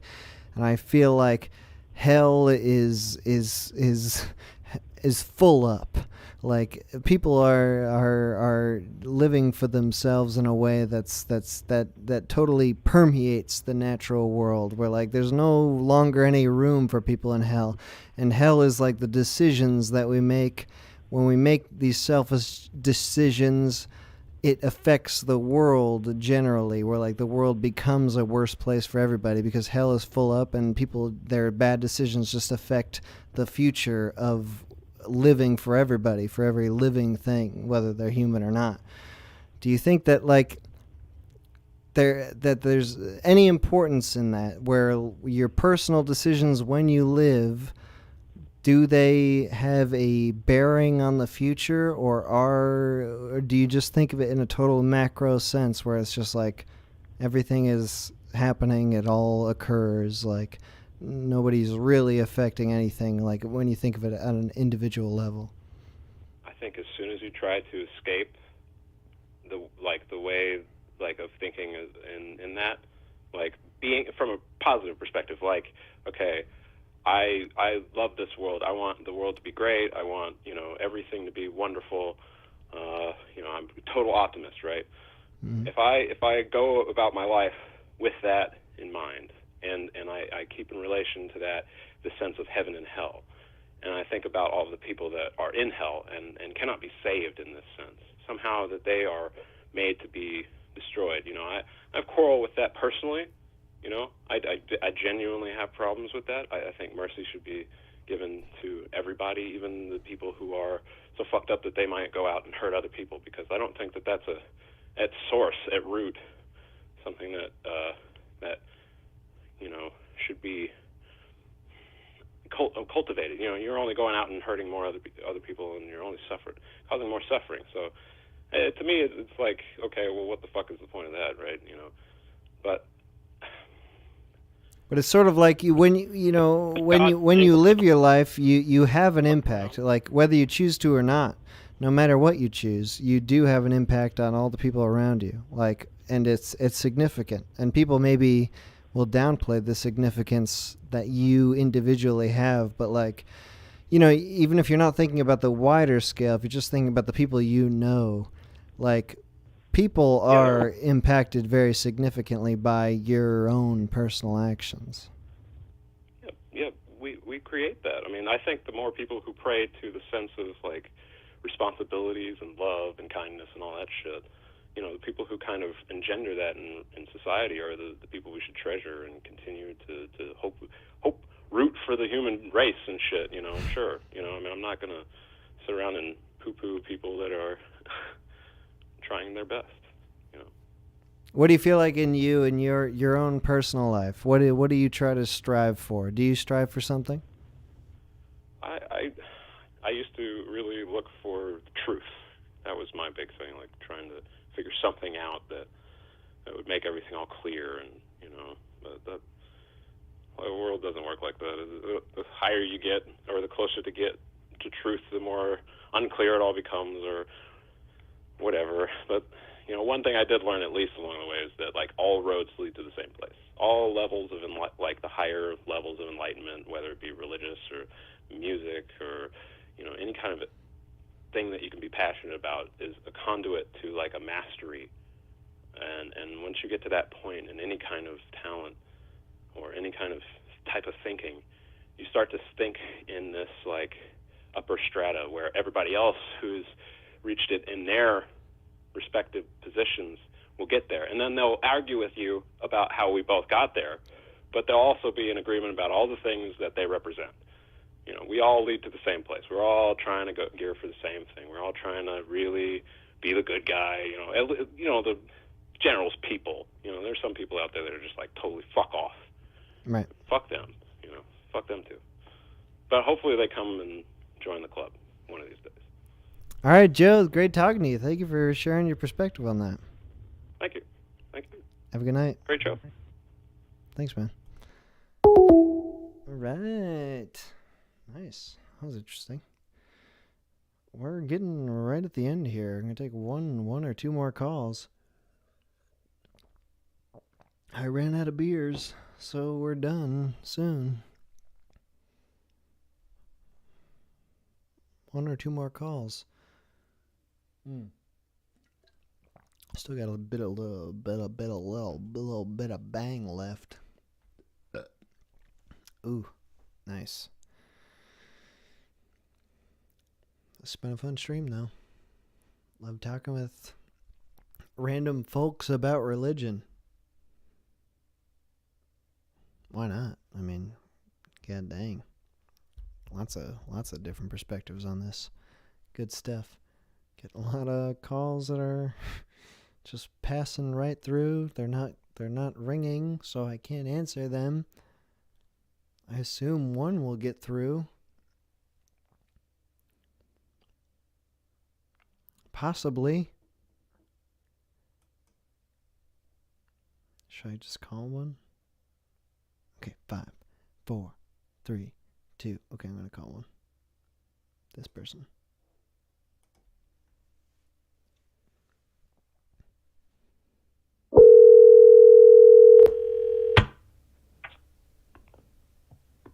Hello? You! Hey, howdy. What up, dude? How's it going, man? Who dis? What's your name? Or any name?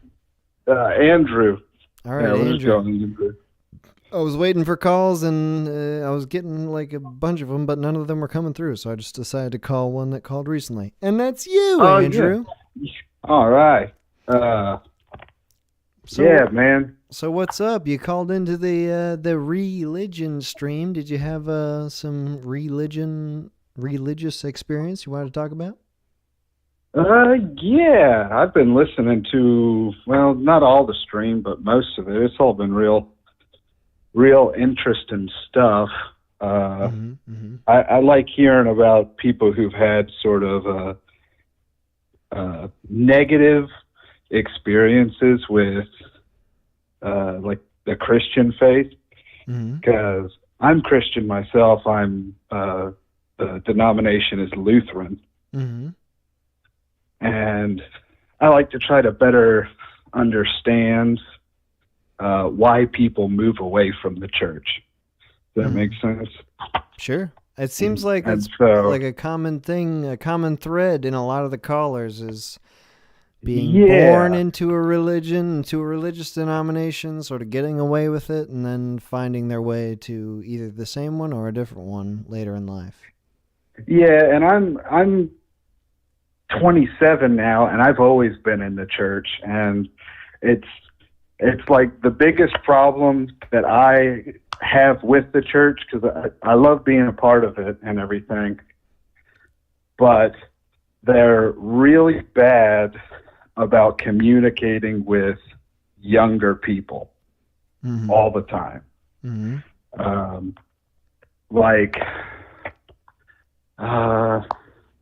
Yeah, did you have that experience specifically, or people you knew where, like, when you were younger, the church was just not getting through to you? Not so much me, but like my wife, she grew up Baptist, and almost every Baptist that I've talked to in kind of my age group has always had some sort of real bad experience. Like for her, her father passed away when she was about 16 or so. And, you know, she got real depressed because that's, you know, your father dies, you're young. It sucks. Yeah. And they kind of treated her depression from that as, like, she said they kind of, like, it was demons, right? And so they kind of ostracized her. Yeah, her depression. It was kind of like, oh, well, that's demons, and they kind of like it's pushed abnormal? her to the side. Yeah, like it's abnormal, and that she shouldn't be feeling down or feeling gray, and pushed away.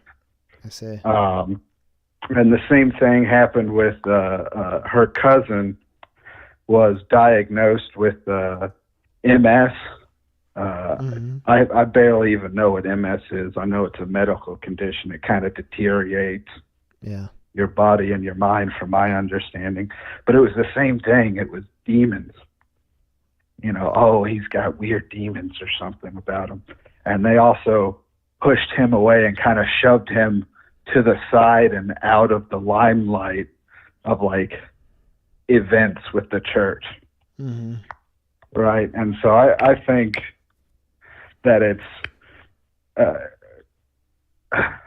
there's a lot of bullshit in a lot of these Christian denominations, you know, and especially I think we heard earlier somebody talk about the big TV preaching. Yes. You know what I'm familiar with, like the Joel Osteen type of stuff, where it's just feel good kind of bullshit is what I call it. It's like that Christian bullshit stuff where I think we had another guy mentioned the rolling the stone away on Easter from Jesus's grave, and how you have to roll away your sin or something. That's not what that shit's talking about. You know? It sounds like, like the experiences you're talking about are like the Christians trying to be a little, like, overly positive. Like, you shouldn't ever feel bad. Like, if any bad feelings coming to you, like, that's just something evil. That's not part of you. Like, yeah, I don't know. The church really needs to. I mean, I know you're not the church, but they really need to put a. Yeah. I know you're definitely not. Neither am I, but they really just gotta push away from that. And I think a lot of people have a sort of wrong image of like God and Jesus and stuff. A lot of people don't know this. Jesus was not a nice person, honestly.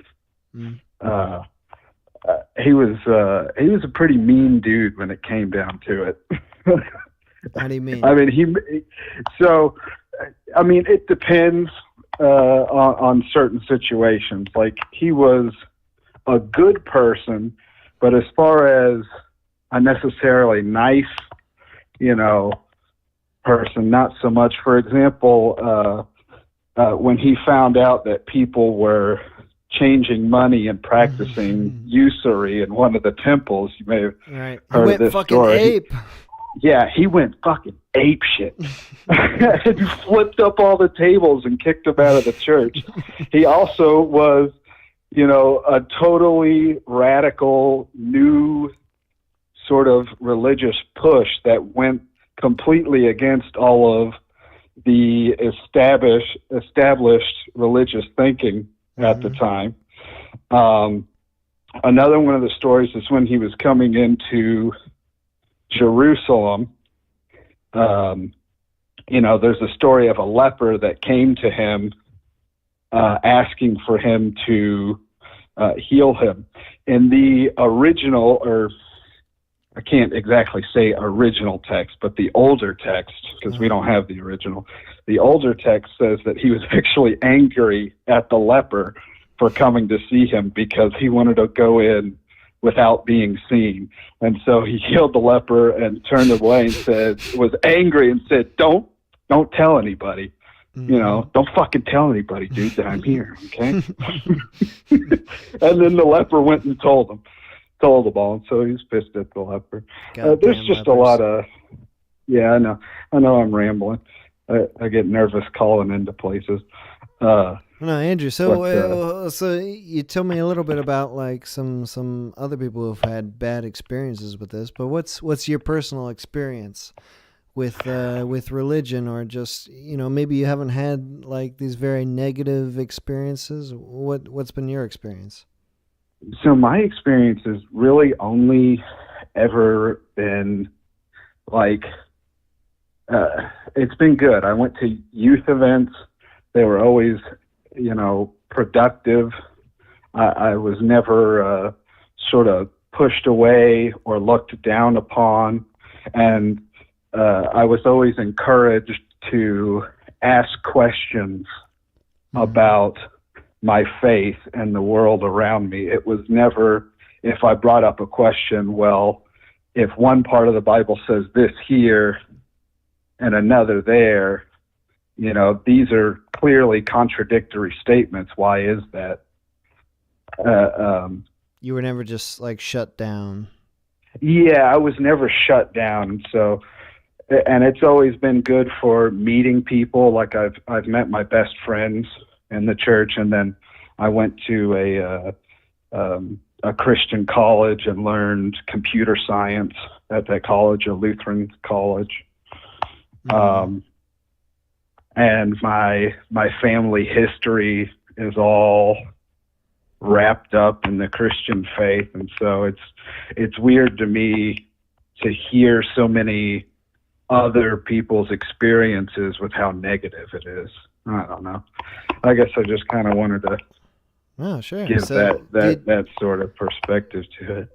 But you explained a little bit about people that have had that sort of experience. So like now where you're at as an adult, did you ever have a feeling of like of reconsidering what was going on, or was like this something like that was instilled from you from childhood and you always had a good experience? You never like Go ahead, I'm sorry. No, it was just rambling question until you answered. Right. So it was definitely instilled into me from a young age. I always remember going to church when I was little. Some of my youngest memories are from church. Mm-hmm. We go through when we're teenagers in the church that I belong to, what's called oh shit, what is it called? I can't remember exactly what it's called, but basically it's when the teenagers get to a certain age, they go through a class that really gets into the how to interpret the Bible and exactly what it means. And then after that, they're sort of asked, well, now that you know a little bit more about what we expect you to believe, do you want to be confirmed in the church? It's called confirmation. That's what it is. Sure. Do you want to be confirmed in the church and take communion with us? And I went through that and sort of learned the tenets of what's expected of the faith and being a part of the church. And then I went off to college, and there wasn't a huge emphasis in the college. You know, there was no pounding over and over, no Bible thumping, but there's, you know, church every Sunday, every Wednesday if you want to go. You weren't required to go. And there was also a lot of Bible history about the Old and the New Testament and the locations, and sort of maybe one or two different explanations, because a lot of it's very, you know, a little murky and confusing and up to personal interpretation. And from that, I garnered, you know, that faith is very, very personal, you know, and for me, it really is faith. You know, there's nothing in life that you'll see, or there's nothing that anybody can put in front of you that will 100% confirm, yes, there is a God. Mm-hmm. Right? I believe it just on faith, from a personal feeling with interacting with the world and the people around me. And yeah. I guess that's kind of what I'll say. And this is a question I haven't asked anybody, but I'm going to ask you, Andrew. And you're going to be the last caller of tonight, so here comes the pressure. You ready? I'm ready. If you were to have children of your own someday, and you know, do you want to have children someday? I have children. I'm a stay-at-home dad. Well, there you go. So if you have children, what is your experience with passing on that faith to your children? How do you do it? What is your goal, or how do you think it's going to occur? So right now he's 2. He doesn't know what the hell it is. But my plan is, I should also say, I haven't been to church in a couple of months. It's been a whirlwind. I've moved states and whatnot. But my plan is, I want to get back into church, which is kind of nervous to me because I like church. I like service. I really don't like the congregation or the people most of the time, if I'm being honest. But I want to get him into that. He's going to be starting preschool soon, and that has sort of light elements. It's a lot of just the stories that are easy for children to digest, right? And I want him to, if he chooses to follow the same faith as me, which I really want him to, but he's my son. I'll love him no matter what. Sure. I want him to fully understand and be aware of what it is that he is choosing to believe in. But so if you've been listening to any part of the stream tonight, you've heard a lot of different people who are talking about how, you know, I feel like this is a very common experience. Like when we were kids, we are handed down certain beliefs, whether it's from our parents specifically or whether they're kind of handing it down through the church. It's very hard for a kid to really grasp the importance of what's actually being talked about. Like, is there something specifically? Do you think that like there's some way you can communicate to your child specifically, like this is what it's all about, or is it like really for them to figure out on their own? I think I can offer him a helping hand, but in the end, if he is truly to believe in God like I do, then he needs to make the choice himself. And I also think that a child cannot truly grasp that. Having been around a lot of children, all of his uncles and aunts have a shit ton of kids. Fucking horde. But being around them, there's no fucking way that a child could understand this shit, man. I mean, you heard the last guy. Imagine him trying to explain to a kid that stuff, you know? So it's like any kind of religious belief, I don't think a kid can fully grasp. They can repeat it if you tell it to them over and over and over, but repetition is not understanding. All right. Andrew, thank you so much for calling in. Appreciate this so much. Thank you. All right. Your voice is silky smooth. I love your channel, dude. Keep rocking. Thank you. Have a good night, man. Adios. All right. That is the Religion stream. That's it. We're calling it. It's been 5 hours. That's plenty of time. Wow. What a nice... We got so many different freaking perspectives. No militant atheists, which is a bit disappointing. I wanted to get into it with somebody who was a bit militant. Everyone was very nice, understanding. Ah, well. Next time we'll find somebody. This has been TMH call-in stream. The stream will be up for the weekend, Saturday and Sunday. I'll make it unlisted on Monday. That's basically the way this goes, the streams. I've decided I'm not going to take them down completely. I'm just going to unlist them. So if you want to save the URL, you can still watch it on this channel at a later date.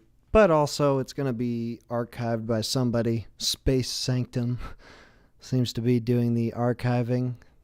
Shout out right there.